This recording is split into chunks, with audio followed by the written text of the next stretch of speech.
Chapter 559. All right. Fan Yuhai nodded. He had no choice but to bring out something useful at this moment. He took out a military map that belonged to the Jiaoji kingdom and said, "Your Majesty, the mercenaries seem to be in control of the situation in Jiaoji, but in reality, they don't have a stable footing. Many of the prefectures only submit on the surface. Due to the limited number of mercenaries, the ones managing them are mostly the Jiaoji mercenaries led by Hong Jin. These people basically don't have much combat strength. As long as our army arrives, it'll be easy for them to open the gates and surrender. I'm 90% confident in this." Fan Yuhai paused for a moment.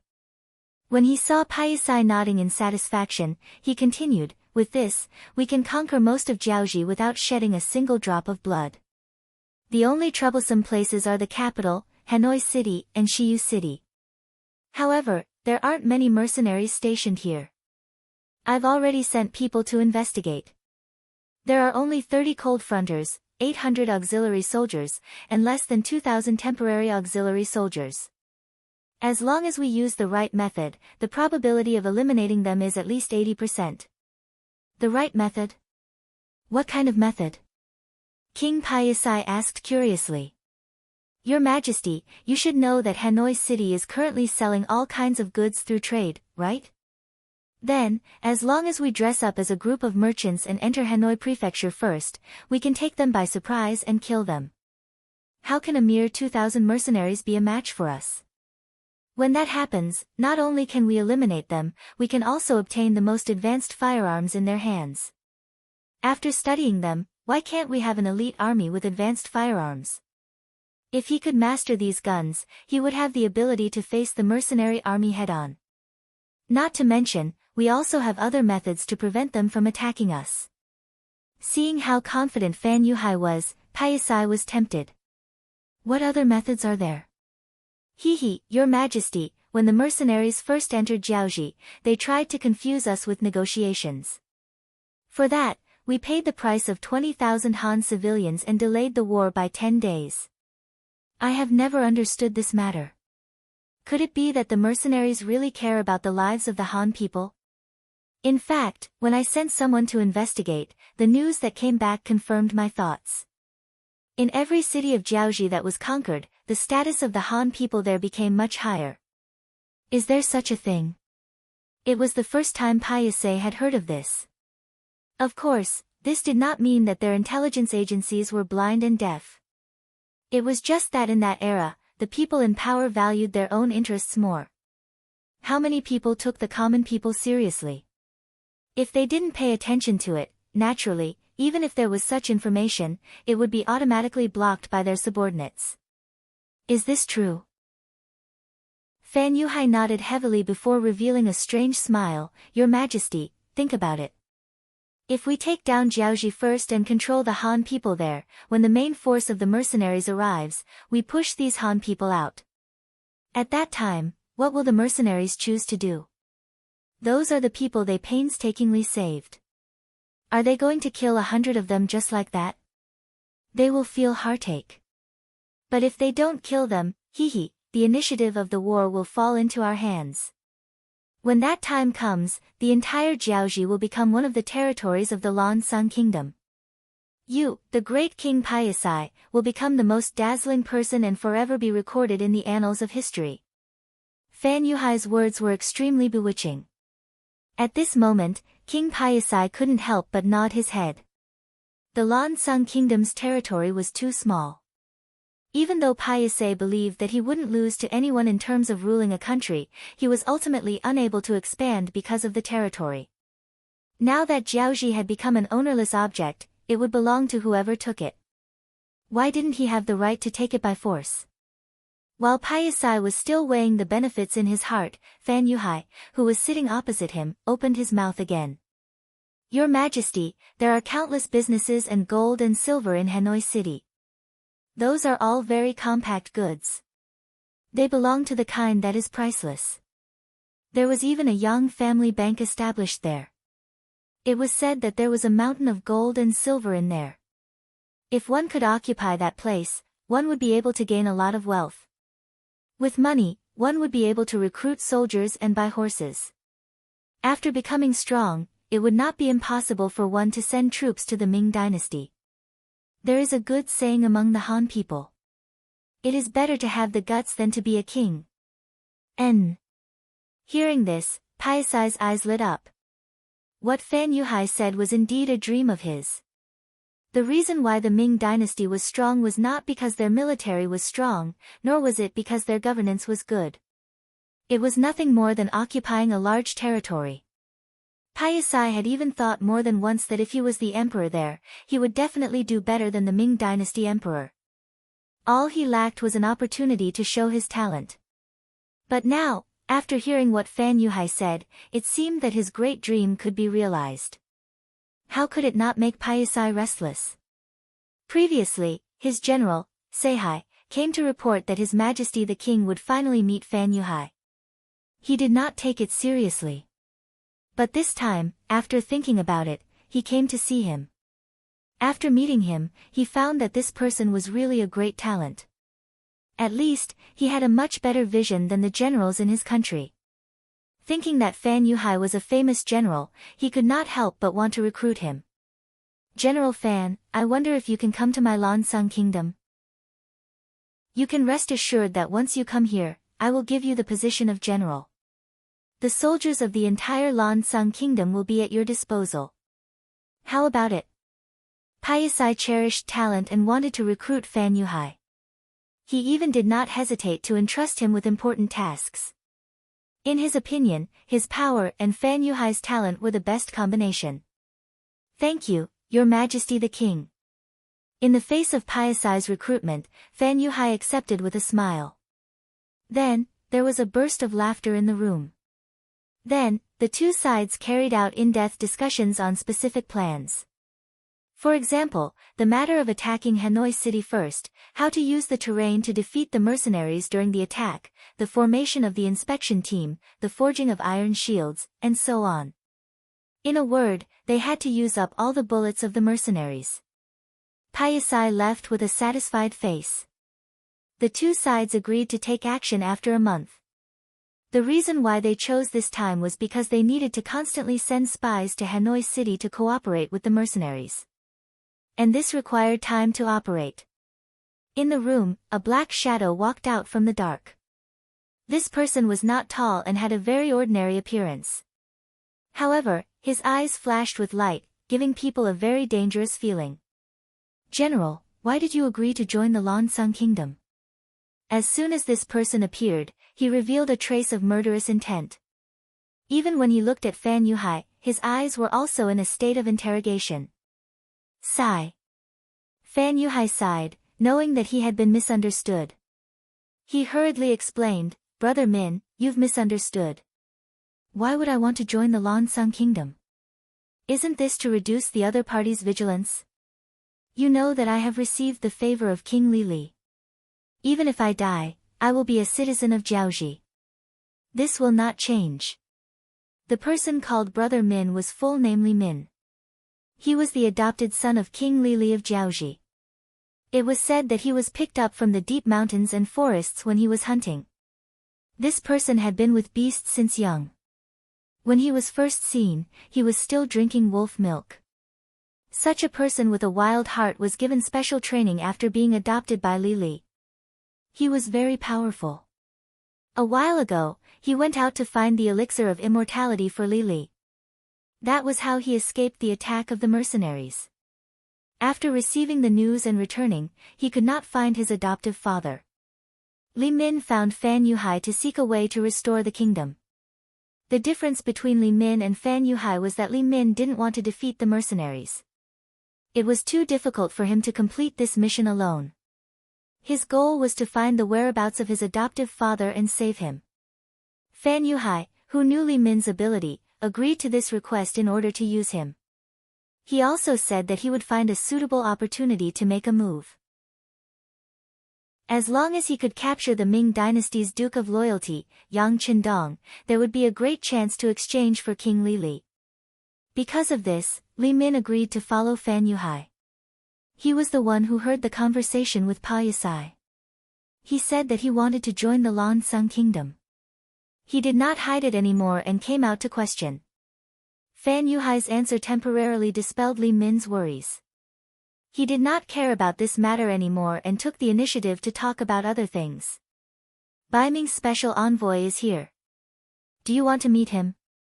Of course, I want to meet him. Fan Yuhai did not care which faction came.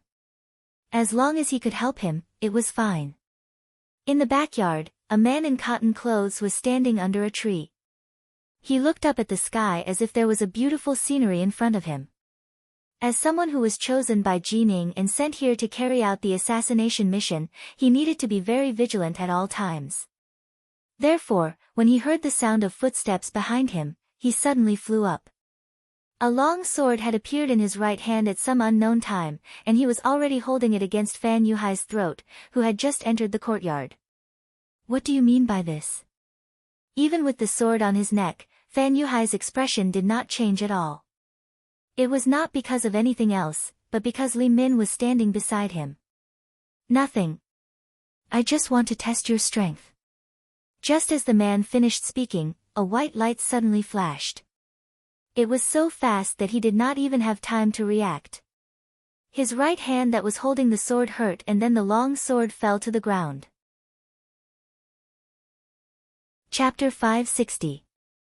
Needless to say, it was Li Min who attacked. After he swung his sword, he solved the crisis and even injured the Bai Ming envoy. Then, he said coldly, "You want to test other people's strength with just this little bit of skill? Save it." Okay.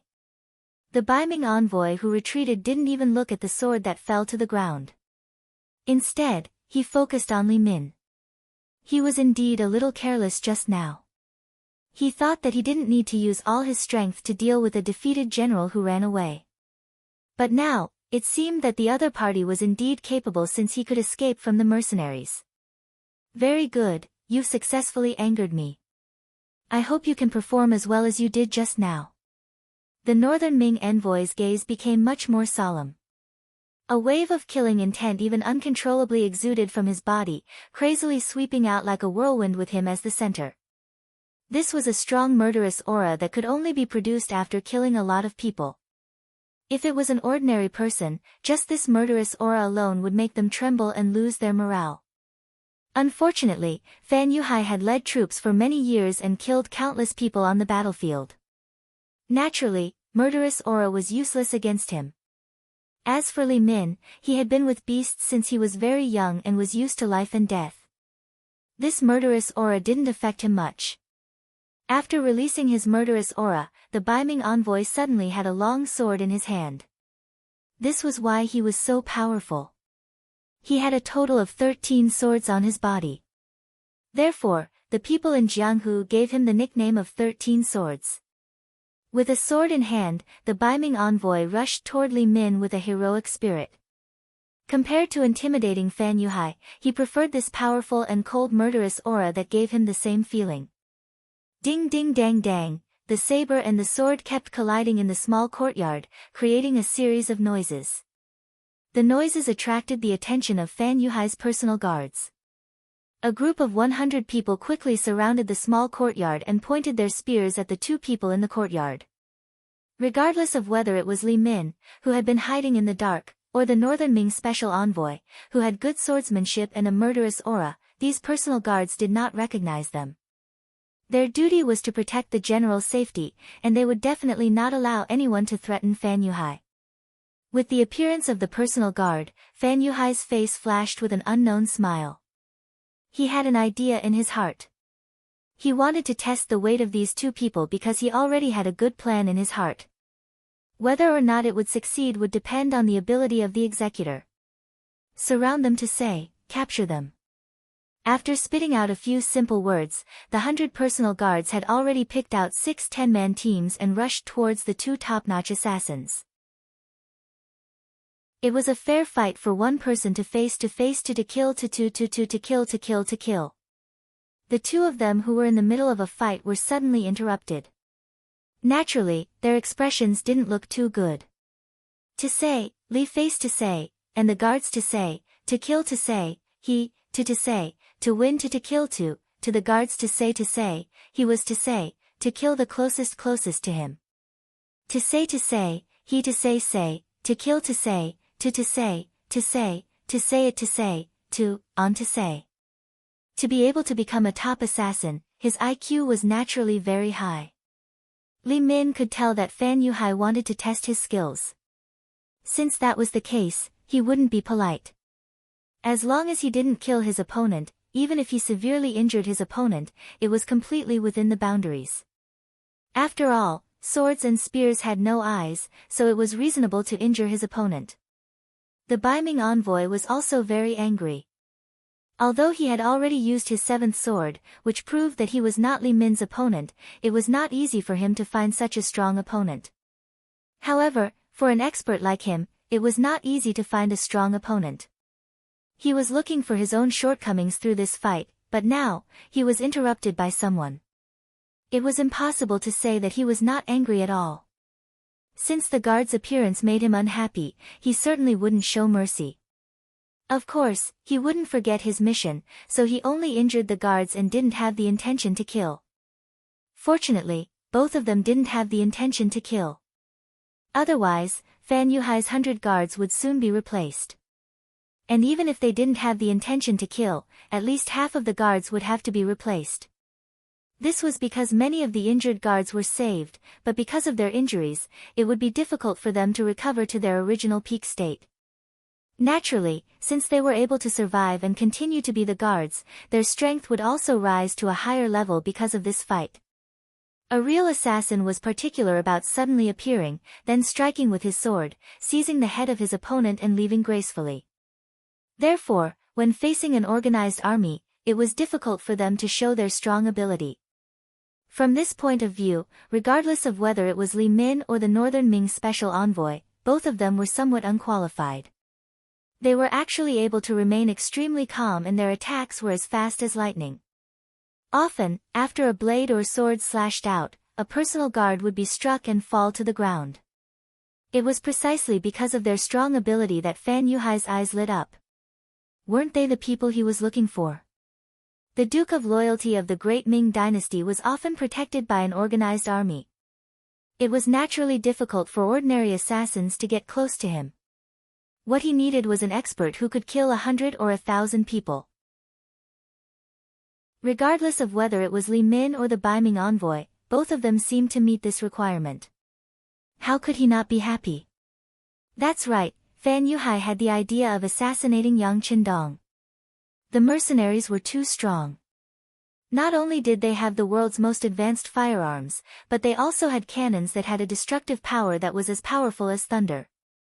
These were not things that they could resist. It was too difficult to defeat the mercenaries in a direct confrontation.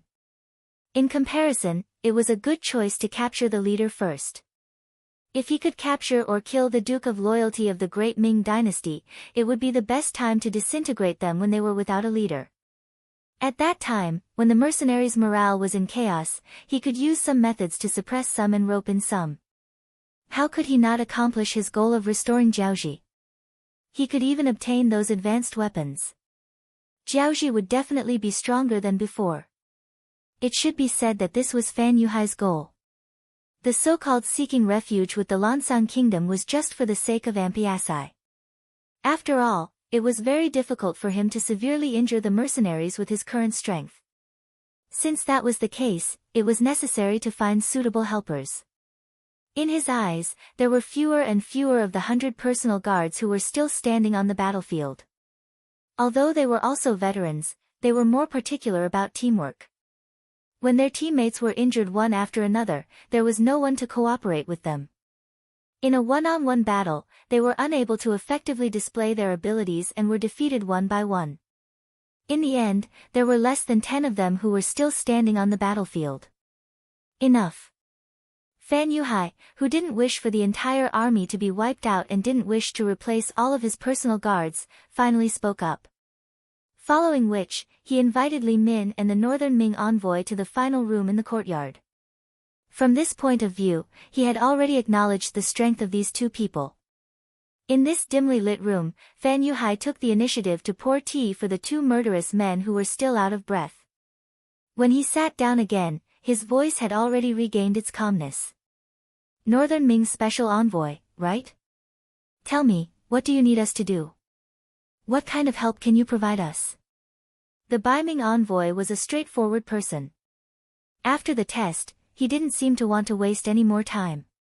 He raised his head and looked into Fan Yuhai's eyes. He said very generously, "We will provide you with everything you need. We only have one goal, which is to kill the great Ming dynasty's Duke of Loyalty." This kind of request was exactly what Fan Yuhai wanted. Fan Yuhai could not help but feel happy, but he did not show it on his face. He first looked at Li Min. This person naturally wanted to save King Lily, so he nodded in agreement. Fan Yuhai then looked at the Baiming envoy again. "But how should I address you?" "Shen Kuan." "Brother Shen, this matter is very important. We need to plan it carefully. Do you have a specific plan?" Fan Yuhai asked in a consulting tone. "The plan is up to you. You just need to give me a suitable opportunity to send me to the Duke of Loyalty. With my methods, you should believe that no one can stop me in close combat," Shen Kun said very heroically and confidently, as if he was the most arrogant person in the world. Unfortunately, just as he finished speaking, Li Min's voice sounded. "I don't think highly of your strength."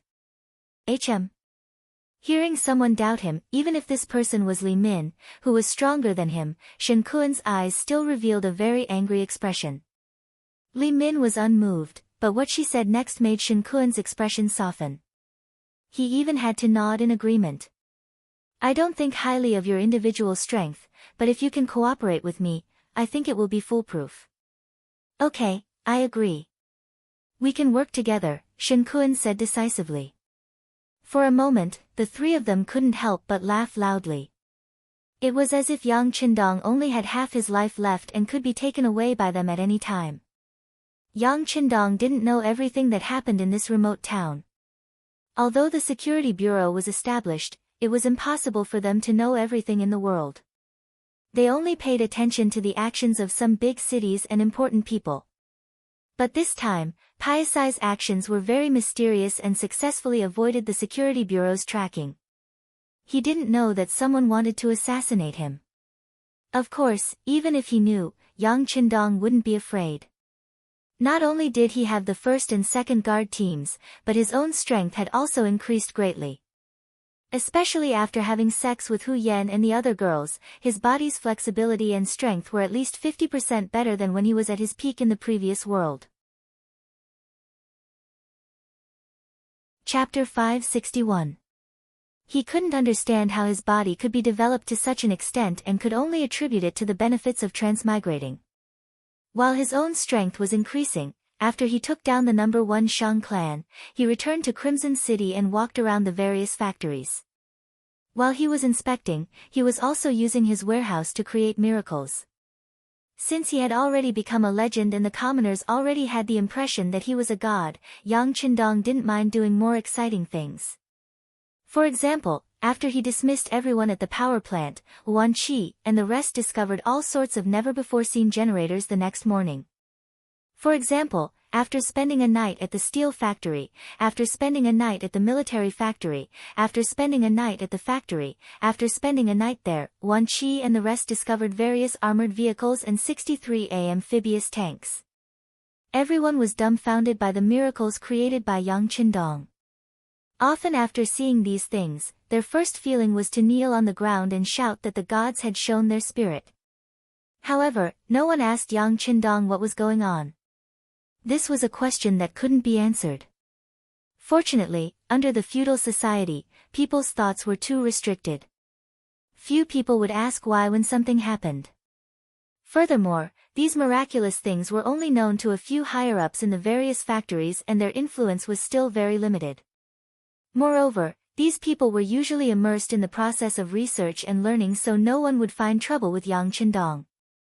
He stayed in Crimson City for 2 months and spent the new year of 1452 with Hu Yan and the other 2 girls in the palace.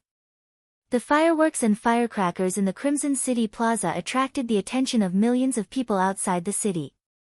The current population of Crimson City was already saturated. Out of the 4.5 million commoners from the southern Ming dynasty, 500,000 of them had already entered the various factories in the city after being selected and vetted. The rest had either been arranged into various training schools or allocated to a sizable amount of land. Each and every one of them was living a wonderful life of hope that they had never imagined before. It was also on this night that Yang Qindong and the 3 girls slept together. Only when the sun was about to rise did the 6th young master let the 3 women go, full of vigor. Hu Yan and the others naturally lay on the bed, unwilling to move. At this moment, they began to think about the idea that they had been thinking about before. They should find a few more sisters, otherwise, they would die of exhaustion on this matter sooner or later. After New Year's Day, Crimson City showed a flourishing state of development. With sufficient manpower, the factories went all out. Whether it was quantity or quality, there was a certain increase. With Yang Qindong's help, there were many new things. Gold and silver flowed like water into the Red Nest City's warehouse. Yu Qian was so happy that his face turned red. Tian Tian was as sweet as honey. Although he didn't care about money or grain when he was in the Great Ming Dynasty, he still roughly knew how much money there was in the national treasury. How could there be such a rich and abundant city like Crimson City? With money, it was naturally easier to do things. Yu Qian felt that he could speak with more confidence, and his back was stiffer. Everything was on the right track. More and more Han people were beginning to adapt to life here. More and more educated youths were learning and becoming stronger every day. Just as another wave of people was about to join the army, Yang Qindong led the 2nd and 3rd regiments of the Cold Front Army, as well as the 20 auxiliary battalions, and left the island. The new year was coming, and he was about to embark on another expedition. Vietnam, Hanoi City, the former capital of Jiaoxi. At this moment, it was shrouded in dark clouds. In 2 months, Fan Yuhai and the Lan Xang Kingdom had made all the preparations. When the last caravan entered Hanoi City, the total number of soldiers hidden in the city had reached 5,000. In fact, there were only about 2,000 mercenaries in the city, plus about 10,000 Jiaoxi mercenaries. However, the entire population of Hanoi City was over 200,000. In comparison, a ratio of 20 to 1 was more than enough. However, under the enemy's preparations, this number was obviously not enough. At least, it gave Fan Yuhai and the general of the Lan Xang Kingdom, Sai Shi, such a feeling. Sai Shi was one of the most powerful generals in the Lan Xang Kingdom. Most of the soldiers under him were from the Dragon tribe. This time, under the king's orders, he brought 50,000 men to deal a fatal blow to Hanoi City. Long before they had made their move on Hanoi City, they had already taken down the important city of Go Chi City in the northwest of Vietnam. There were only 500 Vietnamese mercenaries defending it, and it wasn't even an effective defense. Thus, it was easily taken down by Fan Yuhai and Sisi. Of course, this was also because Vietnam had just been established, and the centralization of power was not yet complete. After taking down Go Chi City, General Sai Shi led the 70,000 soldiers towards Hanoi City. Fan Yuhai brought the remaining 60,000 soldiers to attack the other cities in Vietnam. From this point, it could be seen that he had big plans. Furthermore, he intended to hand over Hanoi City to the Lan Xang Kingdom, which showed his high intelligence. Sai Shi could also feel that Fan Yuhai was a little clever. However, the temptation of Hanoi City was too great. Thinking about the mountain of goods in the commercial street, and the Yang family bank, who knew how much gold and silver were stored there. If he could take over Hanoi City, the Lan Xang Kingdom would have more capital to develop. With such an excited thought, Sai Shi led his men to surround Hanoi City. Then, he prepared to knock on the city's west gate with his spies that night. Song Zhou was the person in charge of Vietnam that Yang Qindong had left behind. Recently, he was so busy that he could only sleep for 4 to 6 hours at night. However, he really liked this kind of work pressure. Just like what the sixth young master always said, if you don't work hard when you are young, if you don't fight hard, do you have to wait until you are old to regret it? Now that he had such a direction to strive for, of course, he wanted to put on a show for others to see. In addition to being able to prove his value, he believed that if he did things well, the sixth young master would definitely take note of it. In the future, there would definitely be a higher position waiting for him in the entire Yang family. Although the work was busy, after more than 2 months of tempering, many things had begun to gradually get on the right track. He had a better understanding of the situation here, and when he did things, it was much easier. Reporting to the governor, the security bureau's Gao Yu requests an audience. A person in charge of his safety sat outside the office. Song Zhe, who had been appointed as the governor of Vietnam, suddenly heard that someone from the security bureau had come. He couldn't help but frown. His intuition told him that when these people appeared, it would not be good news. But he still nodded and said, "Invite Leader Gao in." Gao Yu, one of the elite agents of the security bureau, was also a person that the current deputy director, Yang San, valued very much. This time, he was sent to Vietnam to be in charge of the intelligence work here. Gao Yu strode into the office and gave Song Zhe a military salute. Although the two sides did not have a direct relationship, as the person in charge of Vietnam appointed by the sixth young master, he must give the corresponding respect. "You don't have to be so polite, Director Gao, please take a seat." Song Zhe also returned the salute and said politely with a smile. Gao Yu, on the other hand, did not have the slightest smile on his face. Instead, he answered very seriously, "Governor Song, we have lost contact with Goyong City." Goyong City. Hearing this, Song Zhe's face flashed with surprise. He was very clear about the situation in Vietnam during this period of time. He was very familiar with the location of the city and what kind of role it played. However, out of caution, he still asked again, "Did something happen to your people that caused you to be unable to contact them in time?" The transportation in ancient times was not good, so there would be some problems with the transmission of information. It was very normal to be late for a few days. It was no wonder that Song Zhe thought in this direction. Gao Yu, on the other hand, shook his head with certainty. "That won't happen. When we send messages, we use 2 people and 2 lines. They don't overlap. Even if something happens to one of them, the other will definitely bring the news over. But now, it is the designated time, and there is still no news. I suspect." When Gao Yu said the words, "I suspect," his expression was obviously more serious. However, he paused for less than 2 seconds before he resolutely said his guess. "I suspect that either something happened to them, or Goyong City has gone out of control and they can't leave the city." Out of control. Can't leave the city. This conclusion was a little scary, and even Song Zhe had to treat it with caution. "Are you sure, Leader Gao? You should know the possible consequences of this conclusion." "I'm sure." Gao Yu's answer was very straightforward. In fact, he dared to say this because he had already waited for an extra day. In other words, after 24 hours, there was still no news about Goyong City. That was why he came to look for Song Zhe. According to the internal regulations of the Security Bureau, he had already gone a little overboard. However, there was no other way. This matter involved too many people, so he had to be very careful. That was why he had waited for an extra day. Hearing Gao Yu's affirmation, Song Zhe's expression turned even uglier. He strode over to the map of Vietnam hanging on the wall. His gaze paused on Go-Ming City for a moment before he punched it. Do they really have the guts to do this? Needless to say, Gao Yu, who was standing behind him, naturally knew who he was referring to. This result was exactly the same as his previous analysis.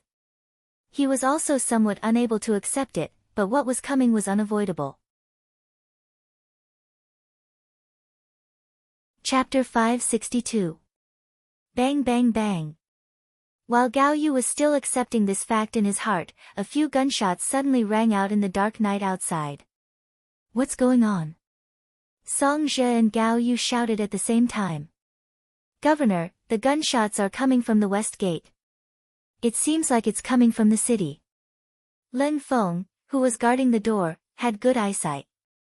When the gunshots were heard, he ran out to the street and found the source of the gunshots with his keen eyesight and judgment. The gunshots were getting louder and louder, showing no signs of slowing down. Song Zhe and Gao Yu looked at each other and knew that the worst situation had come. Leader Gao, judging from the gunshots, there are a lot of enemies. We need to prepare for the worst. Song Zhe quickly calmed down. There was nothing to be afraid of. I understand. I will immediately bring the radio box here and contact the outside. How could Gao Yu not know how critical the situation was right now? Since the enemy had chosen to make a move on their mercenaries, the other 3 city gates must have been sealed off as well. It would be impossible to rely on people to ask for help from outside. Thank you, Leader Gao. Song Zhe nodded seriously. Only a few people knew about the existence of a radio station in Hanoi City. It was one of the secret weapons that Yang Qindong had prepared for them before he left. Because there was no electricity in the city, in order to prevent the radio from running out of battery, Yang Qindong had specifically ordered that it should not be used unless it was a major incident. Even if they wanted to use it, they needed to get the approval of both the governor and the security bureau. It seemed that now was the critical moment to use it. Gao Yu turned and left the office. Song Zhe hesitated for a moment and then said to Leng Feng, "Go and get platoon leader Lu and General Hong Jin." Not long after, the platoon leader of the Leng Feng platoon, Lu Jian, and the Vietnamese mercenary general, Hong Jin, appeared in the governor's office. When they arrived, they saw Song Zhe and another man busily working on something. Knowing that the two had arrived, Song Zhe walked out of the office and looked at Hong Jin. "What's the situation outside?" Reporting to Governor Song, after the west gate was breached, the south gate was also lost. Our troops are currently fighting with the enemy while retreating into the city. There are too many enemies, and it's dark. We're not prepared. Hong Jin lowered his head as he spoke, his face full of guilt. Of the 3 generals of the Vietnamese mercenaries, Wan Chuncheng and Chin Di were not in the city, so he was in charge of commanding the Vietnamese mercenaries. Under his efforts, the 4 city gates that were originally guarded by the auxiliary barracks were now handed over to them. This trust made him extremely touched. Just as he was thinking of performing well, who would have thought that the enemy would suddenly appear? In addition, there were actually traitors among his soldiers. This caught him off guard and caused him to lose 2 city gates in a row. Hong Jin wanted to die. The city had been breached, and he was the person in charge. How could he still be trusted and used by the mercenaries? Seeing Hong Jin's grievance and self-blame, Song Zhe sighed. He was angry at Hong Jin's uselessness, but what was the use of scolding him now? It would only make the morale of the troops more unstable. Once Hong Jin was pushed into the enemy's camp, it would only help the enemy's strength. Alright, this governor knows about this matter. Let's think about how to take the blame and defend the city first. How about this, you immediately bring your men to stop the enemy from entering the city. You don't have to force them out, but you have to at least slow them down. Do you understand? He was not scolded, and his military power was not taken away. Instead, he was given a chance to take the blame. Hong Jin was touched, and his body tensed up as he said, "Governor, please rest assured. As long as I, Hong Jin, am still breathing, I will not let them get here so quickly." "Good, if you can defend until dawn, I'll give you a merit." Song Zhe nodded, and patted Hong Jin's shoulder confidently. He had a look that said, "I believe in you, go ahead and do it." The so-called defense until dawn meant that they had to defend the business district and not be attacked before dawn. This was because the provincial office, the Yang family's bank, and the most profitable shops were all gathered in this area. As long as there were no problems here, even if Hanoi City was surrounded, the loss would not be too great. Hong Jin went out with a solemn expression, leaving the platoon leader of the Leng Front platoon, Lu Jian. He started as an auxiliary soldier, step by step until today. He had also been tested for loyalty. Now, Lu Jian had completely grown up. His body stood there like a javelin, like a sharp sword that could be unsheathed at any time, giving off a cold murderous aura. Platoon leader Lu, gather our soldiers and ask them to retreat. After that, go to the top floor of the watchtower. I'll wait for you. Song Zhe did not need to be too courteous to Lu Jian, who was completely trustworthy. He also did not need to motivate him. He only needed to give the order. Yes. After a standard military salute, Lu Jian turned and left. Song Zhe stood there and could not help but sigh. Looks like I have to use my last resort. The so-called last resort was the top floor of the watchtower. This was another insurance that Yang Qindong left for Song Zhe before he left. The watchtower was similar to the watchtowers during the anti-Japanese war. It was temporarily built with cement after Yang Qindong led the army to occupy Hanoi City. It was for the sake of better monitoring the surrounding environment and safety.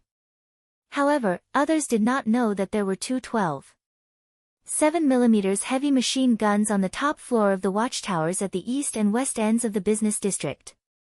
The full name was QJZ 8912. 7mm heavy machine gun.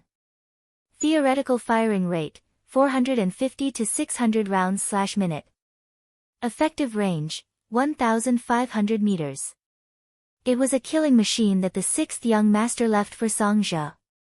Unless Erebus had poor vision, otherwise, once this machine gun was fired, no matter how many enemies came, they would only be courting death.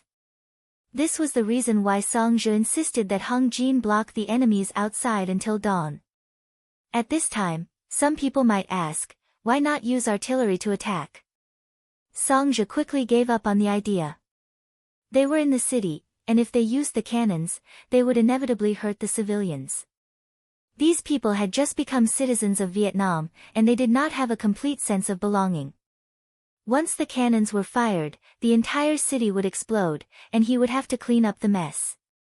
More importantly, due to the destructive power of the artillery, there were only 2 of them in the unstable Vietnam region.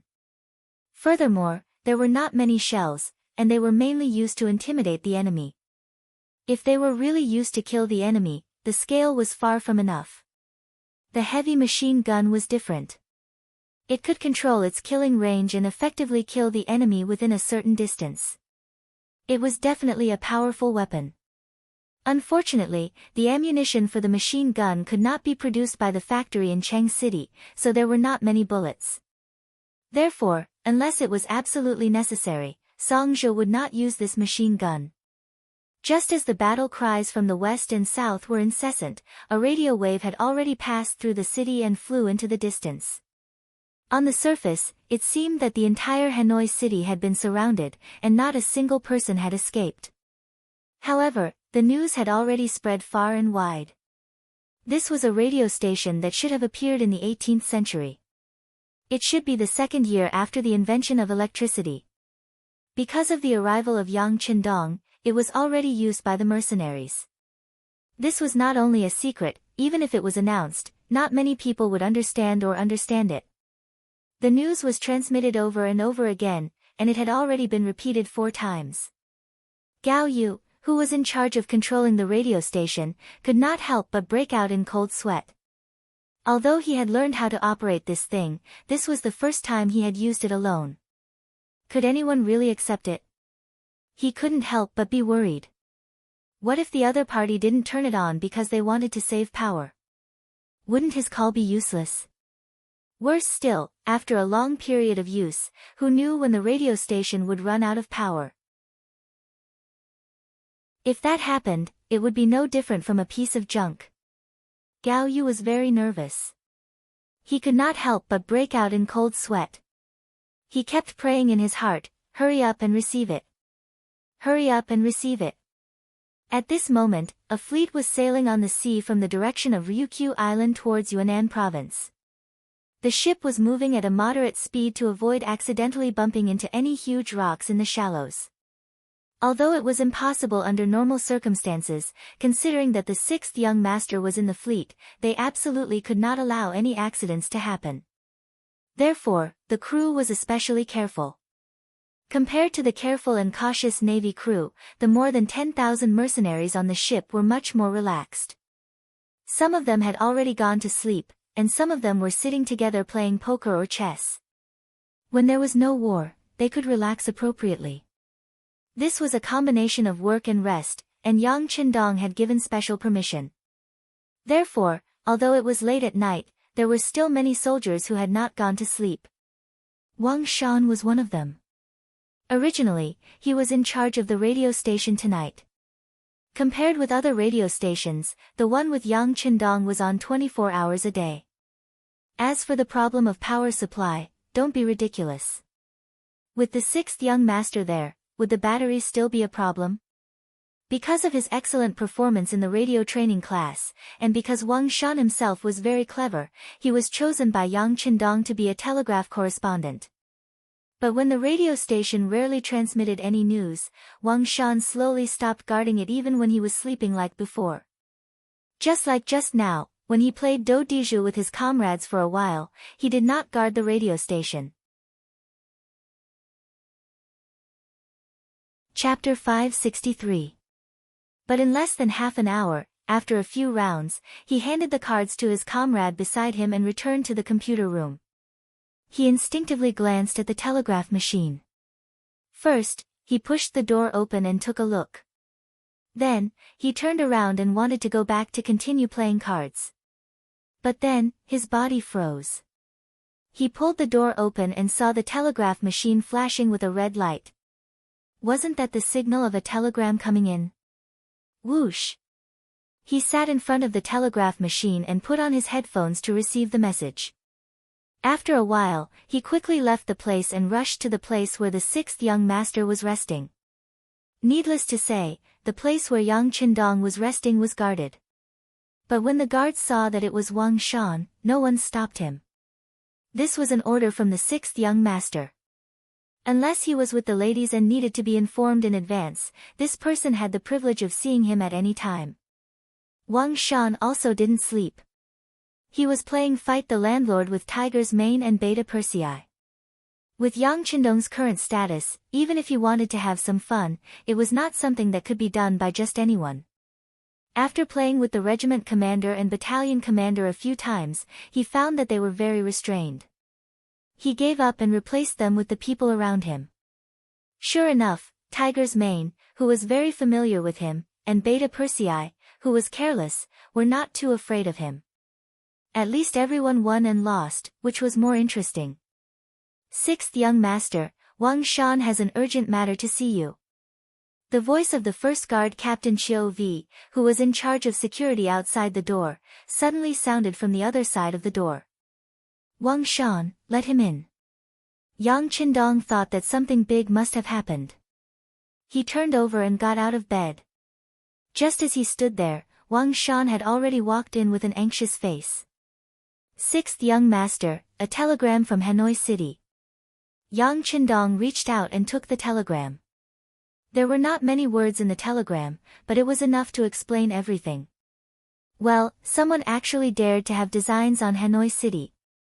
They must have eaten a bear's heart and leopard's guts. Just as Yang Qindong frowned, Wang Shan, who was standing in front of him, lowered his head and said with a flushed face, "Sixth young master, I was absent just now. I didn't receive the telegram immediately. Please punish me." Yang Qindong raised his eyebrows. He could actually understand the other party. After all, the telegraph might not even ring once in half a year. Who would keep an eye on it all the time? However, since Wang Shan had already said so, if he did not punish him, he was afraid that he would be even more uneasy. Therefore, he pointed at him and said, "How about this, since this is your first offense, you will be fined 1 month's salary. In addition, immediately send a telegram back to Hanoi, saying that we already know about this matter. Tell them to hold on and we will be there soon." Hearing that it was only a month's salary penalty, Wang Shan's face was full of gratitude. He thought that this time he would definitely lose his job. Who would have thought that it would be over so easily? However, the 6th young master also said that this was the first offense, so the punishment was light. At that moment, he decided that the same mistake could not be made a second time. He nodded his head and went out to send the telegram. It seems that it is necessary to arrange an assistant for Wang Shan. Yang Qindong thought thoughtfully. Wang Shan's ability was still very strong, especially when he was very familiar with the code. He could translate the telegram in the shortest time possible. He would not let go of such a talent. Of course, this was only a small matter. How to rescue Hanoi City was the most important thing. Tiger's Mane informed the officers of the 2nd Regiment, 3rd Regiment and above to come for a meeting. In the inner room of the governor's office in Hanoi City, there was an excited shout. There's a reply, there's a reply. Song Zhe, who was looking at the map of Hanoi City in the outer room, heard such a shout and quickly stepped into the inner room. Who replied to the telegram? What did they say? It's the 6th young master, the 6th young master. He told us to hold on and support us soon. With a face full of excitement, there was a reason to be excited. That was the telegram from the 6th young master. At this moment, Song Zhe's face was full of relief. Since the message had been sent out, as long as he held on for a week, the reinforcements would definitely come and their crisis would be resolved. Thinking of this, he looked at the transmitter that was already turned off but still had a little bit of warmth. He could not help but show a very envious look. It's good to have such a thing. The matter of sending out the message had been dealt with. The sound of Lu Jian's footsteps could be heard from outside. He had already arranged everything. 2 auxiliary battalions and 6 temporary auxiliary battalions, a total of more than 2,000 people, had retreated to the commercial street that was only about 5 miles away. They were also arranged in various places. If the enemy really broke through the watchtowers, they would be able to take action. It would not be a problem to take care of a few fish that escaped the net. After the matter was settled, Lu Jian came to the office and waited for Song Zhe's orders. You came at the right time. Bring the cold front platoon and follow me to the watchtower. After seeing Lu Jian, Song Zhe nodded confidently. After all, with external help, there was hope. All he needed to do was to hold on. The platoon of cold front platoon followed behind Governor Song Zhe and arrived at the watchtower on the north side of the road. When the key to the door was unlocked and everything in the room was reflected in front of the cold front platoon, there was a series of gasps. To be able to become a member of the elite cold front platoon, one could be considered to have seen a lot. But everything in front of them still gave them a strong visual shock.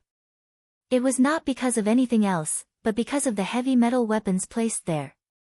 Needless to say, there were a total of 10 Type 95 machine guns. In other words, every 3 cold front platoon members could have one. In the past, a full company would only be equipped with one high-end weapon. To say that the Type 95 machine gun was high-end was undoubtedly a bit of a slap in the face. Looking at the heavy 12.7 mm machine gun on the ground, just the body of the gun and the square buttstock gave off a very imposing feeling. In addition to the golden bullets neatly placed at the side, its lethality was not small. Well, all of this had exceeded the cold front platoon's expectations. They could not wait to rush up and play with it and show off their skills. 10 squad machine guns, 2 12.7 mm machine guns over here and 2 over there. They are all yours now. Platoon leader Lu will be responsible for distributing them. I only have one request, and that is to not let the enemy rush into the business district. I'm not afraid to tell everyone that what happened here has already been reported to the 6th young master. It won't be long before our reinforcements arrive. Let me ask you, can you hold on? Song Zhe was almost shouting. At this moment, he was betting everything on this platoon of cold front platoon members. Yes. Including Lu Jian, the 31 cold front platoon members replied excitedly. Some of their faces were even flushed. They were already looking forward to their next performance.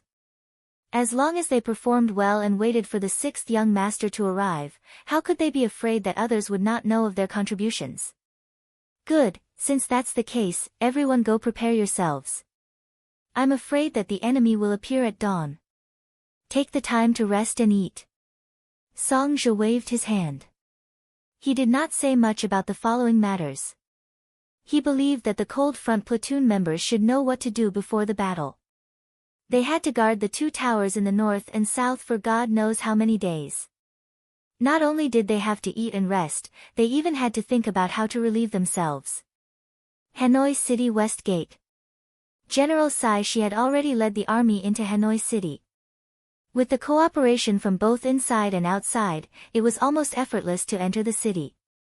The only regret was that when they entered the city, they encountered the patrolling mercenaries on the streets. The two sides had a short encounter, which alarmed the mercenaries in the city. When they wanted to take a step forward, the resistance became stronger. If they were discovered, then so be it.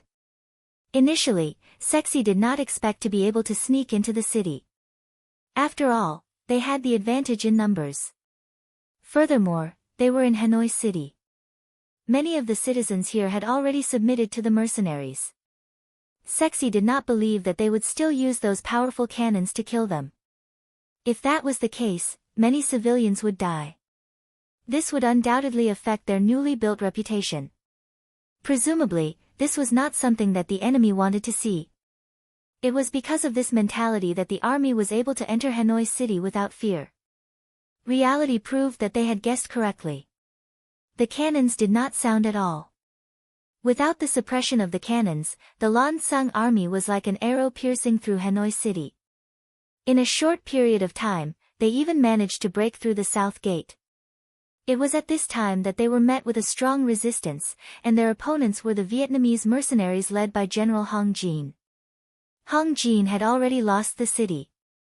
Now, he was commanding the battle with the mentality of redeeming himself. In order to complete Song Zhe's order to defend the city until dawn, he was going all out. Not only did he send out all the mercenaries in his hands, he even sent out the 500 elite guards that he had imitated Cold Front platoon. In short, he was determined to complete Song Zhe's orders at all costs. Under the orders of death, the Vietnamese mercenaries fought against their superior numbers. Cruel cold weapons battles took place in the streets and alleys. Knives, spears, swords, halberds, axes, hooks, forks, sticks, arrows, shields, anything that could be used, anything that could be imagined, was brought out. Often, when two soldiers were fighting, one would slash at the other's body, while the other would stab at the other's abdomen. Fresh blood flowed out, and it was common for both sides to perish together. The moment the Vietnamese mercenaries showed signs of weakness due to their numbers, Hong Jin's 500 elite guards were sent out. They were all wielding thick steel knives, with deep blood grooves on them. Once such a weapon slashed someone, the wound would bleed non-stop and splatter in all directions. Chapter 564. Time and time again, the number of his personal guards decreased. However, they were able to turn the tide of the battle and push back the Allied forces. Even Hong Jin himself had charged onto the battlefield several times. With a long sword in his hand, he chopped off the heads of at least 7 enemies. His body was covered in blood and he looked like a god of death. Starting from the city gate and extending all the way to the center of Hanoi City, the streets were filled with corpses of soldiers and injured people. The blood that flowed out from their bodies gathered together to form a river of blood. It was dark red and looked terrifying. It was because of Hong Jin's valiant resistance that the enemy's attack speed was greatly reduced. When he saw that it was time, he led less than 4,000 soldiers to the busiest part of the city. It was also the commercial street where the Jiaoji Palace was originally located. After the battle, only 4,000 out of 10,000 returned. More than half of the men were left outside. Perhaps there were some soldiers who ran away or were heavily injured. However, 60% of their strength was lost just like that. It was enough to see how intense the battle was. Under the fierce attack of Sai Shi's army, Hong Jin, who only had 10,000 men, was forced to retreat. However, the sky was already turning bright. After defeating Hong Jin, Saishi's confidence was greatly boosted. He personally led the allied forces and waved the flag of the Lansang Kingdom and Jiaoji. He beat the war drums and shouted as he charged towards the commercial street.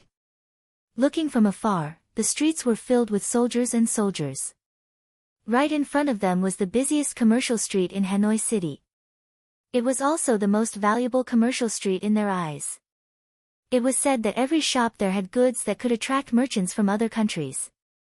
It was said that there was a young family bank there and the money inside was already piled up like a mountain. Let the brothers rest for a while and eat. Let's try to take this place in one battle. Saishi couldn't help but lick his lips and reveal a cruel smile. He said this to the captains beside him. General is mighty.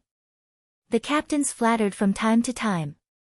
Although they lost 7,000 to 8,000 men in the battle last night, it was only a tenth of their 70,000 men.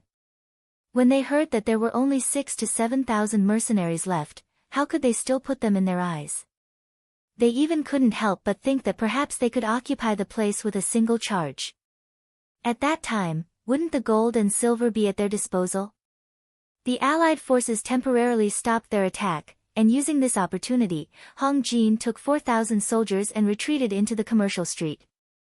Almost all of them were covered in blood. They had used their strength to win the respect of the mercenaries. Send the prepared breakfast to them and let them have a good rest. Song Zhe, who was standing on the watchtower, couldn't help but nod silently. He was satisfied with Hong Jin's performance this time. He believed that after this incident, the combat strength of these 4,000 people would rise to another level. Fortunately, although the commercial street was only 3 miles long, it was wide enough. Moreover, it was connected to the square of the palace, so there was enough space for these soldiers to refurbish. Now that the battle had reached this point, it was time for the real mercenaries to show their might. At 8:00 in the morning, when Song Zhe's watch pointed to this location, the Lansang Kingdom's army finally made their move. They knew where their advantage was, so when they made their move, they pushed forward from both the north and south sides of the commercial street. The soldiers of the Allied forces, who were wearing battle suits, used their shields to open the way. They tried their best to hide behind the shields, and began to move forward with heavy footsteps. Looking down from the watchtower, it gave off a feeling that a storm was coming. The workers of the Yangxia shops in the commercial street had all retreated to the palace, leaving behind only the auxiliary soldiers and temporary auxiliary soldiers. They were either holding Type 81 rifles in their hands or holding bows and arrows in their hands, panting heavily. However, without exception, everyone's eyes were filled with excitement and hot-bloodedness. They were all troops that had experienced the Battle of Jiaoji, and winning with a small number was a common occurrence in their eyes. However, when the battle intent approached, they couldn't help but feel excited. Some people's hands were still trembling. After all, this was considered a passive defense, which was rarely seen in the history of the mercenaries. On the north and south towers, there were only 15 cold vanguard soldiers in the first tower. If such a force was placed on the battlefield, it would not even cause a ripple. However, in this place, they had undoubtedly become the absolute main force.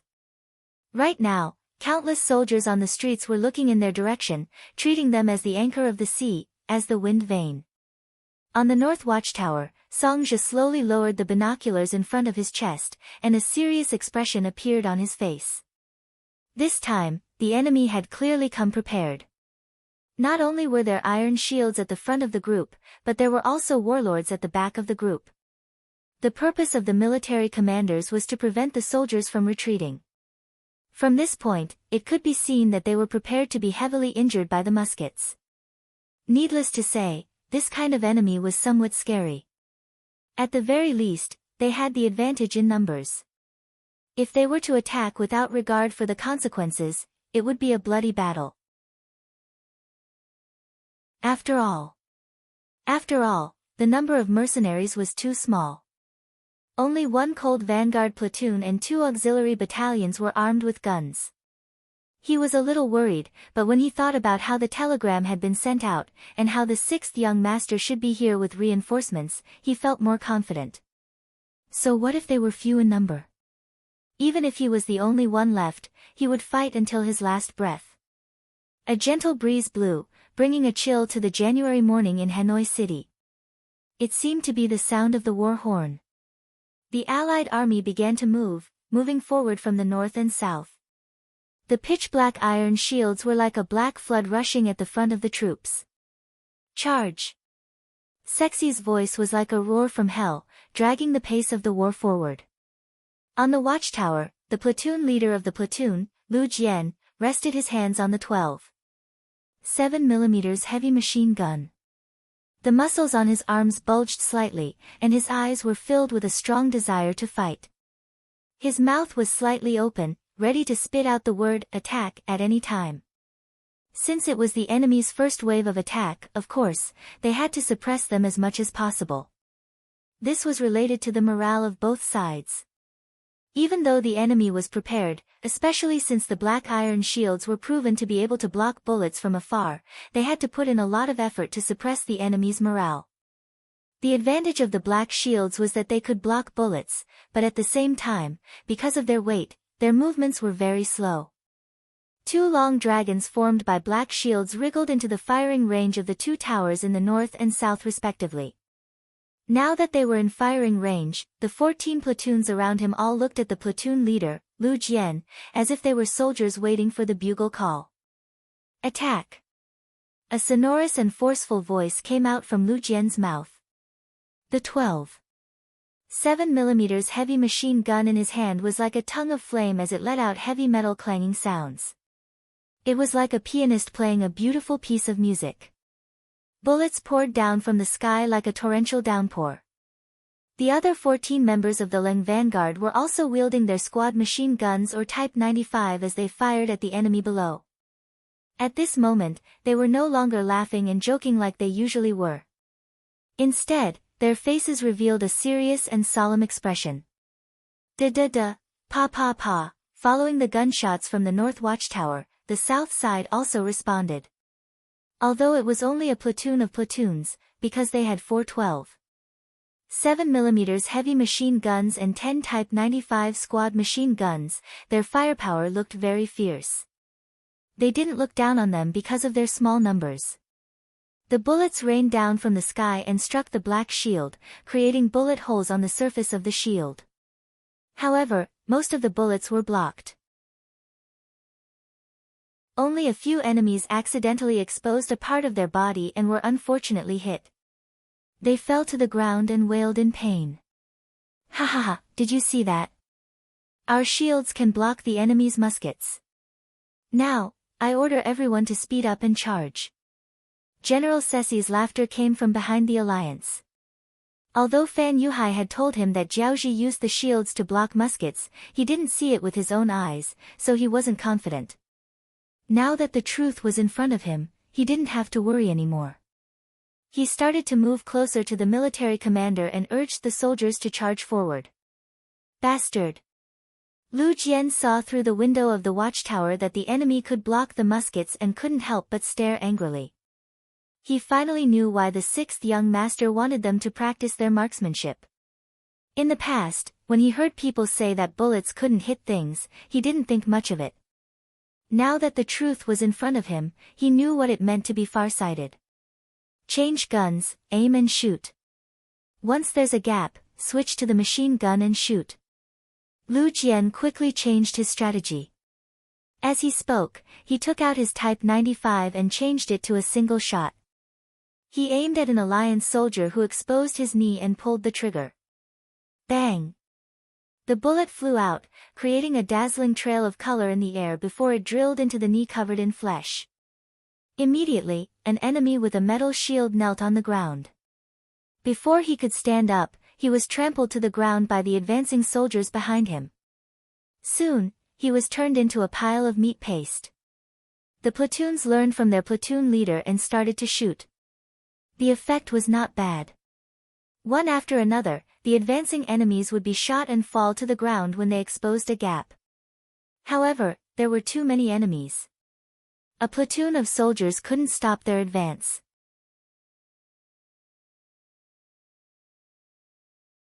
Chapter 565.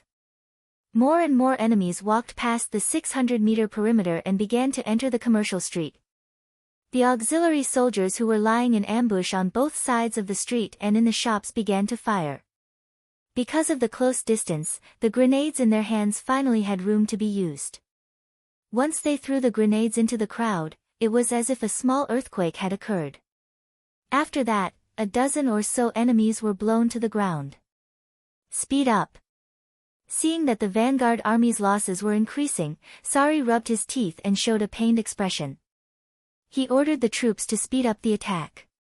As long as they rushed into the commercial street and obtained the qualifications to engage in close combat, their advantage in numbers would be maximized. The sound of gunfire continued. The archers of the 6 temporary auxiliary battalions also began to shoot arrows, trying their best to kill the enemies that rushed in. But because there were too many enemies, and with the military supervisor behind them, it was like the waves of the sea. More and more enemies rushed in. Not only that, but the enemy's archers also began to counterattack at close range. The auxiliary soldiers and temporary auxiliary soldiers began to suffer casualties. On the watchtower, Lu Jian watched all of this with a pair of blood-red eyes.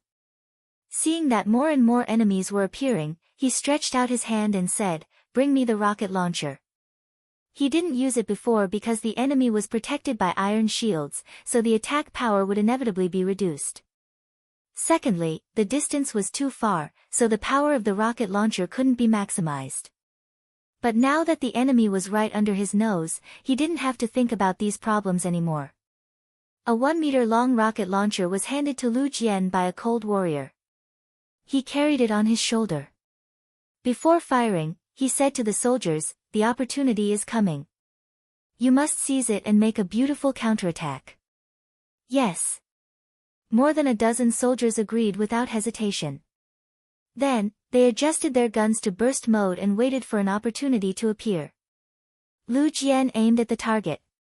Then, a flame rushed out from his shoulder. The powerful recoil made Lu Jian's body tremble. Then, the flame rushed straight into the enemy camp. After flying for about 100 meters, it hit an iron shield and exploded. The powerful flames and shockwaves were even more powerful than 10 grenades thrown together. Under the powerful force, many of the metal shields were blown away, revealing the bodies of the enemy hiding below. Fight!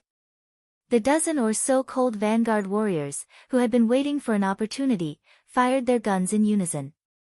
It was like a net of fire that enveloped the enemies below. Just this wave of attacks alone had killed or injured at least a few hundred enemies. Because of this, the enemy's attack had slowed down.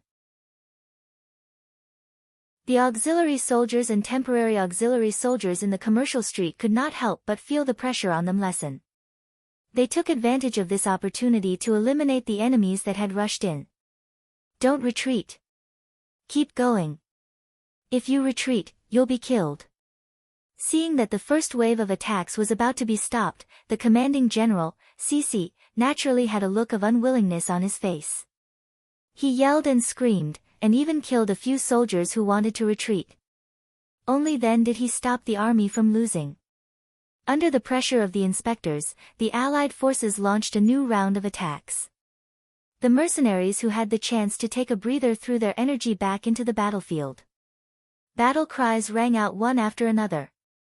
It was as if at every moment, every breath, and every second, there were corpses falling down. Blood was flowing, and lives were flowing away. 9 true commanderies know we've city's dock, several fast boats were docking here. Countless soldiers in camouflage clothes were walking to the shore from the boats. They were the soldiers of the 3rd Regiment of the Cold Vanguard Army's 1st Division. After receiving the telegram from Hanoi City, Yang Qindong ordered the ships to speed up overnight. By noon of the second day, they had already boarded a fast boat and arrived at the No Regimental Pier. Together with the 3 battalions of the 3rd Regiment, more than 1,300 soldiers, they completed the landing. 9 true commandery was already in the hands of the mercenaries, so the landing was naturally very smooth. When Yang Qindong also got off the boat and came to land, he raised his hand and looked at the military watch on his wrist. The time was 11:30 in the afternoon. Hurry up and get off the boat, push the bicycle out, and hurry to Hanoi City, Yang Qindong said to Beta Persei, who was following him. Next, it was up to this loud voice to inform the whole regiment. Coincidentally, Yang Qindong was preparing to escort the newly produced goods from Crimson City to Hanoi City when the news of the battle came from there. Since this was the case, of course, he would not be polite. Since someone wanted to attack him, then the best way was to fight back with 10 times the strength. More than 1,000 bicycles were unloaded from the ship. Yang Qindong hopped onto one of the bicycles and rode straight to Hanoi City. The speed of a bicycle was generally about 20 kilometers per hour. If it was a young person riding it, the speed would be even faster. It was common for them to reach 30 kilometers per hour, compared to the average speed of a warhorse, which was 12.5 kilometers per hour. It was still a bit faster. More than 1,000 people each rode a bicycle. After carrying guns and ammunition, they majestically went from Noe City to Hanoi City. It was only a straight line distance of more than 800 li. They were confident that they could reach their destination in a little more than a day. At that time, they would be like divine soldiers descending from the sky and fiercely stabbing the enemy's back. In front of a commercial street in Hanoi City, although the sky was gradually getting dark, the flames of war still continued. From the morning until now, the battle had lasted for more than 10 hours. The streets were already filled with corpses, but the coalition forces still had no intention of stopping. Obviously, they wanted to take down this place in one go and did not want to give the mercenaries a chance to breathe. After more than 10 hours, the firepower of the mercenaries was not as fierce as before. Many of the auxiliary soldiers guarding the shops had their guns burned, so they had no choice but to put down their bayonets and give up their advantage of long-range combat to choose close combat. On the watchtower, the 30 soldiers of the cold front were already exhausted. When they had to continuously shoot from morning to night, it was actually a kind of torture and a test of physical strength and willpower. Quickly take a break, come and drink some hot soup. The provincial governor, Song Zhe, led a few young men into the watchtower and brought out the hot soup that had just been prepared. The moment the aroma wafted out, the throats of several soldiers could not help but squirm. Some of them even had their stomachs growling. From morning till now, they didn't even have the time to drink water, let alone eat anything. Now that the food was served, all of them instantly felt their stomachs rumbling with hunger. Lu Jian did not hesitate and quickly drank a bowl of soup. Although this kind of soup was not as filling as some staple foods, it was easy to digest and provided calories quickly. It was the most suitable food at the moment. After gulping down a mouthful of hot soup, Lu Jian breathed out a mouthful of hot air and then asked with concern, "Governor Song, do the soldiers below have food?" "Yes, they all have food. Don't worry," Song Zhe said enthusiastically, then took the initiative to walk to a 12.7 mm heavy machine gun.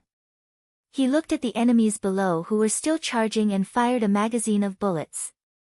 The effect wasn't very good. Most of them hit the iron shields that were raised high, but it still caused a number of injuries to the enemy. Below. What are the casualties of the soldiers below? After finishing the bowl of soup, Lu Jian picked up a Type 95 class machine gun and fired a row of bullets under the moonlight. Then, his gaze fell on Song Zhe's body. Song Zhe was busy reloading the 12.7 mm heavy machine gun. He did not even raise his head as he replied, "The situation is not good. In one day, more than 400 of our brothers were sacrificed and more than 300 were injured." Just from the fact that the number of casualties was more than the number of injuries, it could be seen that the auxiliary soldiers and temporary auxiliary soldiers were really fighting with their lives on the line. It could be imagined that most of the injured brothers would not be able to fight anymore. Otherwise, even if they were to die on the battlefield, they would not retreat because of their injuries. There were a total of 8 battalions of auxiliary soldiers and temporary auxiliary soldiers. In just one day, the casualties reached a quarter of them. From this, it could be seen how fierce and cruel the battle was. Even though Lu Jian was already mentally prepared, when he heard this answer, he could not help but be stunned. Then he suddenly stomped his feet. These Lansang people should be stabbed 1,000 times. When the sixth young master arrives, we must teach them a lesson. That's right. Not only must we teach them a lesson, we must also destroy their country like we did to Jiaoji. Song Zhe said hatefully. Originally, the situation in Yunnan province was getting better day by day, especially in Hanoi City. If it continued to develop like this, it would not be long before it became a bustling city. But in this battle, who knows how many things were destroyed? It would take at least 2 to 3 months to recover. Seeing his political achievements being destroyed like this, as the highest-ranking officer here, Song Zhe's anger was obviously bigger than anyone else. But it was too early to say these things. They must first hold on until the sixth young master arrived with reinforcements. Once this place was attacked by the enemy, they would only die. Then wouldn't it be unnecessary to talk about the future? Governor Song, how long will it take for the sixth young master's reinforcements to arrive? Lu Jian changed the question. The soldiers who were firing at the side could not help but stop their actions at this moment. It was obvious that they were also concerned about this matter. Song Zhe did not know that Yang Qindong received the telegram on the ship, nor did he know about the appearance of the bicycle. His expression turned ugly. I estimate that the sixth young master will arrive with reinforcements in about 10 days. Previously, he said about 7 days to stabilize the morale of the soldiers. But now that he was facing the most elite soldiers of the cold front, there was no need to hide anything. In fact, he had to be honest and let them prepare for a long battle.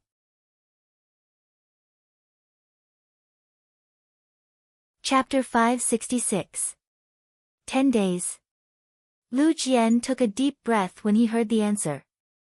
He knew that 10 days of reinforcements was the best they could hope for. However, as the platoon leader and the only officer here, he forced a smile on his face. It's only 10 days, no problem. We can definitely hold on because we are the most elite cold vanguard. Yes, it's only 10 days, we can definitely hold on. The soldiers were also filled with confidence because of the platoon leader's aura. Only Song Zhe, who was still reloading, had a red face. Would the sixth young master really be able to bring reinforcements in 10 days? On the other side of the commercial street, General Sisi was also sitting on a large chair prepared for him by his personal guards. The casualty statistics had just been sent in. In just 1 day of attacks, the number of casualties had reached 13,000. When he saw the results, he couldn't believe it. If he were to continue fighting like this, wouldn't his 70,000 soldiers only be able to hold on for 5 to 6 days before they would all be buried here? Of course, this wasn't correct. After all, it was the first day of attacks, the enemy's muskets could unleash their full power. If he continued to attack with fatigue, even if his body was made of iron, he wouldn't be able to withstand it. Needless to say, muskets required bullets. If they continued to shoot, would the enemy have enough bullets? Since they had already come this far, there was no reason to retreat now. If they did, all their previous efforts would be wasted. Ceci forced himself to calm down and said to the captains beside him, "Pass down the order. Send a small group of soldiers to continue the harassment strategy. The rest of the soldiers should take advantage of the time to rest. When the sun rises tomorrow, we will attack again. No matter what, we must take down this place by tomorrow morning." It was only a commercial street 3 miles away. Ceci was already prepared to cover the ground with corpses. He didn't believe that they wouldn't be able to take down this place by then. He had an absolute advantage in numbers. His soldiers could get a good rest. Even if he had to exhaust them, he would exhaust the 3,000 mercenaries to death. That night, gunshots were constantly heard. In such an environment, it was naturally difficult for the mercenaries to get a good rest, especially when the enemy would suddenly launch an attack when they wanted to rest. There were 2 times when the enemy almost rushed in. At dawn the next day, the enemy launched another fierce attack. 10,000 men and horses were gathered on both the north and south roads. It looked like they were going to charge into the business district at once. In order to deal with such a huge attack, the auxiliary and temporary auxiliary soldiers sacrificed another 500 men to stabilize the situation. When the battle once again reached the night of the same day, almost all of the original 8 battalions were injured, and only 3 battalions were still able to fight. Even the cold vanguard platoon on the watchtower lost 3 soldiers. They were all injured by stray arrows. After all, when 100 arrows were fired at the same time, there would always be a few that would enter the watchtower through the window. Even platoon leader Lu Jian's left arm was hit by an arrow. The bodies of the 3 fallen comrades were carried to the side, leaving the other cold vanguard soldiers with endless fighting spirit instead of sorrow. They were all prepared to die for a noble cause. That night, when Song Zhe came to deliver dinner, they all wrote their wills. After all, they did not know when the reinforcements would arrive. Looking at the current situation, not to mention 10 days, they might not even be able to defend for a day or 2. Don't worry, I will arrange for these wills to be kept safe. They will definitely be delivered to the 6th young master. If you die in battle, it will not be in vain. Your families will be taken care of by us, and your revenge will be taken by us. Song Zhe kept the wills in his arms as he spoke with tears in his eyes. After a day of attack, the Allied forces also suffered heavy losses. Another 10,000 men were lost. Fortunately, they could see that the mercenaries were at the end of their rope. Sisi began to look forward to the arrival of dawn. At that time, he would launch the final attack. By tomorrow at this time, they would definitely be able to take down the business district and occupy the entire Haniai city. They would be able to announce their victory to the world. The torrent of bicycles continued to move forward in the darkness. Every bicycle had a glowing flashlight tied to the front. At this moment, they were under the leadership of Yang Qindong and were rushing towards Haniai city. The ones riding at the front were Yang Qindong and his men. The 6th young master, who was usually calm and collected, did not say a word at this moment. He focused all his strength on his legs. Fortunately, the quality of these bicycles was very good. Every one of them was man-made. Every small part was polished many times before being used. They would definitely not drop the chain at a critical moment.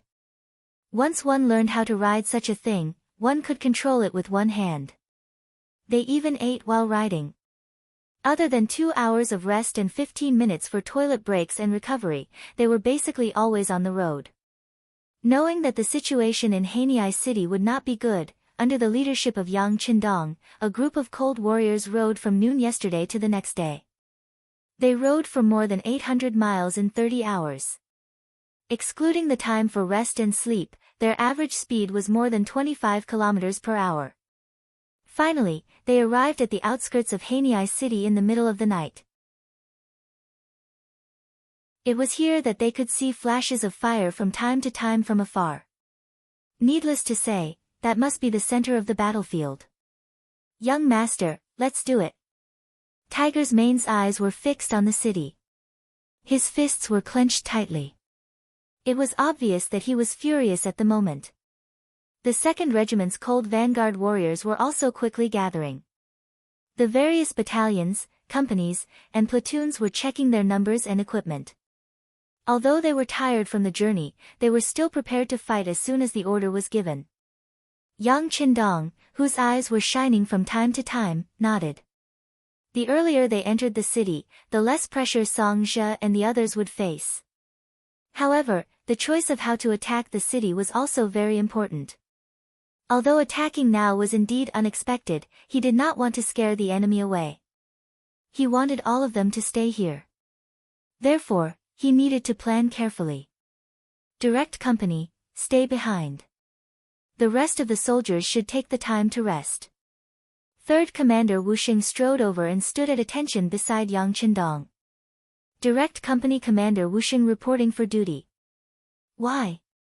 Are you afraid that there won't be a battle to fight? Yang Qindong did not know what to say when he saw the dignified regiment commander taking on the responsibility of a company commander. Isn't it more enjoyable to fight with the 6th young master? Wu Xing blushed and smiled. This was snatching military merit in front of the sixth young master. He wouldn't be unhappy, right? Yang Qindong obviously knew what kind of people these officers were, especially people like Wu Sheng. It was as if he was born to fight. Once there was a battle, he would even forget about his wife and children. When it came to a big battle, he would immediately become the commander of the assault force. If you did not let him participate in the battle, it would be painful for him. Not wanting to dampen the enthusiasm of the officers, Yang Qindong did not refuse. Instead, he said, since you want to be the vanguard, why don't we make a bet? You take your direct company, and I'll take the first and second guard squad. Let's see who can take down the city gate first. Although the first and second guard squads had been expanded after the battle, they only had 60 people in total. The direct company of the regiment had 100 people. Wu Xing could not help but show a strong fighting spirit. Okay, then let's compete. But sixth young master, what if we win? Seeing how confident Wu Xing was, Yang Qindong smiled. Hanoi City has a total of 4 city gates. If you want to beat me, you'll have to take down at least 3. Are you confident you can do it? Wu Xing was taken aback by this rhetorical question. He didn't know how to answer. On the other hand, Yang Qindong waved his hand casually. All right, if you can beat my guards, I'll give you 3 more machine guns later. Even for the Cold Front Regiment, each company only had 1 machine gun. If they had the chance to get 3 more, it would be equivalent to a lot of fighting power. Wu Xing was very happy. Then, sixth young master, it's a deal. Normally, they would not dare to talk to Yang Qindong like this. However, this was the battlefield, and they had the heart to compete. Naturally, they could be more casual. Guards, follow me. Yang Qindong was already a little impatient. After making a bet with Wu Sheng, he led 60 guards straight to the south gate. Yang Qindong chose to break through the south gate first. Wu Sheng began to order his direct company to choose the west gate. This was a competition with the sixth young master. Even if they could not win, they could not lose too badly. On the south gate, there were soldiers patrolling with torches from time to time. When Yang Qindong led the guards to the bottom of the city, they could even hear the voices of the Lansang Kingdom soldiers on the tower. Obviously, their defense was very lax. No one would have thought that an enemy would appear at this time. Prepare the triangle anchor. Yang Qindong raised his head and glanced at the 10-meter-tall city gate tower. A look of disdain flashed across his eyes. With the anger in his heart, and with the help of some other items, climbing up the tower was just a matter of a blink of an eye. Usually, they were responsible for the safety of the sixth young master. Now that they finally had a chance to show off their skills, the 60 guards of the 2 small teams were very excited. Everyone wanted to be the first to show off. In the end, the 10 guards who had the best performance in climbing were quickly selected and became the first batch to climb the city.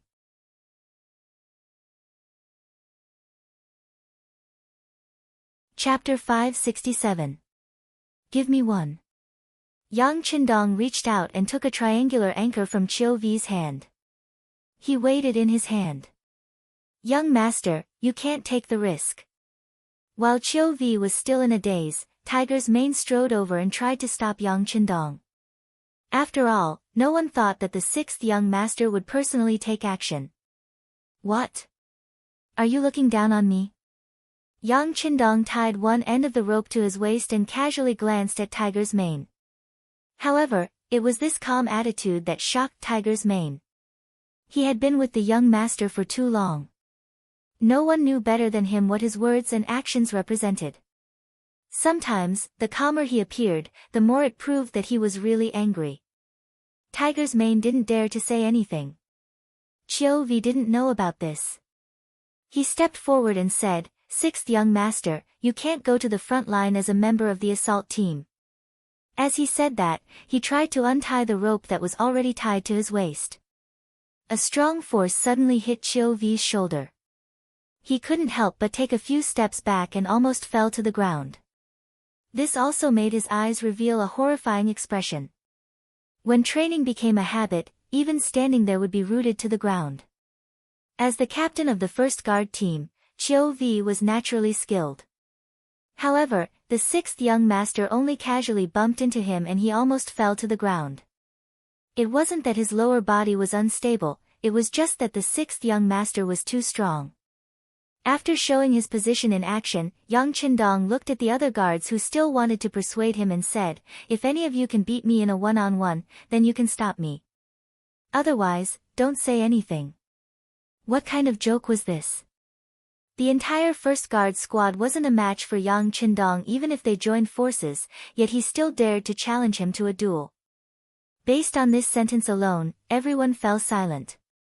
Beta Persei, who hadn't reacted until now, lowered his voice and grabbed a triangular anchor. He wanted to show his support with practical actions. He wanted to be in the first echelon with the young master. After Tiger's mane reacted, he grabbed the triangular anchor to show his determination. "Okay, you're so heavy. Aren't you afraid that the rope can't hold you? If you want to go up, you'd better be in the second echelon." Other than Beta Persei being too heavy and not suitable for this kind of flexible work, the captain of the first squad, Chov, the captain of the second squad, Dao Xiao, and several vice-captains and squad leaders grabbed the triangular anchor respectively. They wanted to show their determination to support the sixth young master with practical actions. "Very well, hurry up. I hope you won't be a burden to me." After making a joke, Yang Qindong began to exert his strength. With a wave of his hand, the triangular anchor in his hand flew toward the top of the city wall as if it had grown eyes. Soon, it was stuck at the junction of the battlements. He pulled hard on a climbing rope.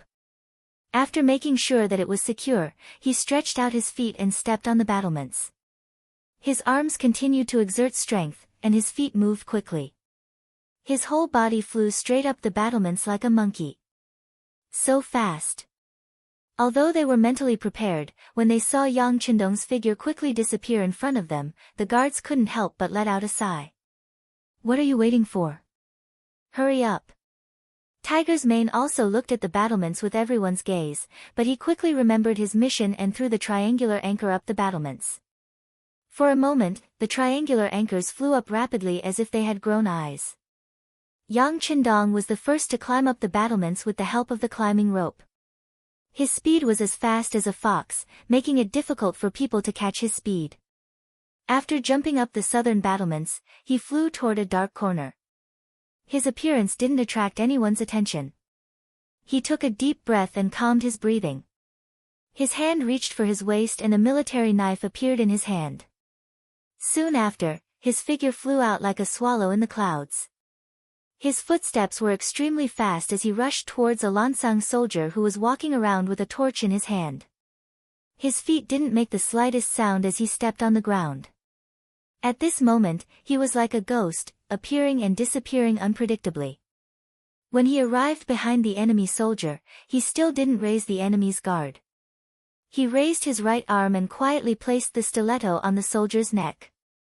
His left hand covered the soldier's mouth and pulled back, causing blood to splatter everywhere. Ugh!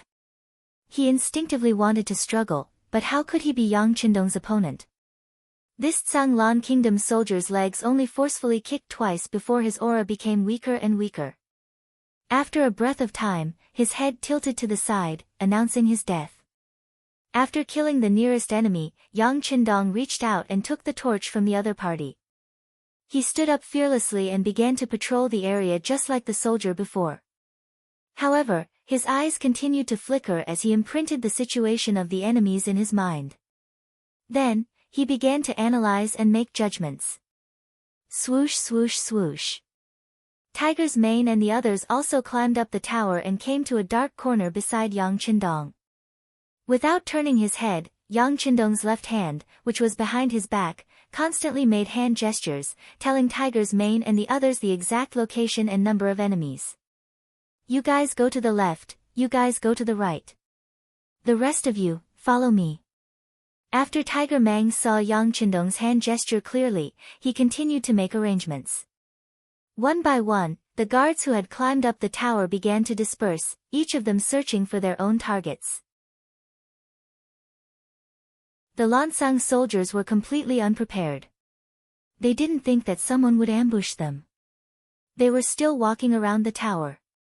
Occasionally, they would stop and chat to pass the time. In the face of such unprepared opponents, the guards were like dragons that were born. With the stabbing of their bayonets, the enemies were silently killed one by one. Every time one of them died, the torch in their hands would be replaced by another guard. In less than half an hour, almost 50 enemies on the south gate were all killed. From the beginning to the end, not a single sound was made. It was obvious how strong the guards were. "Young master, we have them under control." Tiger's mane broke the neck of the last enemy in his hands and walked to Yang Qindong's side. "Okay, leave one squad here to guard. Let them open the south gate and send more troops in. The rest of you, follow me to the east gate tower." Yang Qindong said calmly, as if they had just killed a few stray dogs and not a few dozen human lives. Everyone held their torches and walked from the southern gate tower to the eastern gate tower in an open manner. Walking at the front was Yang Qindong. Taking someone by surprise would often lead to unexpected results. Perhaps no one would have thought that a person who launched a sneak attack would dare to appear so brazenly. Yang Qindong grasped this mentality. Once he got close to the enemies, they wouldn't have time to react. Why are those people coming from the south gate tower to us? What are they doing? A group of dozens of people holding torches was quickly approaching. Finally, they attracted the attention of the guards on the east gate tower. However, they were only paying attention. Everyone was just curious. No one thought that they were enemies. 30 meters, 20 meters, 15 meters, the distance was getting closer and closer. With the help of the light from the torches, the faces of both sides could be seen clearly. The guards also held their bayonets tightly and were ready to attack at any time. However, at this moment, a gunshot suddenly came from the west gate tower. A ray of light appeared. In this dark night, it was so eye-catching and so clear. When the gunshot rang out, Yang Qindong knew that something was wrong. Wu Sheng's whereabouts must have been discovered, and they had no choice but to use their guns. Since they were already discovered, there was no need to hide anymore. Yang Qindong fiercely threw the torch forward and immediately put away the military knife. Instead, he took out the Type 95 submachine gun that he carried on his back. Da-da-da-da-da. Without giving the enemies any time to react, Yang Qindong raised his gun and fired. Relying on his sharp senses and proficiency with firearms, every time a bullet was fired, an enemy holding a torch would fall to the ground. Attack! Behind him, Hu Mang and the others were only half a beat slower before they raised their guns and fired.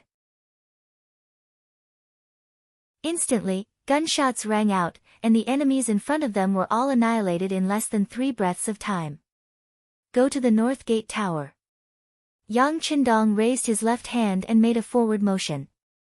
Then, he took the lead and rushed out. In terms of elite level, these guards who spent every day with the 6th young master were constantly trained. Especially with Yang Qindong's personal strength getting stronger and stronger, they were not willing to continue being punching bags. As the saying goes, the greater the pressure, the greater the resistance. The guards would train whenever they had time and strive to break through their personal limits. Leading such a team was really successful. On the North Gate Tower, there were only bursts of gunshots. There were no casualties and dozens of enemies were killed on the ground. Wu Sheng and the company under his direct command had just finished off the enemies on the West Gate Tower. The enemies on the South, East, and North Gate Towers were all wiped out. Close the 4 cities. Don't let the enemies escape. Yang Qindong, who gave the order, had a cold expression on his face. It was obvious that he was really angry at this moment. After the order was given, the 3 regiments of Cold Vanguard outside the city were divided into 4 groups. They guarded the 4 city gates respectively. Then, they began to push from the outside to the inside. The 3 of them formed a group. Under the 3-on-3 tactic, the unprepared enemies fell to the ground one after another. Many of them did not understand what had happened until the moment they died. How could there be enemies behind them? The news that the 4 city gates leading to the outside world had fallen quickly reached the ears of the commanding general, Ceci.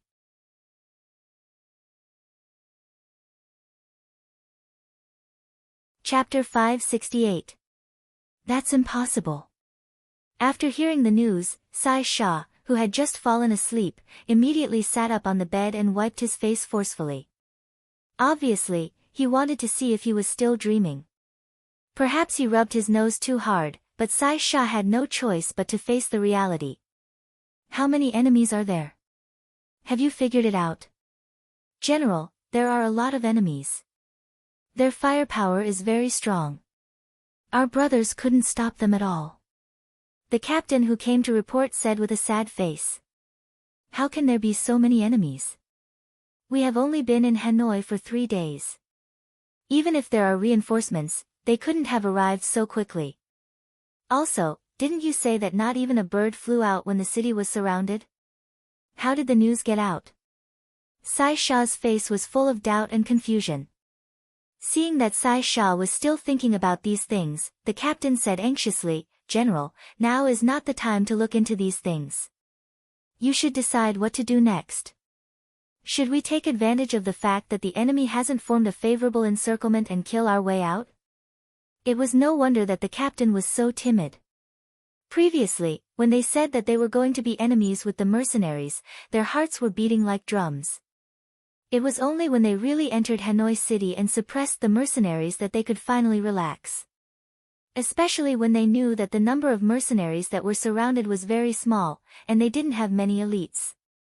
They really did have the idea of eliminating the mercenaries. But now, the main force of the mercenaries had appeared. From the short battle, there was no doubt that they were the elites of the elites. In the first 3 days of fighting, they had lost nearly 30,000 soldiers. Now that they had to face the main force of the mercenaries, how could they not be afraid? The captain's face was full of fear. When Sai Sha saw it, he couldn't help but curse in his heart. This time, he came to Hanoi with the intention of making a name for himself. Now that his army had suffered such heavy losses, if he still couldn't conquer this place, even if he managed to escape, wouldn't he be laughed at by others? No, we can't retreat. There aren't many enemies left in the commercial street, we must rush in. As long as we occupy that place, we can obtain countless gold and silver, and even advanced firearms. That way, we will have a foothold. As long as we can defend the place, the news will spread quickly, and reinforcements will arrive. When that time comes, we can attack from both sides. No matter how strong the mercenaries are, they won't be able to defend themselves.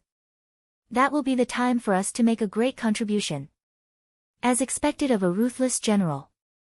Not only did he not run away in the face of Leng Feng's attack, he even chose to fight to the death. This seemed to have inspired the major commander, who also saw some hope. General, can we really do it? Why not? We still have more than 40,000 people. Even if we discount them, we still have 20,000 people left. Can't we defend the business district? At that time, we will also have the firearms of the mercenaries. What will we be afraid of? Cece said viciously. He then walked out of his bed and called for a group of guards to carry out a new plan of attack. On the watchtower, Lu Jian was sleeping with a Type 95 class machine gun. He needed to rest up and prepare for the battle at dawn. Suddenly, the sound of gunfire from afar woke him up. He took out his binoculars and looked into the distance. His face lit up. It's the reinforcements. The reinforcements have arrived. Really? Governor Song Zhe, who also heard the gunshots, rushed to the top of the building just in time to hear this sentence. That's right. The reinforcements must have arrived. But I don't know if they are the main force of the 6th young masters Ling Feng. Lu Jian said with uncertainty. After all, it had only been 2 days since the telegram was sent. How could they arrive so quickly? Speaking of which, if the telegram wasn't out of power, they would have received the telegram from Yang Qindong. No matter who they are, as long as they are reinforcements, they are our hope.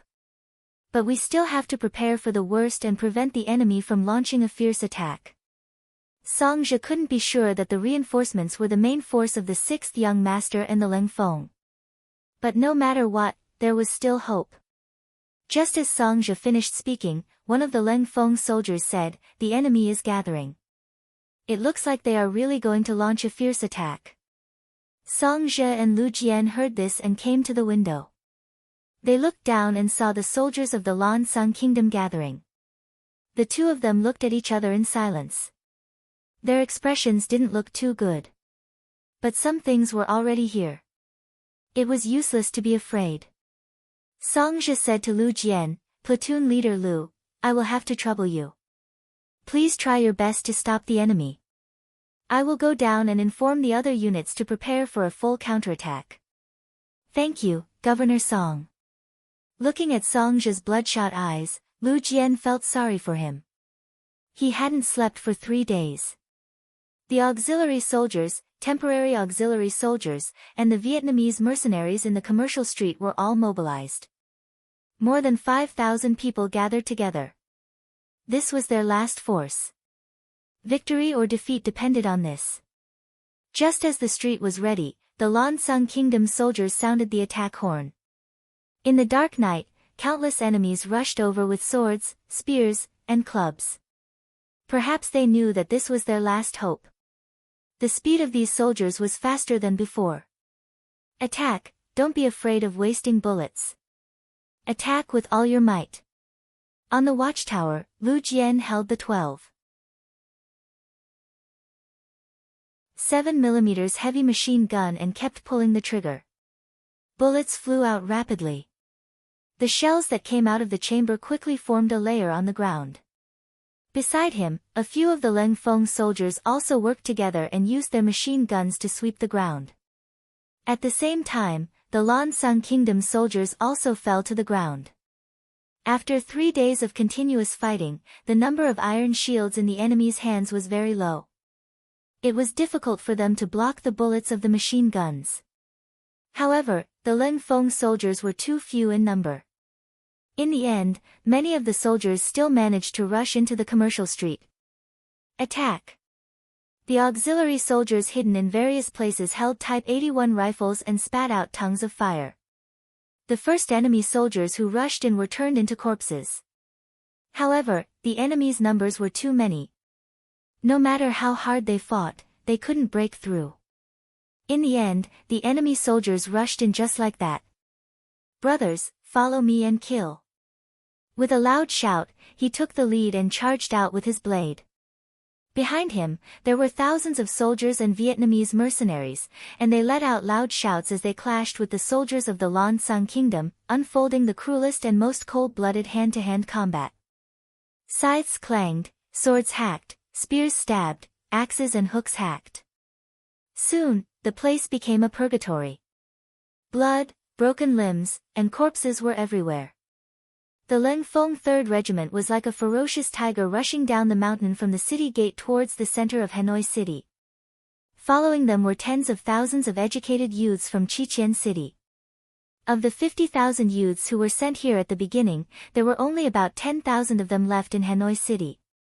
When the battle broke out, they tried their best to hide. Although they were unarmed and wanted to kill the enemy and serve their country, they knew their mission and responsibility. Without a plan, they would only be courting death if they rushed out. When the Cold Vanguard Regiment appeared, they quickly gathered together and followed behind the Cold Vanguard Regiment. They took all kinds of weapons from the dead enemy soldiers and charged towards the commercial street with the Cold Vanguard Regiment. At the front of the charging army, Yang Qindong took the lead. Every time he fired a shot with the 95 style, an enemy would fall to the ground. With the existence of that qi, his perception was at least 3 times stronger than that of an ordinary person. These advantages made him like a fish in water. In just a short while, the number of enemies who had died at his hands had exceeded 100. "Young master, slow down. Young master, be careful. Tiger's Mane followed behind Yang Qindong with 2 guards. A gentleman would not stand under a collapsing wall. Logically speaking, Yang Qindong should not be allowed to participate in such a chaotic battle. However, none of them could catch up to the 6th young master. All they could do was follow closely behind and strangle all dangers in the cradle. This slowly turned them into a sharp knife, stabbing directly into the enemy's heart. Behind them was the main force of the Leng Feng 3rd Regiment. Commander Wu Sheng was already sweating profusely. Previously, when they were attacking the city, they were accidentally discovered by the enemy and had no choice but to take the initiative to fire. Even so, they only managed to take down the west gate of the 4 city gates. The battle for the city gates was already over. This made Commander Wu Sheng very depressed. However, they were still left in the dust by the 6th young master in the battle inside the city. As a self-proclaimed elite, he could not accept this. He yelled and urged the Cold Spear warriors to speed up, turning into a torrent that charged straight into the city center. Whether it was Yang Qindong's troops or the 2nd Regiment of the Leng Feng, they were all too fast. They were so fast that the Lansang Kingdom soldiers did not even have time to form an effective defensive line before they killed their way over. Then, they broke their formation and forced countless enemies to flee. Those who were too slow to run simply threw down their weapons and knelt on the ground. Yang Qindong passed by the spineless and kneeling surrendered soldiers and continued to lead the charge towards the commercial street near the palace. Behind Yang Qindong were a few dozen guards. Although they tried their best, they realized that they were getting further and further away from the 6th young master. Behind the guards was the 3rd Regiment of the Leng Feng led by Commander Wu Sheng. In comparison, although they tried their best, they were still at least 300 to 400 meters away from the guards. Behind them were the educated youths from Qiqian City. At this moment, they finally had a chance to use their skills. The work of reorganizing the kneeling captives would be done by them.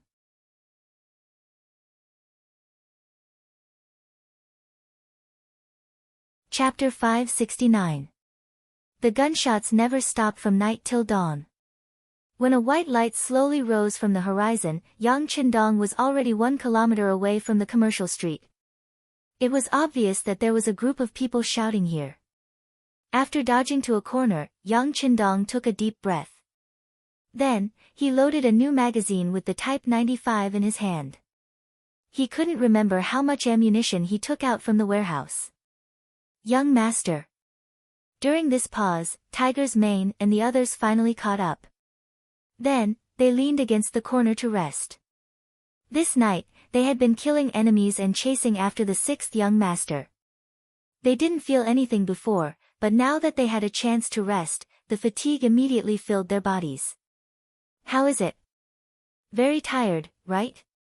Bear with it, the battle will be over soon. Yang Qindong's gaze swept over the team members and revealed a smile. Yang Qindong had been charging at the front line all this time. He should be far more tired than the others. In particular, his perception had always been in a very tense state. Because of the existence of the qi, he felt tired, but it wasn't that strong. On the contrary, he could feel that the qi was stronger than before, and even faintly felt that it was getting bigger. This made Yang Qindong very curious. He wanted to know if there was a limit to this qi, and where the limit was. The other team members didn't know what the 6th young master was thinking. After receiving encouragement, everyone's fatigue suddenly decreased by half. Each of them puffed out their chests, showing that they could still fight. Okay, check your weapons and equipment, and prepare for a surprise attack. Yang Qindong's eyes were smiling. It was as if they weren't going to kill people, but to have fun. After fighting for a night, the team members didn't have many bullets left. They weren't like Yang Qindong, who owned a large warehouse and had the world's largest arsenal behind him. But the remaining bullets were no problem for a round of attack. Alright, let's count to 5 and charge together. Seeing that all the soldiers were looking at him with inquiring eyes after checking their weapons, Yang Qindong suddenly said with a heroic spirit. 5, 4, 3, 2, charge. When Yang Qindong counted to 2, his figure had already stood up. With the word charge, he was the first to appear on the main street. Then, the 95 style in his hand spewed out a tongue of flame, directly killing the enemies on the street behind him. This enemy troop was General Sexy's headquarters. He was reprimanding the captains and kiliarchs under his command as the battle was going badly. Who would have thought that an enemy would suddenly appear behind him? Da-da-da. Gunshots rang out one after another, and the unprepared Lan-Sung soldiers fell to the ground like sliced chives. The gunshot attracted Cece's attention. What's going on? Why are there enemies behind us? Where are the troops we arranged to stop the enemy? It was no wonder that Cece was so panicked. At the beginning of the battle, he arranged for 3 kiliarchs and 3,000 soldiers to guard behind him. He thought that it was foolproof, but who knew that they were already scared out of their wits by the mercenaries? They either escaped from the city or found a place to hide. Some even surrendered and became captives. They were really frightened by the strength of Yang Qindong and the others. The gunshots didn't stop because of Cece's confusion. On the contrary, it continued. When the distance was close, a group of soldiers threw out the grenades at their waists, causing the ground to rumble. The distance between the two sides was about 200 meters. This was the most effective distance for firearms. On the other hand, the weapons in the hands of the Lan-Sung soldiers were like toys in the hands of children. They were not of any use at all. Hold on, hold on. Cece was caught off guard by Leng Feng's sudden appearance. Only when many of the soldiers in his line of sight had fallen to the ground did he react. He loudly gave out orders as he fled to a nearby street under the protection of his personal guards. The mercenaries in the commercial street were getting weaker and weaker after a few rounds of attacks. Originally, 1 or 2 more attacks would have been enough to clinch victory. The sudden appearance of the cold front made Cece's plan fall through. He had no choice but to escape to another place. Want to run? Yang Qindong's eyes spat out flames of anger. With his inhuman eyesight, he naturally saw that there was a general wearing golden armor among the people escaping. If he guessed correctly, he should be the leader of the mercenaries. If he didn't encounter him, it would be fine. But since he encountered him, there was no reason to let him escape. He ran as if he was flying.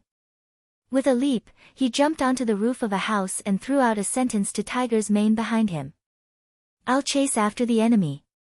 You guys are responsible for cleaning up this place. With that, Yang Qindong disappeared from the sight of Tiger's mane and the others. Everything happened too quickly. In addition to a night of killing, even Tiger's mane and the others felt a little exhausted. They definitely couldn't keep up with the young master's speed. Qiu V, Dao Shao, you guys are responsible for settling the matters here. Beta Persei, let's go. Even though he was very tired, Tiger's mane still decided to chase after him. This was a display of loyalty. Tiger's mane and Beta Persei left. Behind them, a few members of the first guard team followed. Ba Daojiang, Peng Yu, and the others were among them. Their thoughts were the same. They absolutely couldn't let the 6th young master take the risk. In fact, if it weren't for the fact that they were physically exhausted, they would have followed behind Yang Qindong.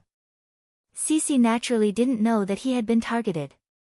When he left a group of people to guard the place, he thought that he was already safe. So when he walked to another street with nearly 100 of his personal guards, his originally nervous heart had already relaxed. It was early in the morning, and the battle in the commercial street had already lasted for 3 days. The people in the vicinity had already fled. On a relatively spacious street, there was only Cece and nearly 100 of his subordinates. This time, we were unlucky. The mercenaries came just in time. But it doesn't matter. After this battle, at least we know that they are not invincible. After I leave the city and regroup, they definitely won't be so lucky the next time they come. Cece's face was unconvinced. It seemed like he was cheering for his subordinates, but it also seemed like he was cheering for himself. While walking, Cece said this. That's right. With the general's divine power, even the mercenaries are no match for you. Immediately, a personal guard flattered him. Ha ha ha. Hearing the flattering words of his subordinates, Cece laughed and completely forgot that he was scared shitless when he saw the mercenaries. This army that didn't look like a failure at all was actually laughing at this time. It looked so discordant. At this moment, an even more discordant voice exploded above their heads. Bah! It's just a group of clowns. How dare they boast so shamelessly? Who is it? Who is it? Where is he? As soon as they heard the reprimanding voice, Cece and the others quickly looked over and saw Yang Qindong standing on a 5-meter-high roof. Of course, they didn't know who Yang Qindong was. But they could see that the opponent was only one person. Although this person was holding a firearm that they had never seen before, 100 people against one person still gave them enough courage. You're only one person and you still dare to show your face. You really don't know how to write the word, death. Come, let's attack together. Cece's eyes flashed with a fierce light. His gaze was more focused on the firearm in Yang Qindong's hand. He thought that this battle was already over, but if he could snatch an advanced firearm, then this trip would be worth it. The fact that 100 people could fight one person gave the other personal guards a great deal of confidence. After receiving the general's order, they clamored and surrounded the rooftop. You don't know the meaning of death. Yang Qindong stood on the rooftop like a god. Looking at these people with swords and spears who wanted to surround him, his eyes flashed with a strong murderous intent. Then he raised the gun and fired at a few personal guards who were climbing up the rooftop. Bang! A loud sound was heard, followed by the sound of a small landmine explosion. The pitiful personal guards who were climbing up the rooftop didn't even know what was going on before they were blown away. The personal guard who was hit by the gun was directly blown into pieces. His flesh and blood splattered everywhere. Yang Qindong was holding a shotgun in his hand, and it was the latest model. The power of a small cannonball was not just for show. When this shot was fired, the range of the shot encompassed a radius of 4 to 5 meters. How could swords and spears block this shot? One shot actually had such a shocking effect. Cece's mouth suddenly opened so wide that an egg could be stuffed in. It could be seen how shocked he was at this moment. The other personal guards weren't any better. A few personal guards who wanted to climb up the rooftop in another direction suddenly stopped their actions. Then they stood there helplessly, not knowing what to do. They didn't know what to do, but Yang Qindong could teach them. They saw the muzzle of the gun turn, and the next shot was already in front of them. Bang! A large hole appeared on the rooftop. Naturally, no one who stood there was lucky enough to escape. If they weren't dead, then they were injured. Oh my God! The power of the shotgun scared them. After seeing the power of 2 shots, none of the personal guards thought of taking Yang Qindong's life. On the contrary, each of them quickly found a place to hide. At this moment, Yang Qindong, who was alone, was not a soft persimmon to be pinched. He was like a fierce tiger in the forest, opening his mouth and swallowing their lives.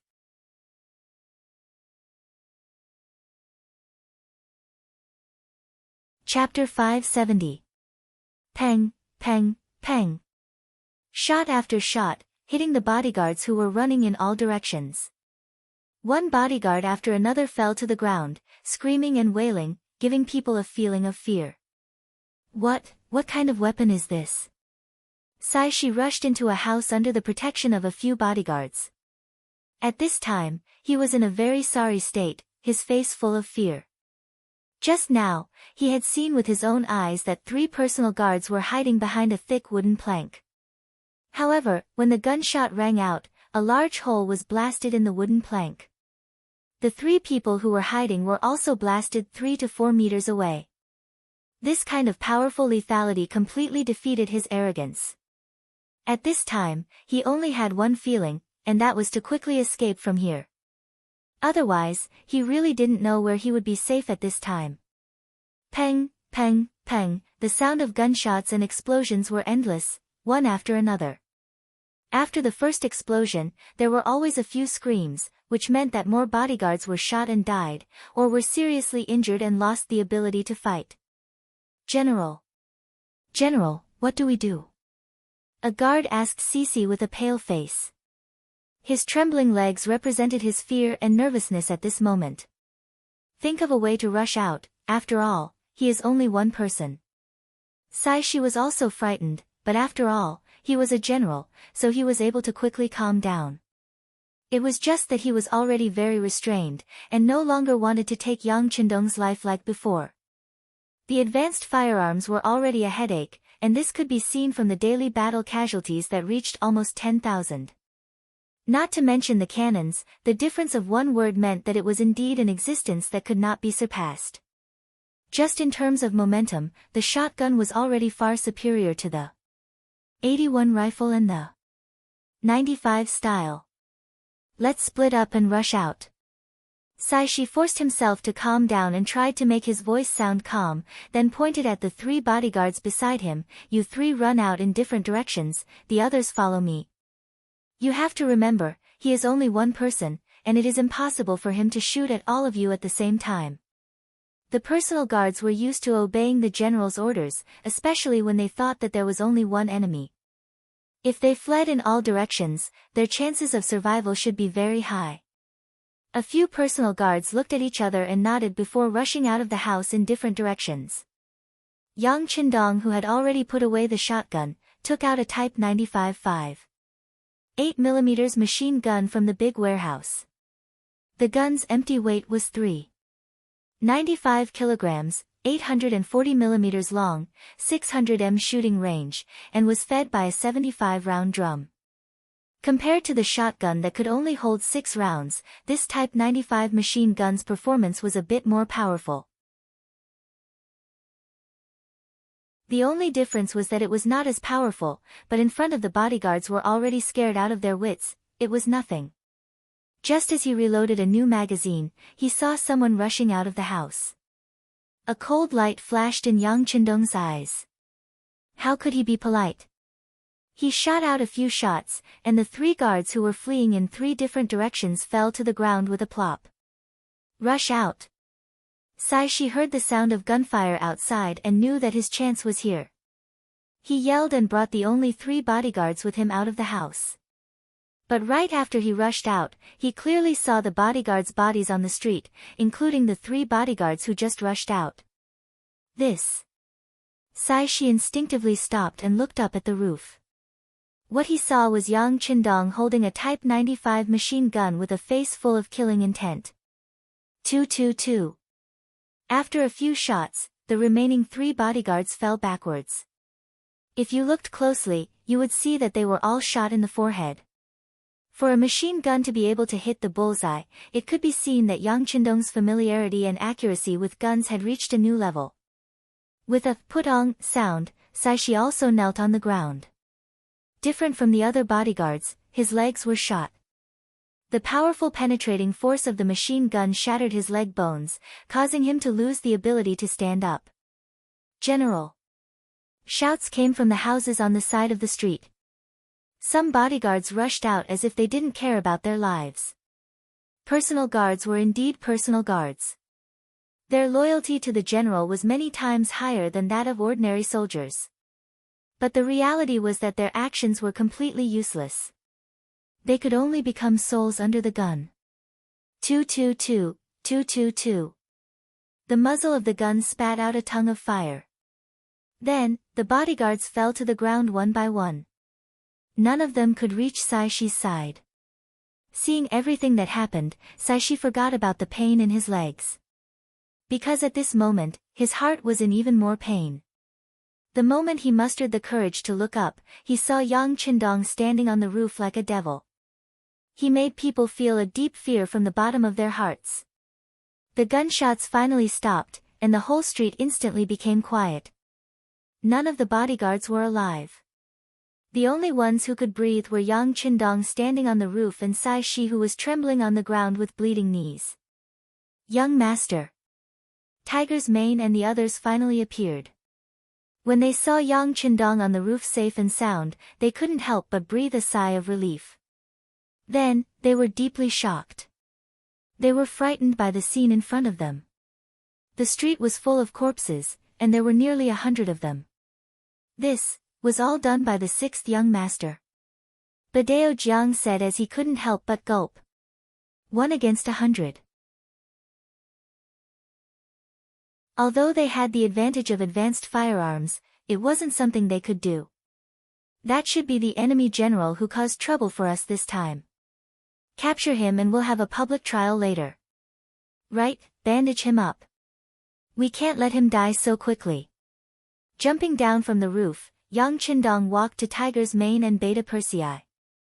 At the same time that Sai Shi was captured, in front of the commercial street, because of the appearance of the guards and the 3rd Regiment of the Cold Front, the Lansang soldiers here were first defeated, then kneeled and surrendered in front of the powerful forces. The crisis of Hanoi City was resolved. At the entrance of the commercial street, Yang Qindong stood there and looked at the mess in front of him. On the commercial street after the war, some guns were completely smashed, and machine gun parts were scattered all over the ground. The bodies of the martyrs were in various positions.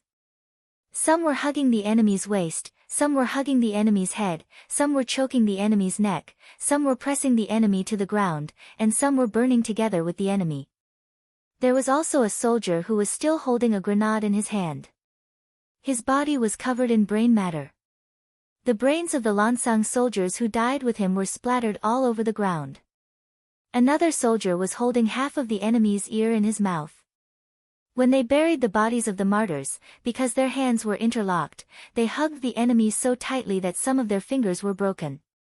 The cruel side of the war was finally revealed. In this battle, a platoon of the Cold Front soldiers had lost 6 people, and more than 10 were injured.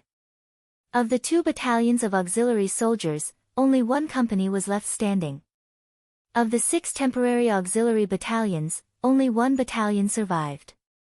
Of the 10,000 Vietnamese mercenaries led by Hung Jin, only less than 1,000 were left. This battle was the worst loss the mercenaries had suffered since they set out on the battlefield. Although this sacrifice had eliminated more than 40,000 enemies, this result still made Yang Qindong's heart ache. Standing behind him, Tiger's Mane, Beta Persei and the others' eyes were red, and the murderous intent in their hearts had unknowingly gathered. Young master, this hatred must be avenged. Of course it must be avenged. Yang Qindong said with absolute certainty. Not only did the Lansang kingdom take in Fan Yuhai's defeated troops, they even dared to take the initiative to attack them. If he did not destroy them, how could he get rid of the hatred in his heart? Wouldn't that make others look down on him? 6th Young Master. Song Zhe, Gao Yu, Lu Jian and Hung Jin finally appeared. From their bodies, one could see heavy fatigue. It was obvious that the 3 days and 4 nights of fierce battle had consumed a lot of their energy. As soon as the 4 of them appeared, they had a guilty look on their faces. With such a heavy loss this time, they did not know what kind of punishment they would receive. Although they had worked hard in the process, the result was still unbearable. This was especially true for Hung Jin, who was one of the 4. This time, he was the one who allowed the enemy to break in while he was defending the city. What was even more hateful was that there were some traitors among his subordinates. It could be said that he was the most responsible for this incident in Hanoi City. He was originally a defeated general, and this time he committed such a big mistake. He really did not have the face to face Yang Qindong. The reason why he came this time was to ask for forgiveness. He was even mentally prepared to be punished severely and even to hand over his military power. Yang Qindong stood there motionless like a mountain. His eyes swept across the 4 people's bodies and faces, bringing great pressure to them. Hung Jin's mistake was already mentioned. Gao Yu's mistake was that he did not follow the rules and regulations. As a result, the telegraph was always on. When it was needed, there was not enough power to receive the telegraph. Naturally, it was a big mistake to not be able to receive the news. Although Lu Jian worked hard in the battle, as the highest-ranking officer of Lingfeng, he only cared about the small area in front of him. He did not think about commanding the auxiliary troops, did not help this force, and did not even arrange for them to be on the watchtowers. Otherwise, the battle would not have been so difficult. As for Song Zhe himself, he only focused on developing the economy. He did not think about how to deal with the enemy if they attacked. This was a little short-sighted. He did not even make good use of the 10,000 educated youths in the city. This was also a big mistake. The 4 people who had made mistakes, at this moment, no one dared to look at Yang Qindong. They all lowered their heads, waiting for the result of their punishment. Sigh. With a sigh, Yang Qindong knew that they were wrong. However, this was not what they wanted to face. It was because of their limited vision. He believed that with this experience, they should know how to deal with it in the future. You have worked hard. After sighing, Yang Qindong did not blame them. Instead, he encouraged them to say such a sentence.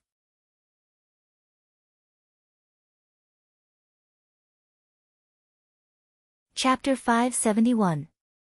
They were waiting to be reprimanded, even prepared to be punished severely and transferred from their original posts.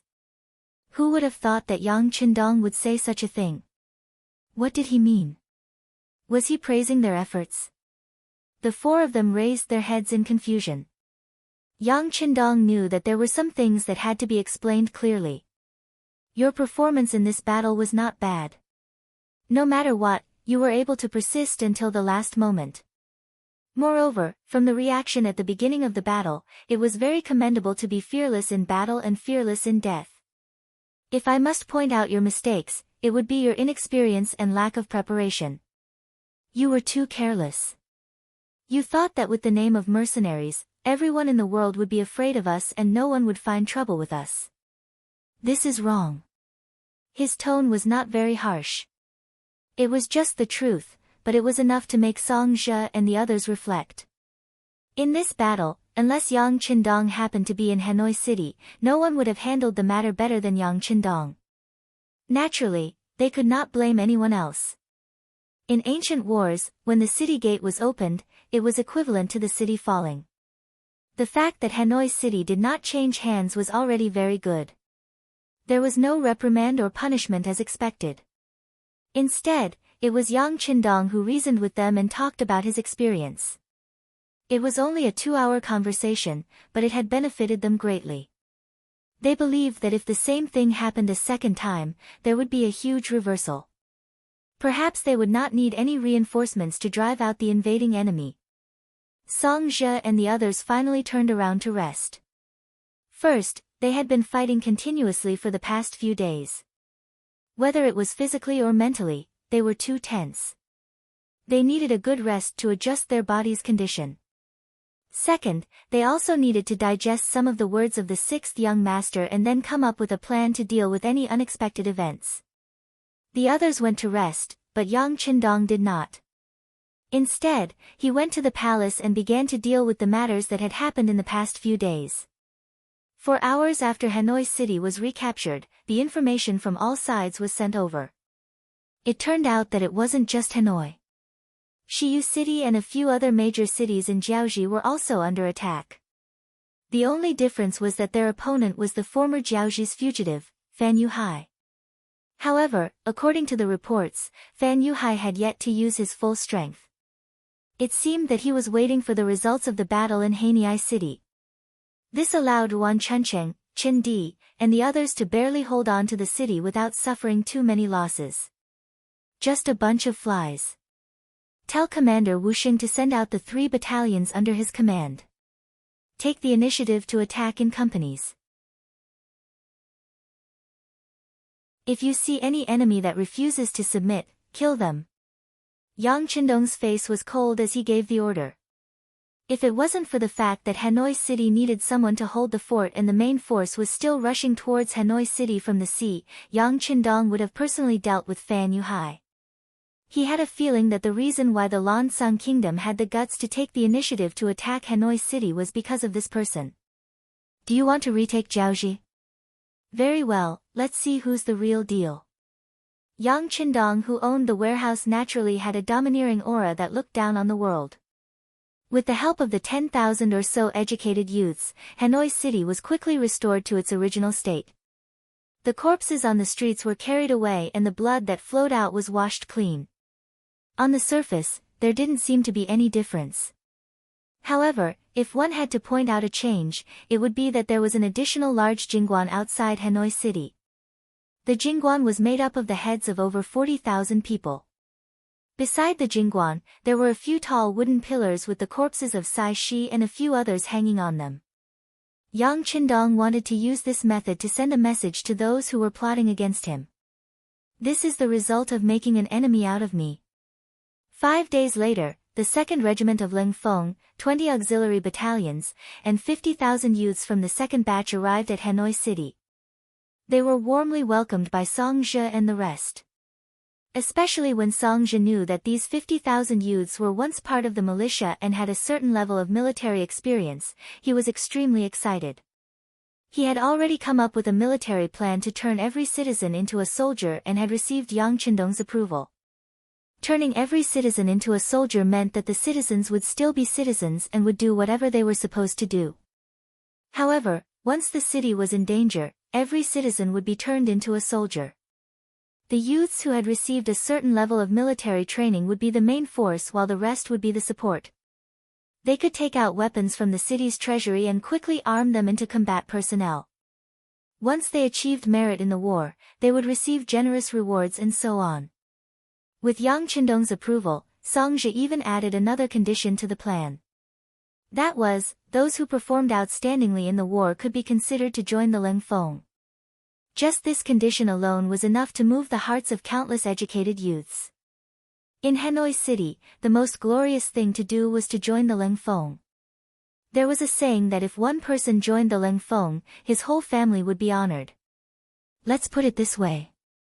As long as one member of your family joined the Ling Feng, no matter where you went, you would be looked up to.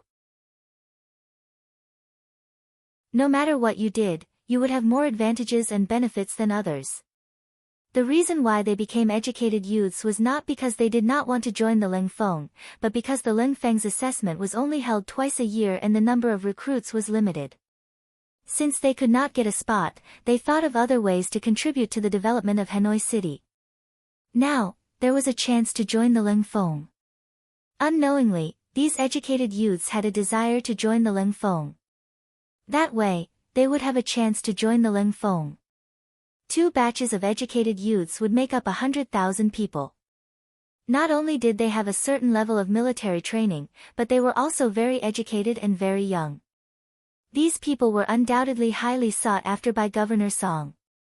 However, after these people were divided into different cities, under their leadership, they would definitely become a very powerful force. If used well, they would no longer have to fear other enemies. After handing over the matters of Yunnan province to Song Zhe, Yang Qindong began to think about how to deal with the Lansang kingdom. In Yang Qindong's eyes, the deal was naturally different. This deal was to destroy the kingdom. Originally, he wanted to wait for the matters of Yunnan province to settle down before dealing with the Lansang kingdom. However, since the other party had made the first move, they could not blame him for making the first move. The Ling Feng's 3rd Regiment had already returned from the various cities. Just as Yang Qindong expected, the moment the Ling Feng appeared, Fan Yuhai immediately retreated with his men. Obviously, he knew that with his 50,000 men, it was impossible for him to win against the powerful mercenaries. With the return of the Ling Feng's 3rd Regiment, the matter of setting off for the Lansang kingdom was also brought forward. In a mere 5 days, the preparations for the war against the Lansang kingdom were completed. In order to take revenge for the destruction of Hanoi, this time, Yang Qindong mobilized the 2nd and 3rd Regiment of the Ling Feng's 20 battalions and the 30,000 Vietnamese mercenaries led by Hong Jin Ho, a total of 50,000 men. According to Yang Qindong's plan, once they took down the Lansang kingdom, Qiqian City would mobilize another 50,000 young men to complete the remaining tasks. Ships of military supplies were transported from Qiqian City to Yunnan province and sent to the various troops. The 40,000 mercenaries marched out of Hanoi City's west gate and headed straight for the Lancang Kingdom. Their first destination was Heping County, which was next to Yinglu City in Yunnan Province. Heping County was next to the Jiaozhi region and was one of the most important cities of the Lancang Kingdom. There was a 3,000-strong Lancang army here. When the mercenaries arrived at Yinglu City after 3 days, they did not stop and continued forward. The scouts of the Lancang Kingdom spread the news to the capital, Wanxiang City. Wanxiang City, the city that represented the political and economic center of the Lancang Kingdom. Within the palace, King Piaci felt waves of pain in his teeth. He had believed Fan Yuhai's words and took the initiative to attack Jiaozhi City because he wanted to take advantage of the situation. He had heard that there were mountains of gold and silver there. As long as they won the war, they would obtain many advanced firearms that could make up for the shortcomings of the Lancang army. However, who would have thought that the main force of the mercenaries would suddenly appear? Not only did they resolve the crisis of Hanoi City, but they also defeated the 70,000 men including Cici. Less than 10,000 men managed to escape the city.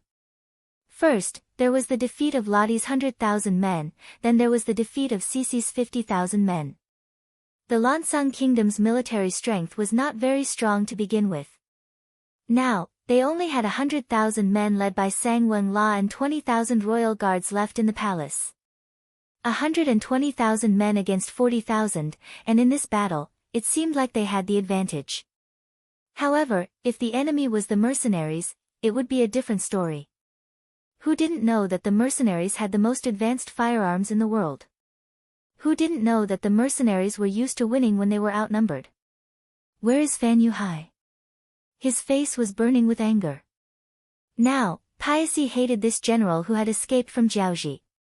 If he hadn't listened to his words, he wouldn't have to face the main force of the mercenaries so early. Your Majesty, General Fan's troops have already arrived at Sangnu City.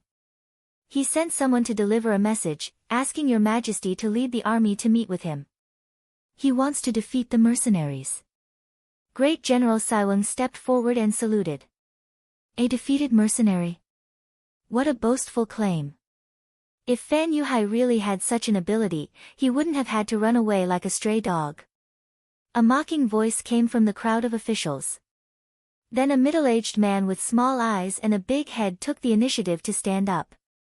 He cupped his fist and said respectfully to the high and mighty Piaci, Your Majesty, I think that Fan Yuhai wants to use us as a shield.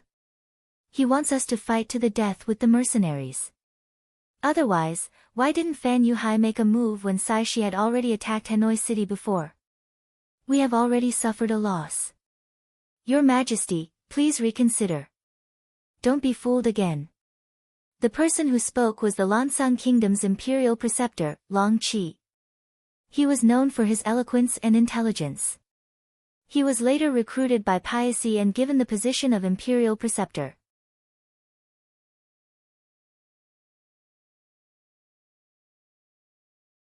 Chapter 572. It could be said that if Sang Wenla was the representative of the military, then Long Qi was the representative of the civil officials. When such a person stood up to express his opinion, he quickly received the support of many civil officials below. Not only that, some people simply talked about the previous sneak attack on Hanoi City. They accused it of being a mistake and playing with fire.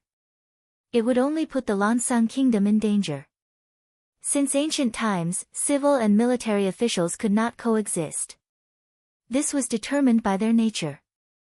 Just like how military officials could only show their usefulness on the battlefield, civil officials needed the world to be peaceful. Only then could they display their talents. Once a war broke out, their abilities would be of little use. This was also why in history, whenever a war broke out, the civil officials would always advocate for peace while the military generals would always advocate for war. Piaci was still sitting on the high seat and watching everything with a smile. For an emperor, the balance of power represented their means. Civil and military opposing each other, this was what he wanted to see from the bottom of his heart. But when he saw the morale of the civil officials getting higher and higher, Sang Wen-la and the other military officials slowly stopped talking and kept silent, he also saw that something was wrong.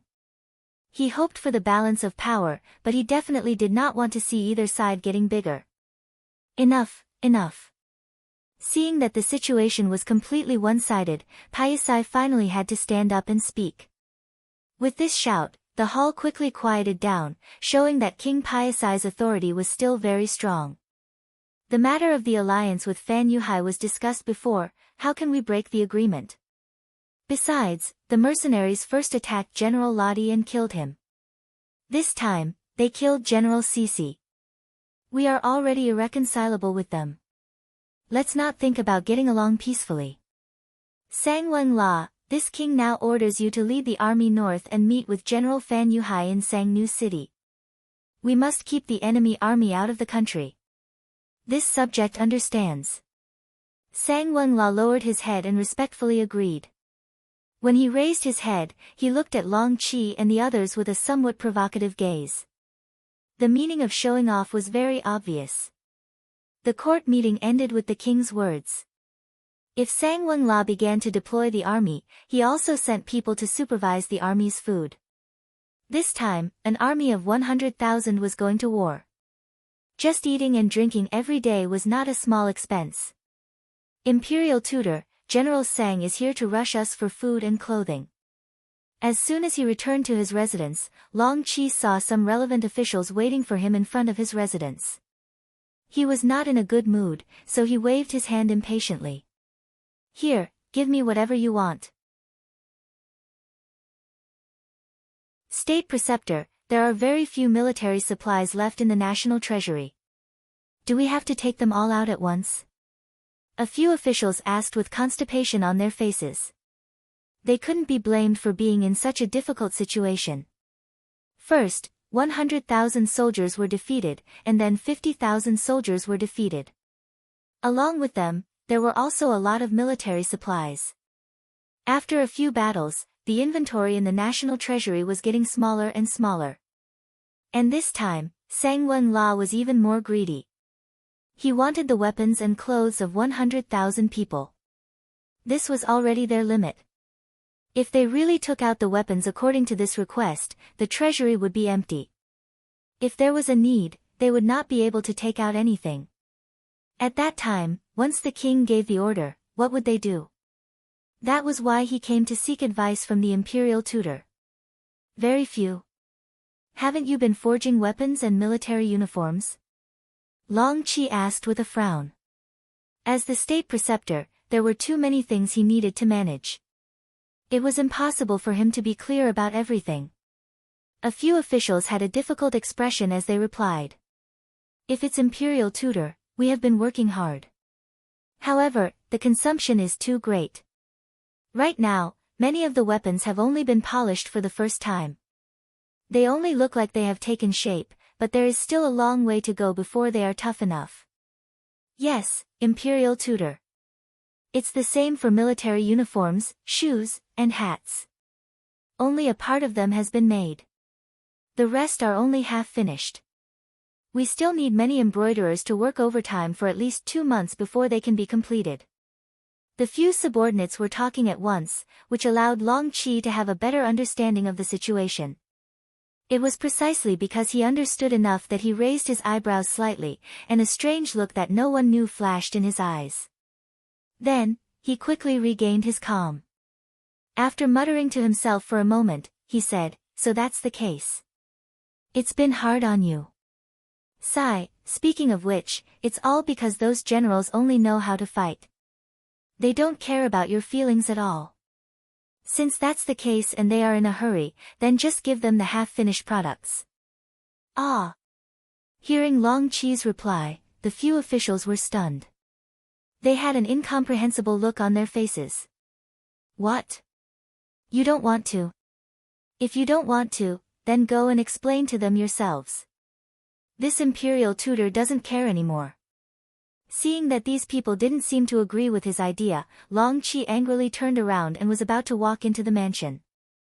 This frightened the officials. They quickly stopped Long Qi's footsteps and asked, if we give them the half-finished products, then once they find out about it on the battlefield, what should we do? If they find out, then so be it. They are overestimating themselves. Besides, this time, we are supposed to cooperate with Fan Yuhai in the battle. It's just a show of strength. Of course, if you have other ideas, then you can think of them. Long Qi said with an indifferent attitude. If there were other ideas, would they still ask for Long Qi's opinion? Thinking that there really wasn't a better idea, and that the soldiers were all like wolves and tigers. They looked like they would be beaten up at any time if they didn't give them the items. In the end, these officials made up their minds. After all, this idea came from Imperial Tutor Long Qi. If something happened, they wouldn't be alone. In the end, all of them expressed that they would listen to the order and left the Imperial Tutor's mansion. His ears finally quietened down. Long Qi strode towards the backyard of the mansion. All of you wait outside. This Imperial Tutor wants to be alone for a while. Waving his hand, he dismissed the guards beside him and entered the courtyard alone. After there was no one around him, Long Qi's footsteps became faster. After making several turns, he stopped in front of a small house. After taking a deep breath, he pushed open the door and entered. The small house wasn't very big. Other than a bed, 2 chairs, and a small wooden table, there was nothing else. It looked very simple and crude. However, at this moment, there was a person sitting on a chair and fiddling with tea leaves in front of him. He seemed to be very focused and didn't seem to be displeased by the simple environment at all. Mr. Yun. Long Qi's attitude became more respectful. It was far from the high and mighty attitude he had towards the lower officials. Imperial Tutor is here. Please take a seat. You came just in time. Try the tea leaves I just brewed. Mr. Yun smiled and pointed at the empty chair in front of him.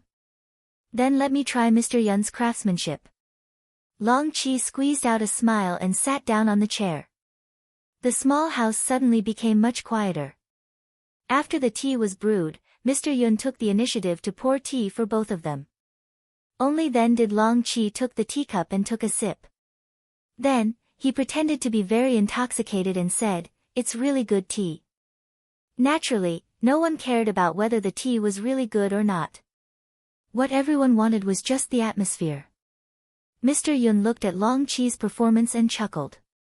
He understood that the other party was using this matter to express his attitude. Since the other party said that his tea was good and his attitude was so respectful, needless to say, this person had already made his decision. With this thought, the smile on his face became even wider. Then, his right hand reached into his bosom and 1,000,000 taels of silver banknote appeared in his hand. Imperial Tutor, this is from our Duke of Loyalty. With this banknote, anyone can exchange it for the same amount of silver taels at any Yang family bank. Hee hee, hee hee hee. Long Qi unceremoniously reached out and took the banknote. The smile on his face was as bright as a blooming flower as he said, "Duke of Loyalty is really generous. Long Qi admires you." This banknote was worth 1,000,000 taels of silver. Just how big was the Lansang Kingdom? In a year, the national treasury's income was only about 2,000,000 taels of silver. This banknote was half a year's income. Who wouldn't be envious of it? Carefully putting the banknote into his bosom, Long Qi did not wait for Mr. Yun to speak. That's right, this is only the beginning. Duke of Loyalty said that as long as Imperial Tutor does well, he will give you a total of 5,000,000 taels of silver. This can be considered as a form of support for the Long family's business in the future. Hiss. When he heard the figure of 5,000,000 taels of silver, Long Qi, who was still smiling mischievously, could not help but suck in a breath of cold air. That was a huge amount of wealth. With this, even if the Long family did not do anything, just the interest alone would be enough to feed them for several generations. When the figure of 5,000,000 taels of silver was mentioned, the hesitation in Long Qi's heart completely disappeared. Of course, he was not worried that the Duke of Loyalty would not honor his promise. This was because he would become a role model. Whether it was good or bad, many people would see it. If the Duke of Loyalty really dared to play tricks with him, it would only cause more people's hearts to turn cold. It was said that the Duke of Loyalty was a person who did great things. He would not do things without propriety. Long Qi's thoughts were not wrong. Yang Qindong did not have the slightest intention of playing tricks with him.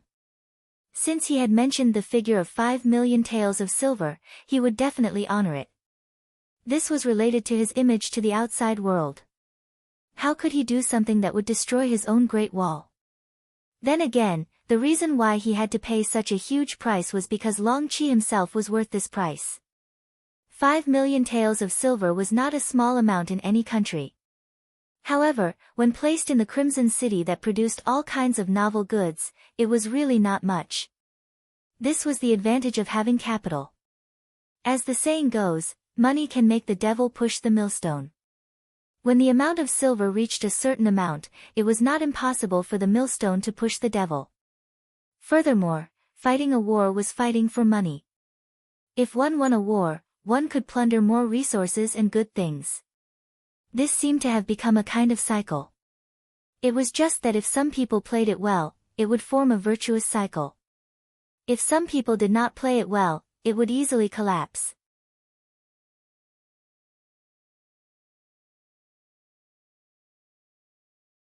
Chapter 573. Obviously, Yang Qindong was the kind of person who liked to play. With a large warehouse, countless goods and all kinds of knowledge in his hands, this was enough to give him an advantage of a few hundred years. If he couldn't do this well, then he would have lived his life in vain. Of course, there were some things that couldn't be done immediately even if one had money. For example, the process of contacting and persuading Long Qi didn't go smoothly at first. The so-called Mr. Yun was Yun Ke, the leader of the Security Bureau's External Affairs Group 3. He was the one who had convinced Qin Di in Jiaoxi's Shiyu city to deal a heavy blow to King Li Li and his son, allowing the war to proceed more smoothly. After his contribution in Jiaoxi, he was sent to the Lansang Kingdom and began to tackle problems here. Perhaps because the mercenaries didn't arrive here, it took a lot of effort to establish a relationship with Long Qi. After spending a lot of money, he finally met Long Qi. Long Qi still didn't trust him, or rather, he still had some illusions about the Lansang Kingdom. No matter what, Long Qi was still the state preceptor of the Lansang Kingdom. He was considered the role model and leader of the civil officials. For someone with such a high position and authority, it was extremely difficult for him to betray the Lansang Kingdom. Fortunately, Skylark was indeed capable. In order to meet Long Qi, he spent 1 million taels of silver. Sure enough, for the sake of money, the two finally met in private. Needless to say, with Skylark's ability, it didn't take long for Long Qi to be moved, especially after he was promised that the Yang family's goods in the Lansang Kingdom would be given to the Long family to handle. Long Qi really couldn't refuse. But even so, Long Qi didn't agree immediately. Instead, he said that he needed to think about it. In fact, he wanted to investigate properly. Sure enough, after they met and parted ways, many people from the state preceptor's residence left the Lansang Kingdom and rushed to Jiaoxi and Great Ming as merchants. It was also because the investigation needed time, and before the final decision was made, Long Qi couldn't say anything. This caused Yang to not receive accurate information in advance when the battle in Hanoi City broke out, causing the mercenaries to suffer some losses. Although the sixth young master did not blame Skylark for this matter, he still blamed himself, thinking that his intelligence work was not good enough. In order to make up for this mistake, he suddenly appeared in the Imperial Advisor's residence and stayed there as a guest. This was definitely a risky move. Long Qi didn't reject Skylark's sudden appearance. Instead, he got someone to arrange a house for him in the backyard. The state preceptor's plan was also very good. If the people who came back with good news, he naturally wouldn't mind having a good talk with Skylark. On the other hand, he could also capture this person and send him to the king to show his loyalty. The path of advancement and retreat were both beneficial to him, so he allowed Skylark to move in.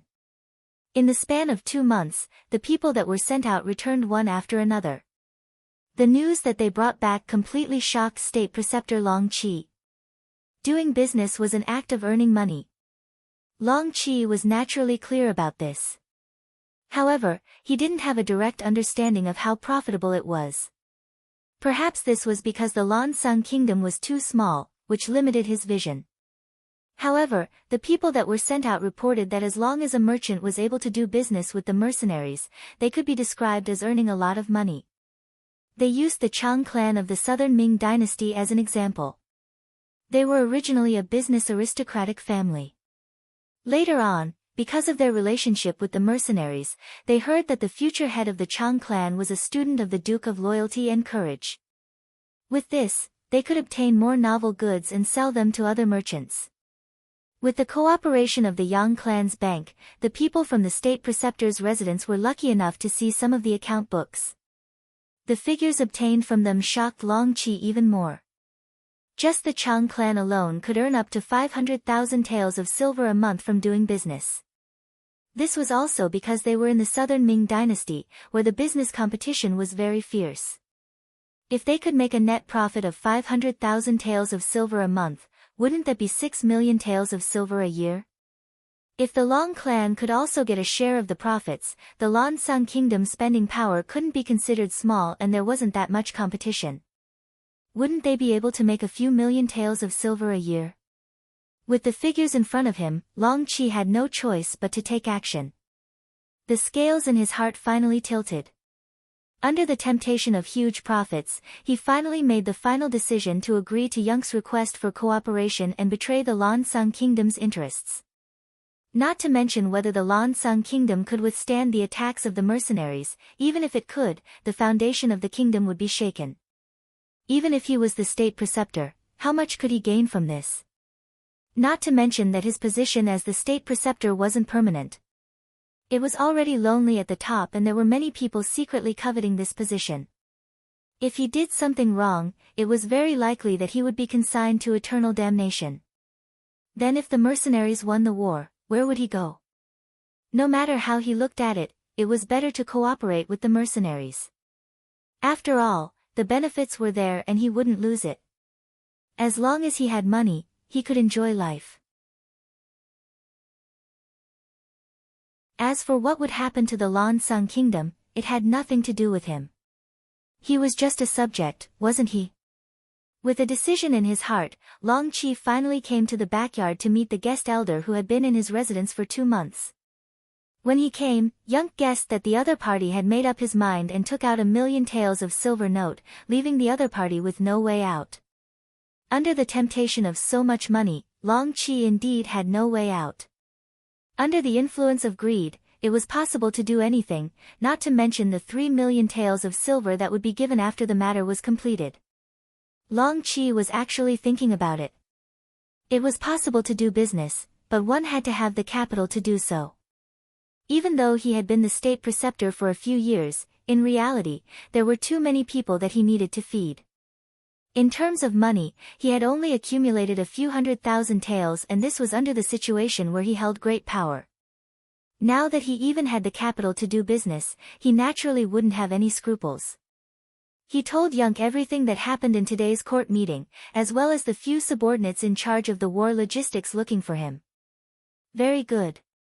Young was very satisfied with Long Qi's attitude. Since the state preceptor has already expressed his stance, then we are all on the same side. The victory of the mercenaries is also our victory. For this kind of victory, I think we can have some ideas on the soldiers of the Lan Xang kingdom. As long as we can control their logistics, it will be a great achievement. And, if we really do make a contribution in this matter, I can consider suggesting to the Duke of Loyalty to give the state preceptor more money as a reward. Hearing that there was a great reward, Long Qi's eyes almost narrowed into slits. In order to express his gratitude, he revealed another piece of information. Mr. Yun, my people have discovered that many of the Han people stationed in the Lan Xang kingdom are being gathered. As for what they are doing, I am not too sure. Oh, there is such a thing. After hearing this, Young's expression became much more serious. Although he didn't understand the reason behind this, it wouldn't happen for no reason. It seemed that there was a need to report this matter to the sixth young master. 40,000 mercenaries took down Heping town in a single attack.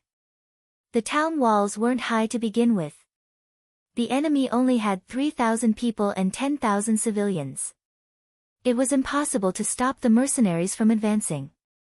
After taking over the town, Yang Qindong entered the barracks of the Lansang soldiers. Leng Feng's second commander Luo Pe, political commissar Kong Jie, third commander Wu Sheng, and political commissar Chen Bo all came to the sixth young master. Sixth young master, in this battle, we have captured around 1,800 Lansang soldiers. How should we deal with them? Should we send them back to Vietnam with the civilians and send them back to Ryukyu Island by sea? The political commissar of the 2nd Regiment, Kong Jie, asked. Things like this after a battle were usually handled by political cadres like them. Send the civilians back. There is no need for the soldiers. Kill them all. Yang Qindong was still looking at the sand table that Tiger's Mane had just made. He didn't even raise his head as he spoke. Kill them all? Kong Jie thought he heard wrong and asked again. Yes, kill them all. The martyrs of Hanoi City need an explanation from us. Since the Lansang nation dared to find trouble with us, they should be prepared for our revenge. Yang Qindong raised his head as he spoke. Then, his gaze swept across Luo Pe and the other three. What? Do you have any questions? Being stared at by Yang Qindong, the four of them instantly felt pressured. However, the political commissar of the 2nd Regiment, Kong Jie, and the political commissar of the 3rd Regiment, Chen Bo, gritted their teeth and spoke out together. Sixth young master, killing prisoners is not a good thing. Chen Bo was originally a military officer. Even now, he was still the battalion commander of the 2nd Battalion of the 3rd Regiment. However, since he was also the political commissar of the regiment, he had to carry out his authority. He stood up and spoke out together with Kong Jie. Yang Qindong raised his eyebrows. He seemed a little displeased. Of course, killing prisoners is not good. However, it is also a means of war. As long as it can intimidate the enemy, this young master thinks that the death of these 1,800 people is worth it. Alright, it's settled. Go and carry it out. He casually waved his hand and concluded the matter. He did not give anyone else the right to speak. Yang Qindong was already giving them face by explaining to the two political commissars. If they still had any objections, then he wouldn't mind replacing them. It was a good thing for officers to have their own opinions. However, it depended on what kind of situation they were in. This was a war that could destroy a nation. If they had even the slightest bit of mercy, it would prove that they were not suitable for this kind of war. There was no other way. Although Kong Jie and Chen Bo's faces were still a little gloomy, they still knew how to behave and left the room. Obviously, Yang Qindong's power was so great that his words carried enormous weight.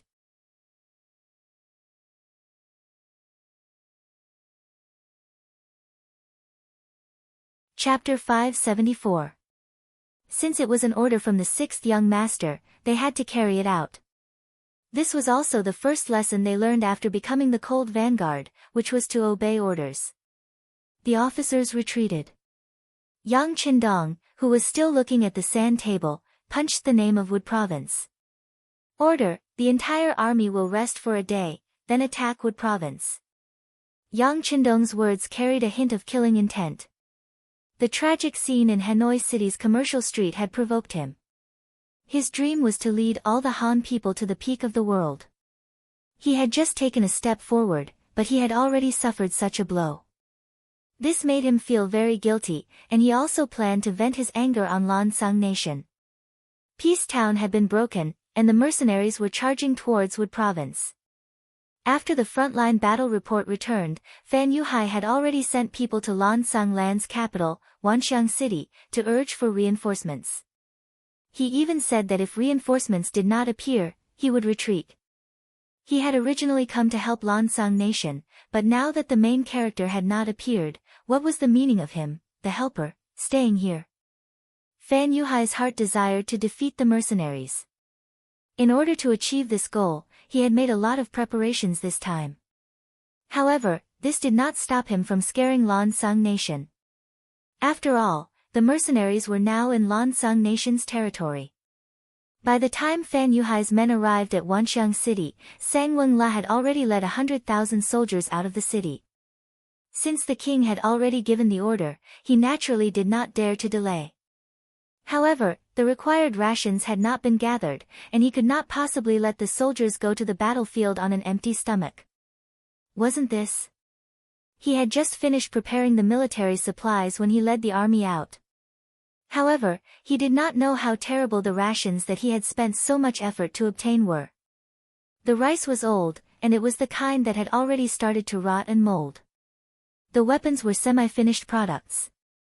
They only looked in good shape, but when they were actually used, one would know how weak they were. Even the quality of the uniforms they wore was extremely poor.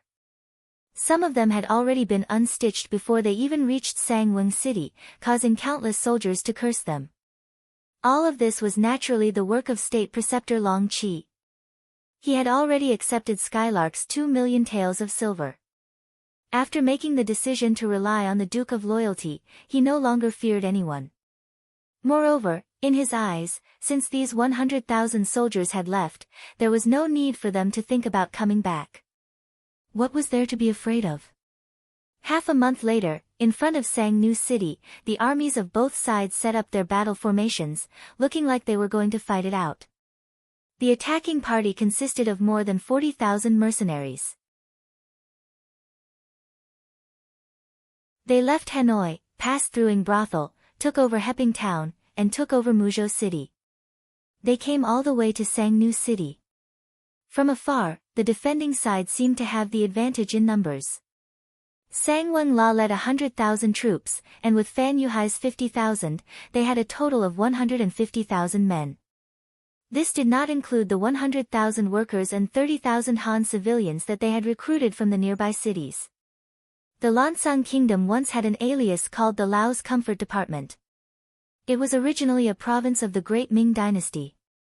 However, because the Great Ming Dynasty had lost its rule over Jiaoxi, and the originally powerful Great Ming Dynasty had split into two after the Tumur Rebellion, Jiaoxi was naturally no longer under the Great Ming Dynasty's control. However, there were still some Han civilians within the Great Ming Dynasty. It was as if these 30,000 people were forcibly recruited from the nearby cities. Now, half of these Han civilians were pushed to the front of the battlefield. The remaining half were mixed in with the Lansang soldiers and Fan Yuhai's men. This was to prevent the mercenaries from firing cannons. Fan Yuhai had already experienced how advanced their cannons were during the Battle of Hanoi City. With that experience, he was fully prepared this time. The 30,000 Han civilians mixed in with the army were prepared to deal with the cannons. There were also 100,000 Lansang civilians. They had set up hundreds of catapults. In comparison, these catapults were very simple. Some were even built with rough wood, and the joints were connected with thick ropes. They could not be used for long, but when there were many of them, they were still quite powerful. This was the second method that Fan Yuhai had prepared. Since it was the second method, there should be a third. That's right, the third method was the 5,000 light cavalry. This was all that Fan Yuhai had. He had even taken out the 1 million taels of silver that Bai Ming had given him. Only then could he have such a cavalry force that could charge and retreat quickly. Before the Ming dynasty, the Mongols relied on their invincible war horses to kill their way into the Central Plains and establish the Yuan dynasty. From this, one could see how strong cavalry was. Other than these three methods, Fan Yuhai had another trump card, which was Li Min and Shin Kuan. They were all experts in close combat and possessed decent martial arts. As long as they found the right opportunity, they would be able to sever the head of the Duke of Loyalty amidst the chaos. If they succeeded, the mercenaries would be defeated without a leader. At that time, he would lead his army and fight his way through, restoring the glory of Jiaoji and reliving the glory of the past. For this battle, Fan Yuhai had put in a lot of effort and made ample preparations. Right now, he was riding on a horse and mixed in with the cavalry. As he looked at the mercenaries in the distance who had also set up their battle formation, a trace of a smile appeared at the corner of his eyes. He wanted to see how the great Ming's loyal duke, who was rumored to care for the Han people, would break out of this situation. On the side of the mercenaries, when they saw many civilians in Han attire being pushed to the front of the troops by the enemy, some of the officers immediately felt a sense of helplessness. Those who were able to become mercenaries had all stayed in Qiqian city before.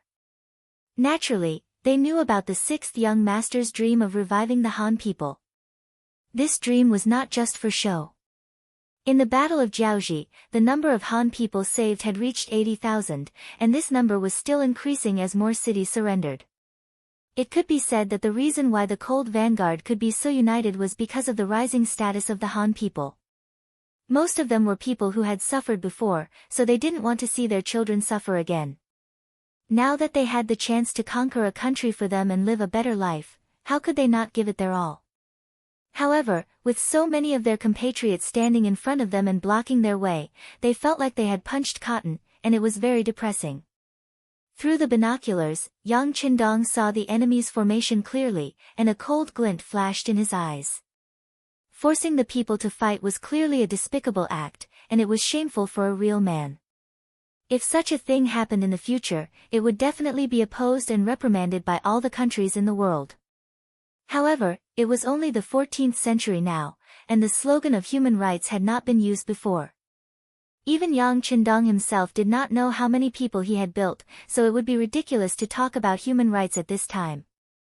It could be said that the war at this time was all about cruelty and unscrupulous means. Fan Yuhai's actions made some people curse him for not being a hero and not doing things in an open and above-board manner. There was really nothing else to say about it. Young master. Tiger's Mane stood at the side and shouted, not knowing what to do. The two commanders of the Cold Vanguard and the political commissar came to Yang Qindong's temporary command center. The situation at the front line was complicated, and it made them feel powerless. Of course, not all of them cared about the lives of the people. For example, the third commander, Wu Sheng, wanted to say that they should just kill. With the advanced cannons and continuous fire guns they had prepared, they only needed a fierce charge to suppress the enemy's morale, and there was hope for victory. Of course, this was only a thought in his mind, and Wu Sheng did not dare to say it out loud. He did not know what the sixth young master meant, and he dared to make such a statement.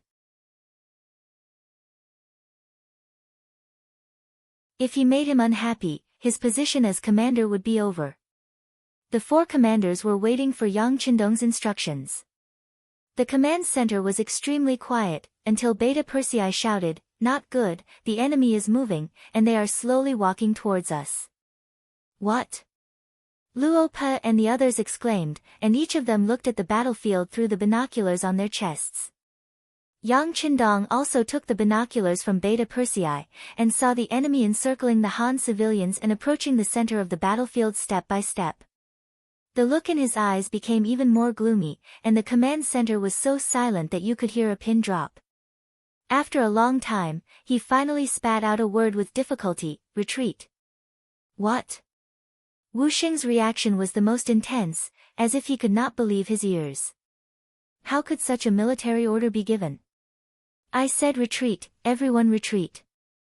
Yang Qindong was like an angry lion, and he roared at Wu Sheng. This time, everyone heard it clearly, and their bodies tensed up, and they immediately carried out their mission. Yang Qindong was left alone in his chair. He knew that these Han civilians were not real Han civilians, and they had lived in the Lansang kingdom for many years, and they had already gotten married or had children there. In their hearts, they had probably long forgotten about the great Ming dynasty. If these people died, then they died, and it was not considered a loss. However, in front of so many people, Yang Qindong had no choice but to give such a military order. This was because he wanted to establish a side in the army that loved his people like his own children.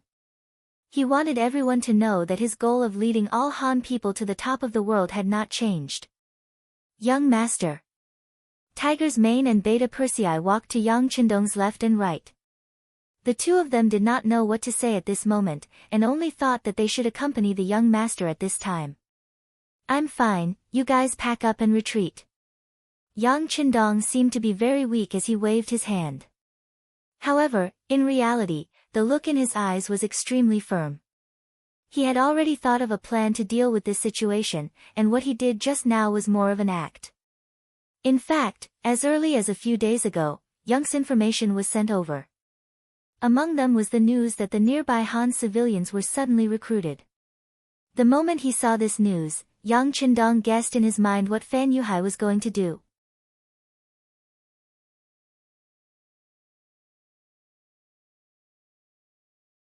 Chapter 575. Using civilians as hostages, perhaps the ancient people did not experience this many times. However, during the anti-Japanese era, this kind of thing happened countless times. However, this seemingly old-fashioned method was the most effective against those benevolent and righteous people. On this issue, their seniors had suffered many losses. When they were studying in the military academy, the instructors had also brought up this problem. It was a pity that even in the future, when technology was more advanced, no one could think of a good way to solve this problem. Fortunately, the students back then knew the nobility of human rights. No matter who it was, if they wanted to use this method again, they would first have to endure great pressure. They did not think that they would encounter such a situation again. At that time, Yang Qindong had also thought of this problem, but it was just a thought. After that, he threw it to the back of his mind. After all, he also did not think that such a thing would happen to him. He was the most powerful cold vanguard, the king of soldiers. He was used to carry out dangerous missions and not in this kind of conventional battle. The most hateful thing was that he actually had to face this problem now. For the past few days, Yang Qindong had been thinking about it. Until last night, when he looked at the moon hanging high in the sky and the bright moonlight shone down on the earth, he finally made a decision. Although it was not the best method, at least it was passable and no one would criticize him. Yang Qindong gave the order to retreat. The 40,000-strong army retreated for tens of li. When the sky was about to turn dark, Fan Yuhai's army finally stopped advancing. Then, everyone's face was filled with joy as they laughed heartily. They thought that they had finally found the soft rope of the mercenaries. If they had known that this method would be so effective, they would not have lost Jiaoji.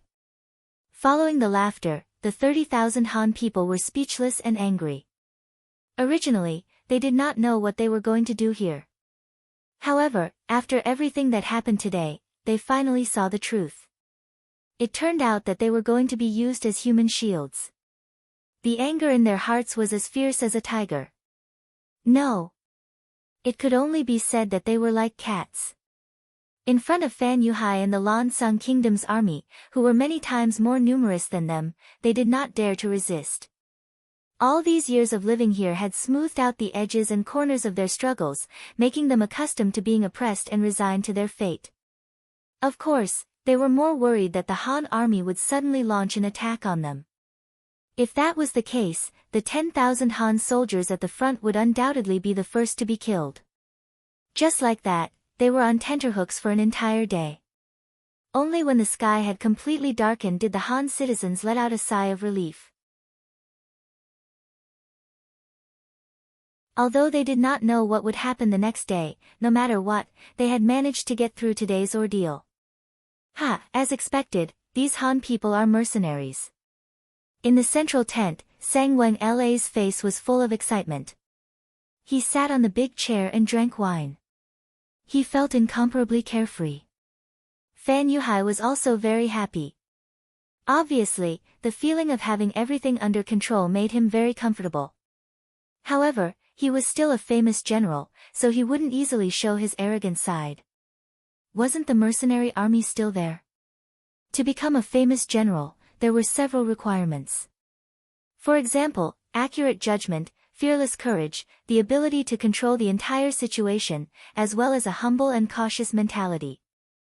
Fan Yuhai was undoubtedly qualified, but his years of cautiousness still made him say to Sang Wenla, "General Sang, it's too early to be happy. The mercenaries are only retreating, they have not been defeated by us." Looking at these mercenaries, their military discipline is indeed strict. Even when they were retreating, they were still in an orderly manner. They will not be easy to deal with. As for the 30,000 Vietnamese mercenaries, their morale is already starting to weaken. Why don't we attack them when we advance tomorrow? As long as these 30,000 people are defeated, it will definitely affect the main force of the mercenaries. At that time, our opportunity will be presented.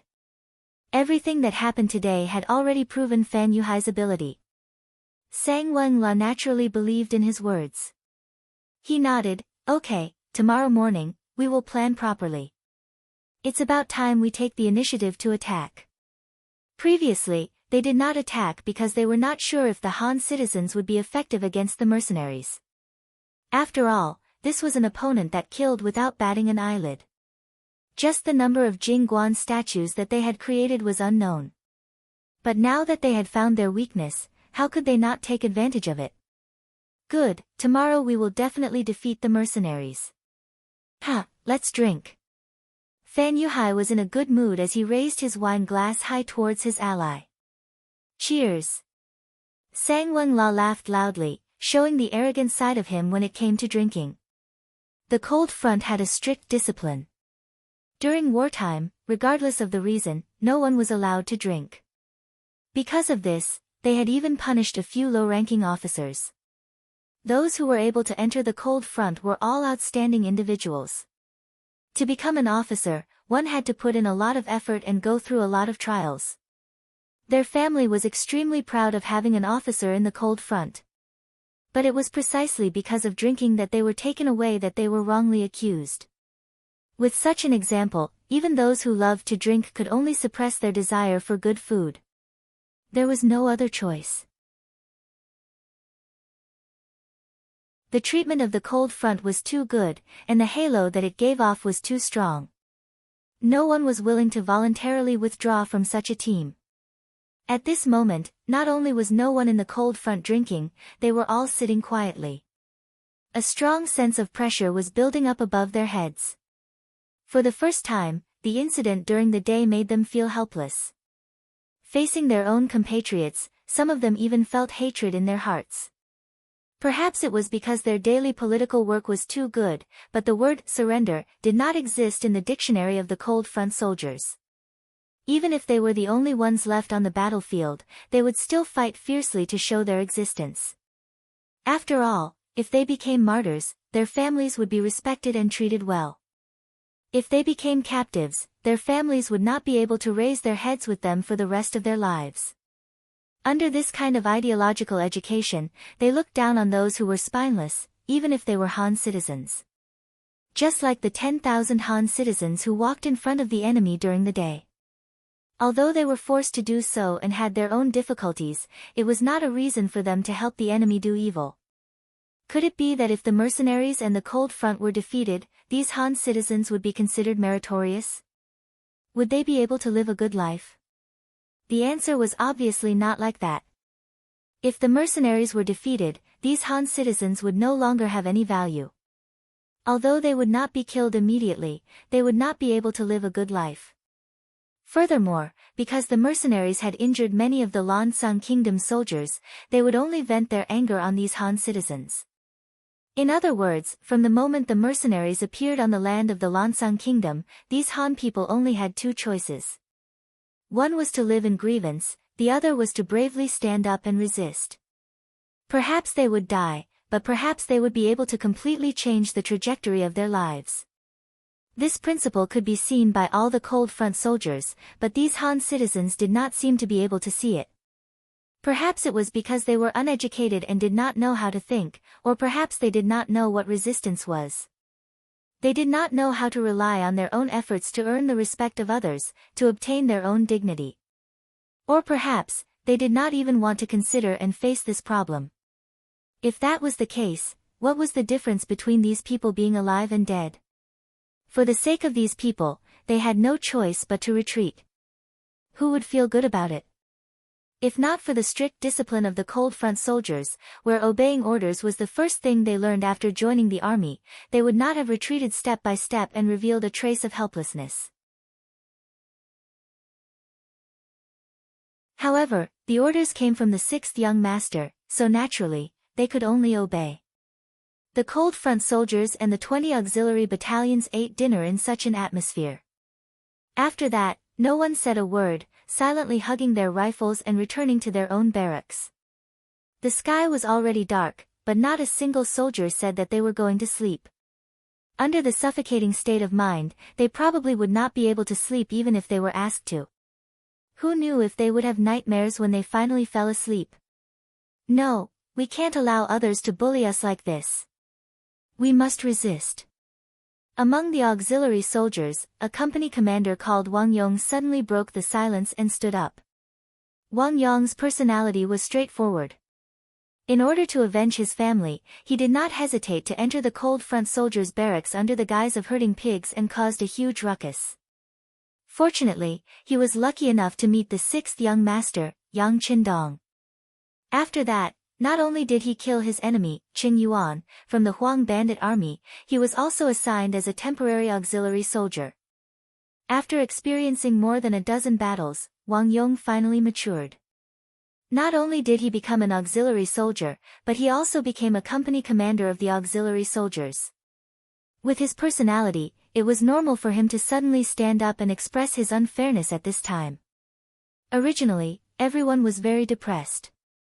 All they lacked was a fuse to ignite their emotions. Wang Yong's sudden appearance gave everyone an outlet to vent their emotions. Very quickly, he received the support of many officers. Everyone was holding a breath in their hearts, but they did not know what to do. Since someone said that it was unfair and wanted to ask the sixth young master for help, many officers stood up. At first, it was only Wang Yong's battalion. Soon, this atmosphere spread to the other battalions, and they received even more support. In the end, even the cold front soldiers joined in. Commander Wu Xing became the leader of the crowd. He brought more than 50 officers of platoon rank and above to the temporary command center. What are you all doing? Looking at the sudden appearance of so many officers in such a menacing manner, the first and second guards in charge of the arrangements became 100 times more alert. Some of the guards even unlocked the safety of their guns, as if they were ready to fire at any moment.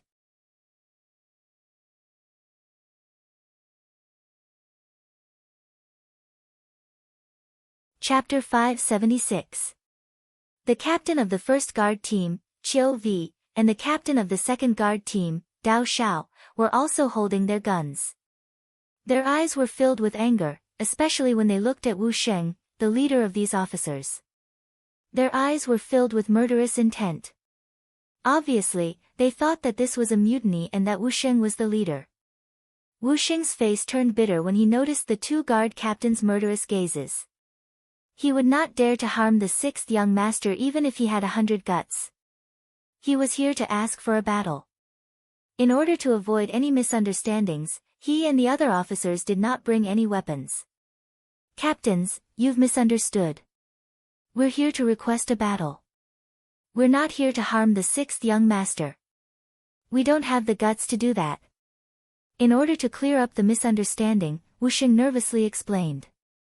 Qiu Vi and Dao Xiao did not listen to Wu Xing's explanation. They only knew that these people had come to the sixth young master's tent without orders and had threatened the safety of the tent.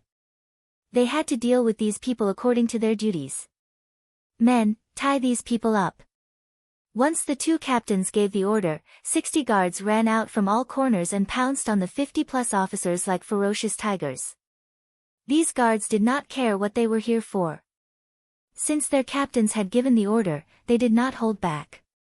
They used all their strength and pressed the officers who had come to ask for a battle to the ground. However, the officers didn't dare to resist. If they did, it would be no different from a rebellion. But the problem was, who dared to rebel against Yang Qindong? Soon, the 50 officers were restrained.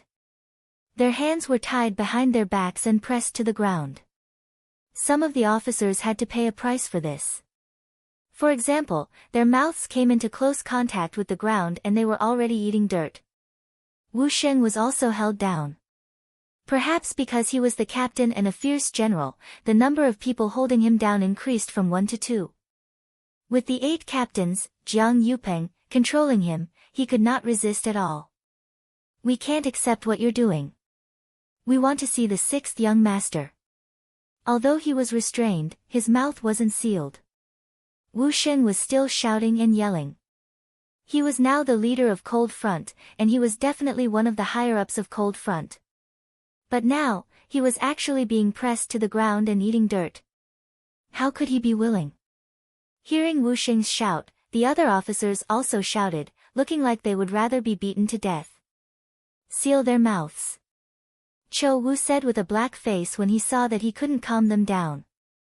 He looked like he was about to sew Wu Sheng's and the others' mouths with a needle. Once the order was given, some members immediately went to find towels and other things to stuff their mouths with. This caused the officers to struggle even more. If they were really gagged, then wouldn't they really become rebellious officers who couldn't speak reason? What? Seeing that the situation was about to change if the officers resisted, the guards were about to be ruthless. Just as they were about to get injured, a voice shouted. Tiger's Mane, a senior colonel, appeared. There were only 3 senior colonels in the entire Yangxia army.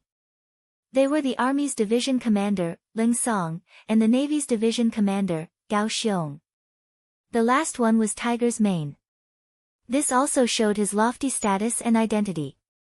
As soon as Tiger's Mane appeared, 2 guard captains immediately walked up and said, Tiger's Mane, these officers came without orders. There are so many of them. We were afraid that there would be problems, so we took the initiative. No. We didn't even bring a single weapon. How could we have other thoughts? We just want to see the 6th young master. We want to fight.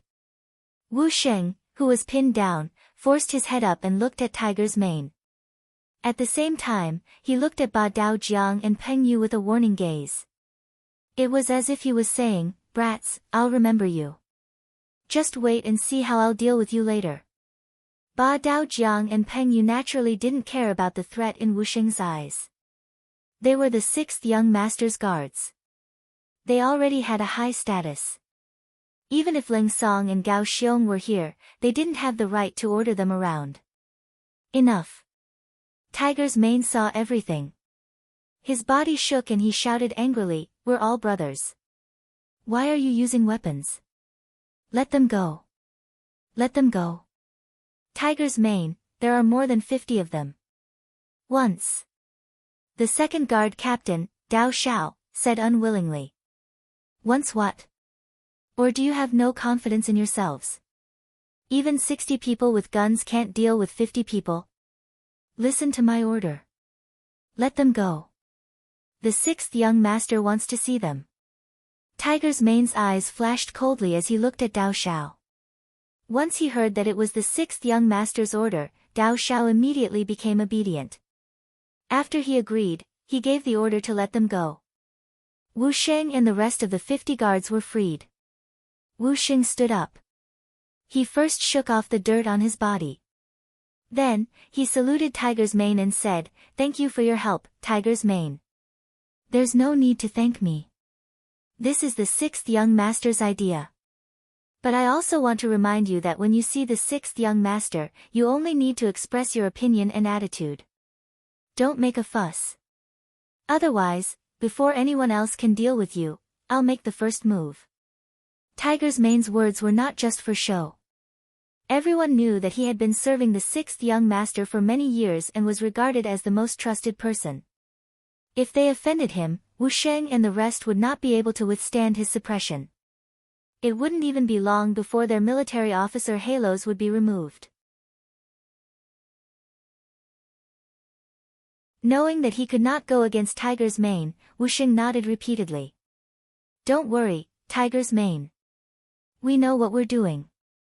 Although he said that, whether he knew what he was doing or not was quickly seen. When Wu Sheng and the rest of the 50 guards entered the command center, they became enraged again. One by one, they asked to fight. Some even said that if they couldn't fight, they might as well be demoted. This was because they couldn't lead the soldiers under them. It would be better to be an ordinary soldier. The shouting continued for a while. Tiger's mane scolded them several times, but there was no effect at all. The guards all talked at once and had no intention of stopping. Yang Qindong sat in his chair and watched Wu Sheng and the others' performance very calmly. He did not speak at all. It wasn't until the time it took for a stick of incense to burn past and the guards were all talking that he coughed softly. Beta Persei, who was standing at the side, immediately understood and shouted, "Shut up, all of you. The young master has something to say." A voice like a lion's roar resounded throughout the command center, causing everyone's eardrums to tremble. At this time, they finally understood why the sixth young master always told Beta Persei to speak softly. If he didn't suppress it, no one's ears would be able to withstand such a loud voice ringing in their ears every day. But the effect of this roar was also good. At least everyone's mouths were half closed and no one said anything more. The command center quieted down. Yang Qindong's gaze slowly swept across everyone one by one. Anyone who was stared at by his gaze would involuntarily lower their head, like a child who had made a mistake. "You want to ask for battle?" Yang Qindong finally asked the first question after an unknown amount of time. "Yes, sixth young master, we want to ask for battle." Wu Sheng's official position was the highest here, so naturally, he was the one who answered Yang Qindong's question. Yang Qindong wasn't surprised or angry that Wu Sheng stood up for him.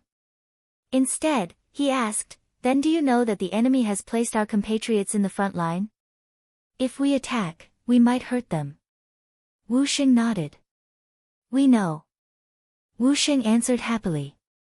Obviously, he had already thought about the situation and problems he would face before he came. Thus, not only did he answer without hesitation, he also said the following words very smoothly, "But we also know that if we blindly retreat, it will not only harm our compatriots in front of us, but even our Han compatriots behind us will also be implicated. We can't lose the big picture for the small. Besides." "What are you talking about?" Yang Qindong asked with interest when he saw Wu Sheng's hesitant look. "Besides." As if he had gathered his courage, Wu Sheng said with a resolute expression, "Besides, they are now being threatened by the enemy and have no intention of resisting.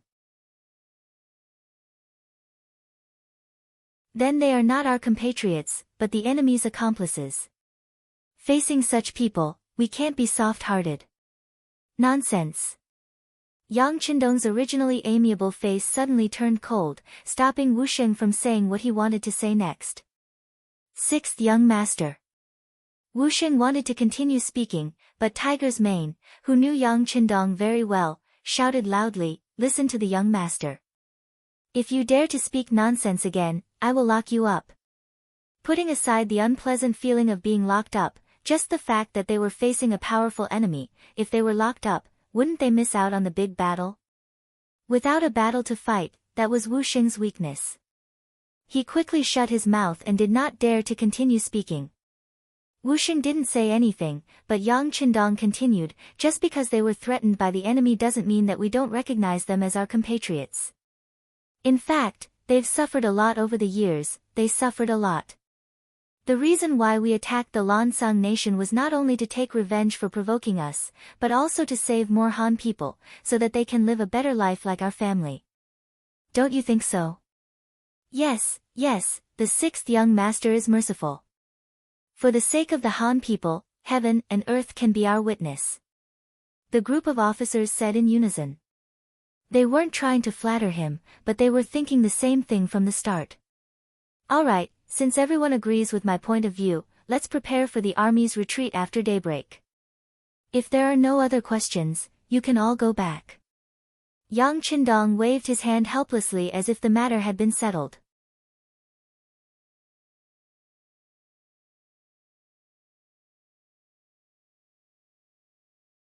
Chapter 577. If it was any other time, Yang Qindong would have said something like this and no one would have any objections. However, when they heard that there was still a retreat, the officers could not accept it. If they continue to retreat like this, when would there be an end? Sixth young master, we can't retreat anymore. If we continue to retreat, we will have to return to Yunnan province. There are more Han people there. Once the war extends there, the losses will be even greater. Yes, we can't retreat anymore, sixth young master. It's not wrong for you to feel sorry for the Han people, but doing so will only allow the enemy to take a mile after taking an inch and hurt more people. We can't retreat, we have no way out, the officers all spoke at once. No matter what they said, there was only one conclusion, and that was that they could not retreat anymore. We really can't retreat anymore, sixth young master. Suddenly, a voice rang out from outside the command center. Following that, 2nd Regiment Commander Luo Pe, Political Commissar Kong Jia, and 3rd Regiment Political Commissar Chen Bo strode into the command center. With such a huge commotion, how could the three of them not know? There was only one reason why they did not appear, and that was because they had the same thoughts as these officers. Since they had the same thoughts, why not let these people cause a ruckus? Perhaps there would be some good results. However, outside the tent, when they heard Yang Qindong say that they would continue to retreat, the three of them could not help but take the initiative to stand out. Another 3 regimental-level officers stood out. Together with Wu Sheng, all 4 regimental-level officers had the same attitude. Obviously, this brought a lot of pressure to Yang Qindong. This could be seen from the fact that he did not speak and was frowning. Yang Qindong did not speak, which meant that he valued the opinions of Luo Pe and the other two. Since they were not rejected immediately, the three of them saw an opportunity and hope. After looking at each other, the political commissar of the 2nd Regiment, Kong Jia, stepped out and said in a pleading tone, "Sixth young master, we have to fight this war. If we retreat, it will really be like what everyone said, we will only implicate more Han brothers. So counterattack is necessary, and as long as we handle it well, we should be able to reduce the number of casualties." What do you think? Yang Qindong looked at Kong Jia and asked. "Sixth young master, I think that when we start the attack, we can shout the slogan, 'Tell the Han people to get down.' If they do, our bullets will only sweep across them. That way, the possibility of hurting them will be minimized. Isn't that better?" Kong Jia said his idea in one breath. From this point, it could be seen that his idea was not a sudden one, but an answer that he had thought about for a long time. Yang Qindong praised the other party's method in his heart. It seemed that this was the only way. However, on the surface, he still looked contemplative and doubtful. If that's the case, our cannons won't be able to exert their advantage. Can we defeat hundreds of thousands of enemies? That's not a problem.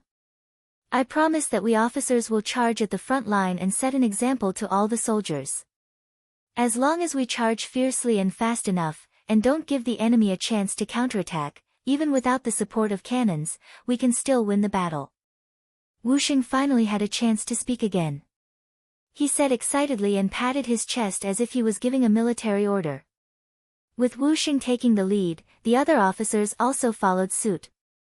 One by one, they patted their chests and made a promise. At this moment, the morale of the soldiers was high and strong. Yang Qindong also knew that it was time to make a decision. He had been waiting for this moment. Good.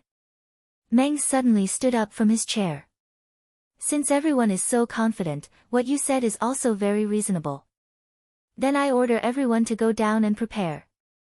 After 2 hours, we will launch a fierce attack. But you must remember what you said and do your best to ensure the safety of our fellow Han people. Yes. The 60 officers saluted together. At this moment, they were all extremely excited. This was a battle that they had taken the initiative to ask for. They would definitely give it their all and not let the 6th young master look down on them. However, they did not know that this was all arranged by Yang Qindong. During the day, no one noticed the sudden meeting between Tiger's Mane and Wang Yong. The process was simple. Tiger's Mane used his status to ask Wang Yong for help and mobilized more officers to persuade the 6th young master. As for whether this was Tiger's Mane's request or Yang Qindong's own idea, only the master and servant knew. The petition finally ended with the satisfaction of all the officers. The next step was to prepare for the battle. There were two reasons for choosing to fight at night. Firstly, it was because the enemy would not be able to completely control the Han civilians under their control. Secondly, it was because the morale of the troops was at its peak. If they did not make use of this opportunity, it would inevitably be discouraged during the day. This would directly affect their fighting strength. As for how effective it would be to shout slogans to get the Han people to kneel down and cooperate with them, no one could predict. There should be some effect, but it was impossible to not kill a single Han person. The petitioning officers returned to their respective barracks. Then, they recounted the scene of their encounter with the sixth young master to everyone with exaggerated details, causing many people to be extremely excited. This was a battle opportunity that they had taken the initiative to ask for. Of course, they had to perform well. Otherwise, not only would they fail to live up to the trust that the sixth young master had placed in them, they would also be punished for it. Even if it was for their own future, they had to perform well this time. The fighting spirit of the officers was roused. Very quickly, the soldiers under them were all riled up. Originally, the retreat during the day had already made them extremely unhappy. Now that they could finally fight back, no one would say anything. They all patted their chests and promised that they would perform well. The mercenaries were already in an uproar. Their fighting spirit soared into the sky. The enemy camp was completely unaware. Late at night, Fan Yuhai and Sang Wen returned to their respective tents to rest after finishing their drinking. They wanted to have a good night's sleep and wait until dawn to see how the mercenaries retreated.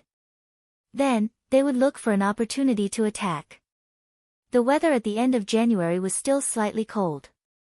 Many Lansang soldiers and former Jiaozhi soldiers on night duty curled up and leaned against each other for warmth. They closed their eyes and took a nap. In the darkness, 400 meters away, the mercenaries had already charged back. In comparison, they were all burning with passion. At this moment, they were staring at the enemy under the torches.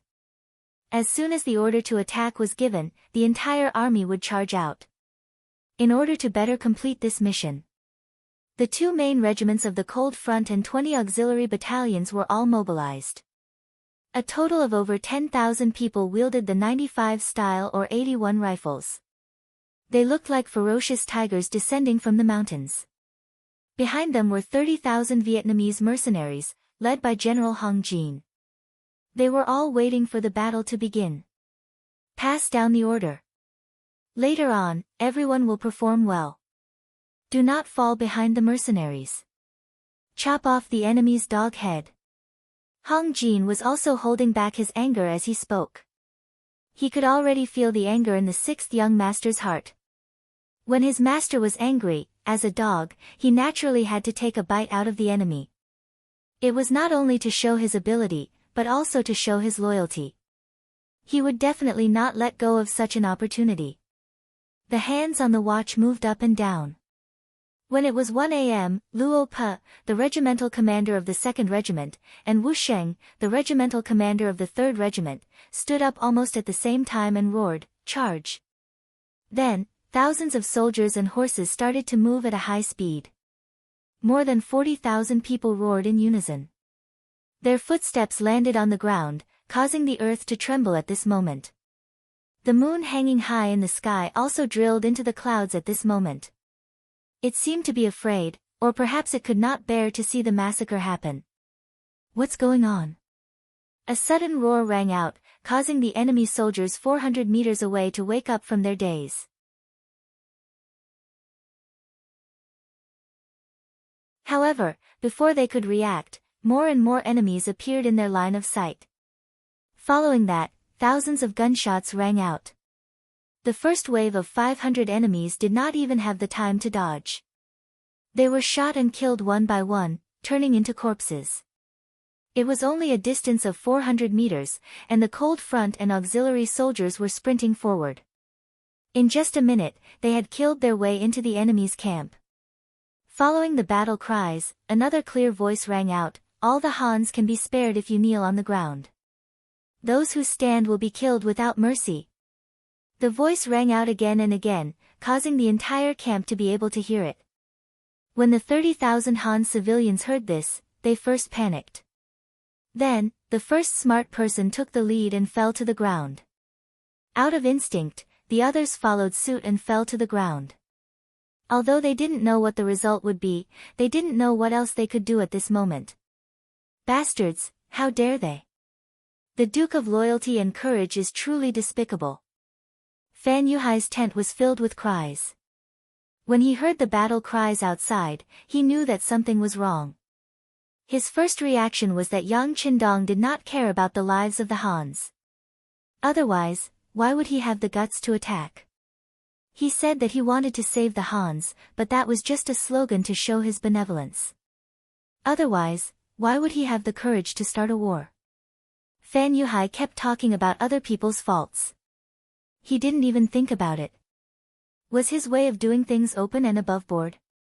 In a battle between two armies, he did not think about how to defeat the enemy head-on. Instead, he thought about using despicable methods. He was no longer worthy of being called a famous general.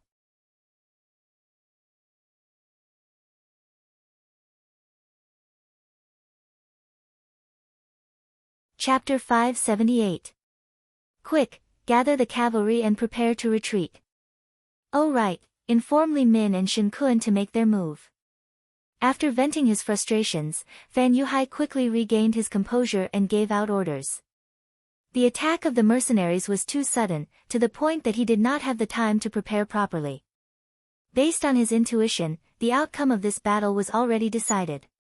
Since they were going to lose, then the most important thing was to preserve their strength. The other troops could be abandoned, but the 5,000 cavalrymen could not be left here. With the speed of their warhorses, they could definitely retreat safely. Under Fan Yuhai's orders, the 5,000 cavalrymen quickly gathered and protected Fan Yuhai as they left the camp. They did not even turn back to Sangnu City, but turned and fled in another direction. It was obvious that he knew his place. He knew that a single city would not be able to stop the powerful mercenaries. At the moment when he led the cavalrymen to retreat, over 100 figures headed in the opposite direction. The leaders were Li Min and Shen Kun. They had a more important mission to complete. Compared to Fan Yuhai's decisiveness, Sang Wen-La's reaction was slower. When he was woken up from his sleep and was told that the mercenaries were coming, he did not escape immediately. Instead, he ordered his men to launch a counterattack. At the same time, he arranged for the captive Han people to be brought over. He wanted to kill the Han people in front of the mercenaries, to kill until the other party was terrified and had no choice but to retreat. It was a beautiful dream, but reality was a blow to people.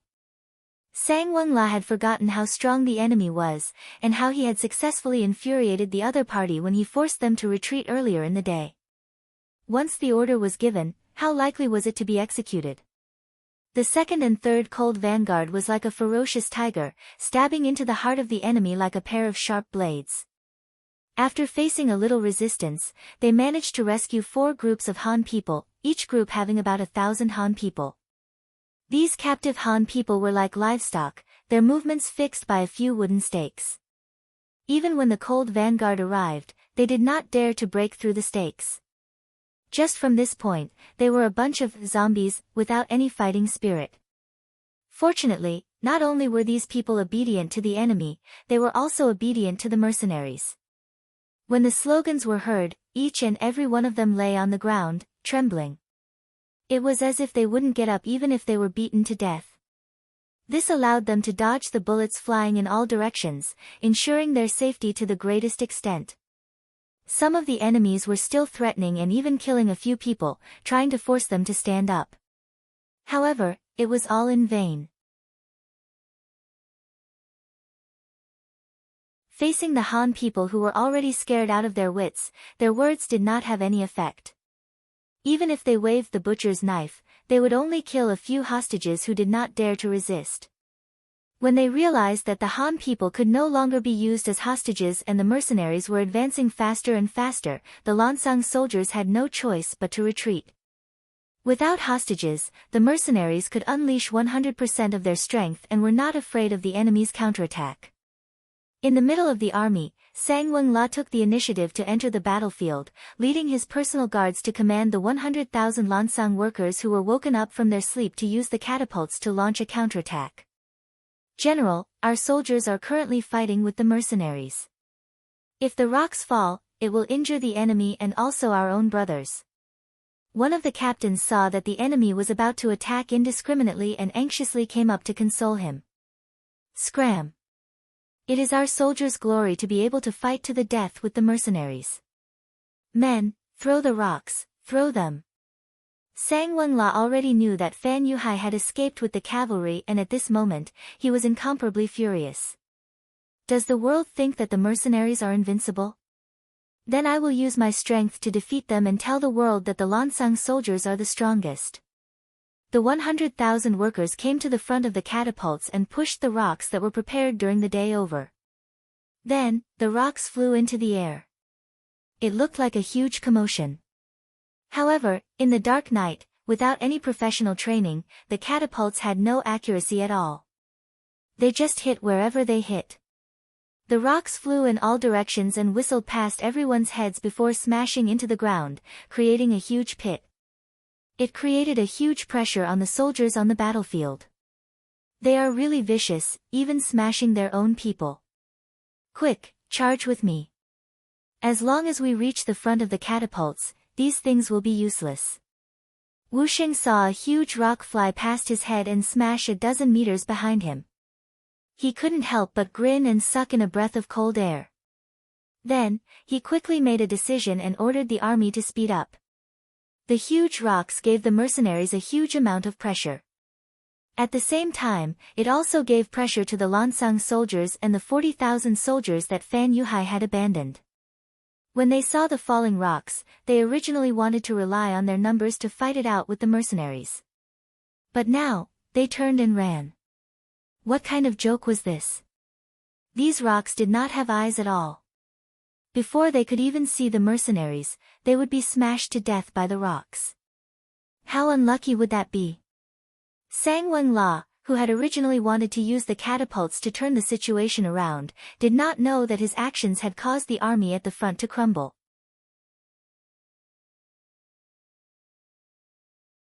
The charging mercenaries did not meet with the crazy resistance that they had imagined, and they were getting closer and closer to the enemy.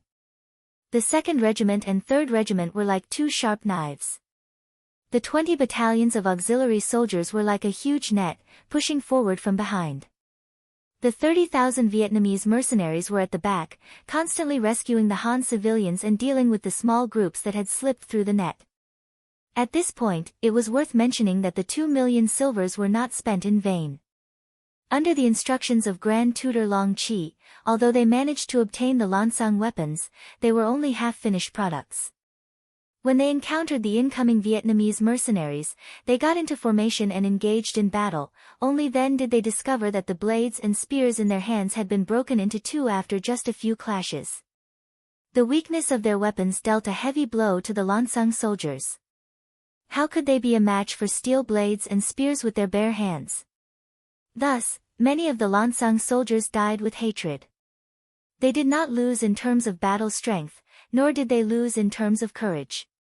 Instead, they lost in terms of logistics. The speed of the two cold vanguard regiments was too fast. Everyone seemed to be holding their breaths as they advanced at lightning speed. Whenever they met with resistance, they would open fire without hesitation, not giving the enemy a chance to get close. In just an hour, they had broken through the front line and arrived at the center of the camp. The arrival of the cold vanguard regiment was like a hot knife through butter. They arrived in front of the trebuchets, killing the Lansang soldiers and causing them to flee in all directions. Even General Sang Wenla was forced to retreat to Sang New City under the protection of his personal guards. There were still 50,000 soldiers left behind to guard the city. No matter what, they still had the strength to fight. After charging for over a dozen li, they entered the middle camp from the enemy's front camp, then into the back camp. The Cold Vanguard Regiment was unstoppable. This time, the combat strength that they displayed made the enemy unable to help but change their opinion of them once again. Awesome! Seeing the enemy being forced back to Sangnu City, other than his beloved comrades, there was a group of prisoners kneeling on the ground. The 3rd Regiment commander Wu Xing could not help but howl to the sky. However, he also fell to the ground with a plop. At the same time, he was also really tired. After chasing the enemy for over a dozen li, the sky had just turned bright. In other words, they had run so far in just 6 hours. Not to mention running for over a dozen li, they had to keep charging and facing all kinds of problems. Normally, it would be difficult for the Cold Vanguard Regiment to do this. This time, it was because of the strong morale of the soldiers and the anger that they had suppressed previously that they were able to achieve this result. Commander Wu Xing did not know that all of this was within Yang Qindong's calculations. He knew better than anyone else whether the Han civilians would appear or not. Thus, he had no choice but to retreat during the day and suddenly charge back at night. The officers requesting to fight was also part of his plan. This way, not only could he offset the fact that the enemy had hostages, he could also stimulate the fighting spirit of the outstanding soldiers. It was truly killing 2 birds with 1 stone. No. It should be killing 3 birds with 1 stone. Because these officers were the ones who requested to fight first, he reluctantly agreed to send out troops. This way, even if there were more casualties among the Han hostages, no one would blame him. This was the unanimous opinion of all the officers, and he was just pushing the boat along. Perhaps some people would think that this was the mentality of a careerist. But since ancient times, how could there be no casualties? War was never a case of you advancing and I retreating, and I advancing and you retreating. There would always be all kinds of benefits and problems. For example, the 36 stratagems of the art of war, a battle of wills and courage, you plotting against me, and I plotting against you. On the other hand, history was always written by the victors. No matter how well you did things, once you lost, it was inevitable that others would say that you were pedantic. On the other hand, as long as you did not use too heaven-defying methods to win, others would say that you were wise, smart, or even great. This was history. This was the so-called true history that future generations could see. And right now, Yang Qindong had won. He was undoubtedly great, but what others did not know was that this great person was currently experiencing a life and death crisis. Li Min, Shin Kun. One was the adopted son of the former king of Jiaoji, the other was a high-level assassin sent by Bai Ming. Originally, these 2 people had nothing to do with each other. Even their lifelines would not be tangled in the slightest. However, because of a common goal, they actually joined forces, and that goal was to kill Yang Qindong.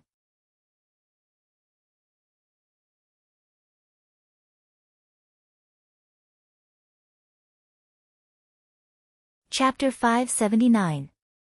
One was for revenge, and the other was for precaution. Under Fan Yuhai's persuasion, the 2 of them came together. Then, they each led their men who had been trained for many years. When the mercenaries launched an all-out attack in the middle of the night, they bypassed the main army and quietly headed to the rear where Yang Qindong might be hiding. In this battle, in order to achieve the goal of severely injuring the Lansang soldiers and the Jiaoji remnants in one fell swoop, Yang Qindong sent out all his men. Not only did he send out the 2 main regiments, 20 auxiliary battalions, 30,000 Vietnamese mercenaries, even the Wolf Fang Special Forces and the Ghost Sniper Team, who were hidden in the dark, were all sent out. It was just to increase the bargaining chip and obtain a greater victory. In this way, Yang Qindong's security force was only left with 60 members of the 1st and 2nd Guard squads. But even so, no one felt that there was any problem. Not to mention that they were originally at the rear of the army. The enemy had no time to deal with the attacks of the mercenaries, so why would anyone come find trouble with them? With the presence of the 1st and 2nd Guard squads, who could rush into the headquarters and hurt Yang Qindong? No one had such strength, so this time, even Tiger Man, who had always been cautious, did not say that he would leave any troops behind to strengthen the young master's security force when he saw the army move out one by one.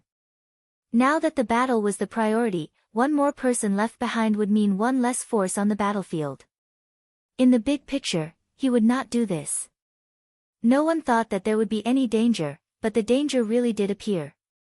That was when Yang Qindong stood in front of the sand table, constantly listening to the battle reports from the reconnaissance battalion in front. Just as he was practicing the battle between the two sides, gunshots suddenly rang out from outside. What's going on? Without needing Yang Qindong to ask, Beta Persei immediately walked out. As the sixth young master's inseparable shadow, his existence had always been detached from the rest. Among the 5 guards of the Yang family, he was also ranked the highest. This was also because his responsibility was to ensure the safety of the 6th young master. This task was originally sacred and noble. Second brother, someone is approaching us and has been discovered. Now we have sent people to chase after them. The captain of the first guard squad, Qiu V, flashed out from the darkness and repeated what had just happened. Be careful. Beta Persei nodded. He just thought that some stragglers had accidentally entered here. However, his duties still made him say this very seriously. Don't worry, second brother. Qiu V nodded his head. Although he was a little older than Beta Persei, in terms of duty, especially in the heart of the 6th young master, he was obviously not as important as Beta Persei. It was not a loss to call him second brother. Beta Persei returned to the command center.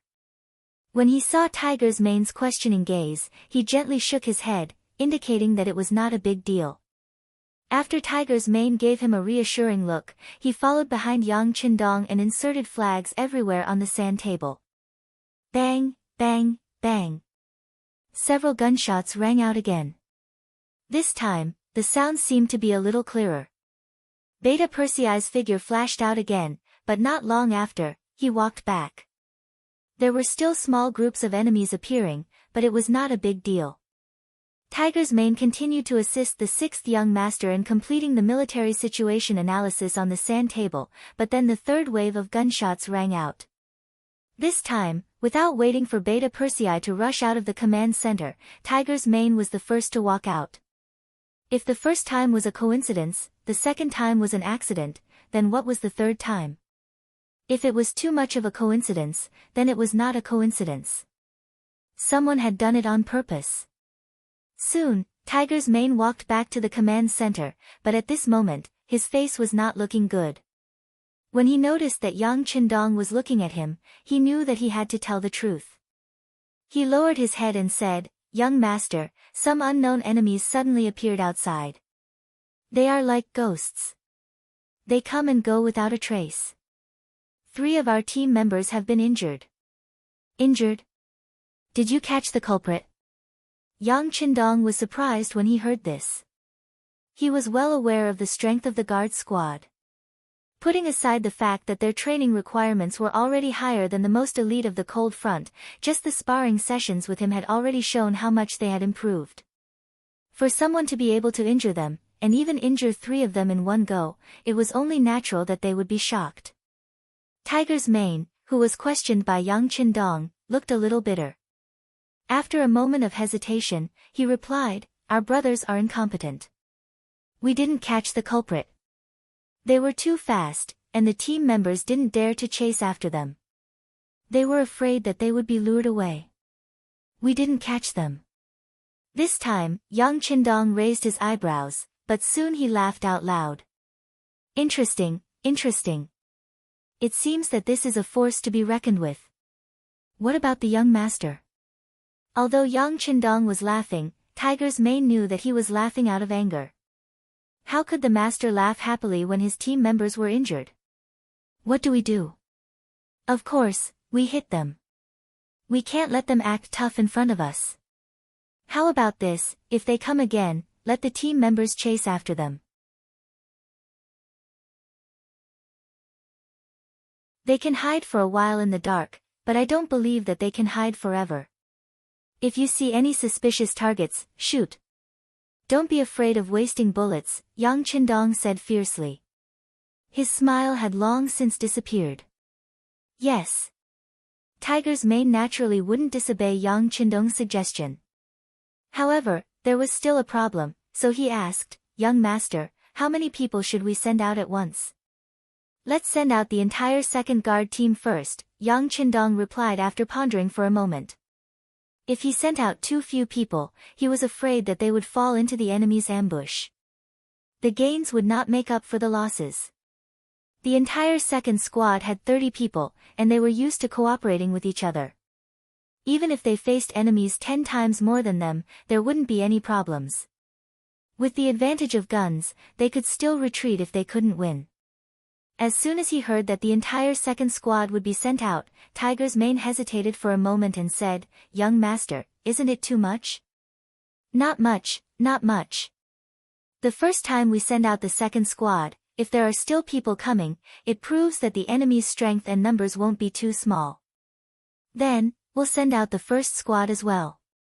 After saying this, Yang Qindong glanced at Tiger's mane and Beta Persei. He wanted to send out the two of them as well. After all, the enemy's goal must be to target him, and if there wasn't a good enough opportunity, they wouldn't easily appear. Therefore, it was best not to leave anyone around him to ensure that he could lure out the killer. However, he also knew that even if he said so, the two of them would not agree. Other things could be discussed, but when it came to their own safety, they would not execute it even if they were beaten to death.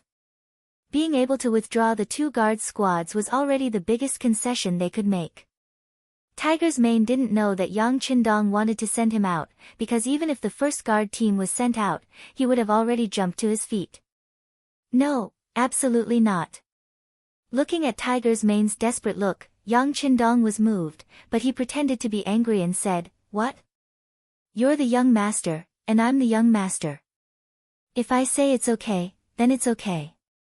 Beta Persei, beat him up. Okay. Beta Persei naturally followed Yang Qindong's lead. As long as it was the young master's order, he would completely carry it out, never caring whether it was right or wrong. Therefore, at this moment, he smiled and clenched his fists.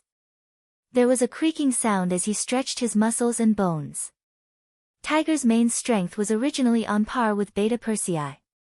One was agile, and the other was strong. However, Beta Persei's fists were really not to be trifled with. Once he got hit, it would definitely not feel good. Unless it was a battle of life and death, Tiger's mane would usually be at a disadvantage in a contest like this. The enemy was right beside him, and no one knew what would happen next. If he was injured at this time, it might delay the important matters. A wise man knows when to retreat. For the sake of the overall situation, Tiger's mane finally chose to give in. Okay, don't do it. I'll listen to your orders. Okay, Beta Persei, I'll spare him this time. Luckily you know what's good for you. Otherwise, I would have sent you out too. Yang Qindong said. After he said this, he could see Tiger's mane's unyielding expression. Obviously, sending out the first guard team was already his limit. Unless he was killed, he would never agree to transfer him out too. Although he had now agreed to Yang Qindong's request, Tiger's mane still had hope in his heart. Perhaps sending out the second guard team would be enough, and the enemy would not come again. Such thoughts were destined to be disappointed. Just 10 minutes after the second guard team was sent out, gunshots were heard again. The enemies hiding in the dark had made their move again, and there were quite a few of them. As Yang Qindong said before, they saw the hope of luring the tiger away from the mountain. This time, they should have put in a lot of effort. Young master, please reconsider. Tiger's mane, who was in the command center, did not immediately execute the order. Instead, he still held a glimmer of hope as he spoke to Yang Qindong. Go, follow the order just now. Yang Qindong waved his hand casually. This time, the enemy's target was obviously him. Although it was said that as long as he could restrain his temper, it would be very difficult for the enemy to kill him. However, he did not like the feeling of being on guard against the enemy at all times. He preferred to take the initiative to attack and strangle all dangers in the cradle. Since the other party was determined to kill him, he would fulfill the other party's wish and send everyone out to lure them out. Sigh. With a sigh, Tiger's mane knew that the result could not be changed. He could only reluctantly walk out of the command center. At this moment, Yang Qindong's voice came from behind him. Don't play tricks. Otherwise, even if you can fool the young master, you won't be able to fool the enemy. You understand? You're tuning in to the Blissful Bookshelf YouTube channel. We're so grateful for your support, and don't forget to subscribe to join us on this incredible journey through captivating stories. Your generosity through donations truly makes a world of difference, as it's the primary source of revenue that allows me to expand and enhance this channel for you. Thank you from the bottom of my heart for being a part of this adventure.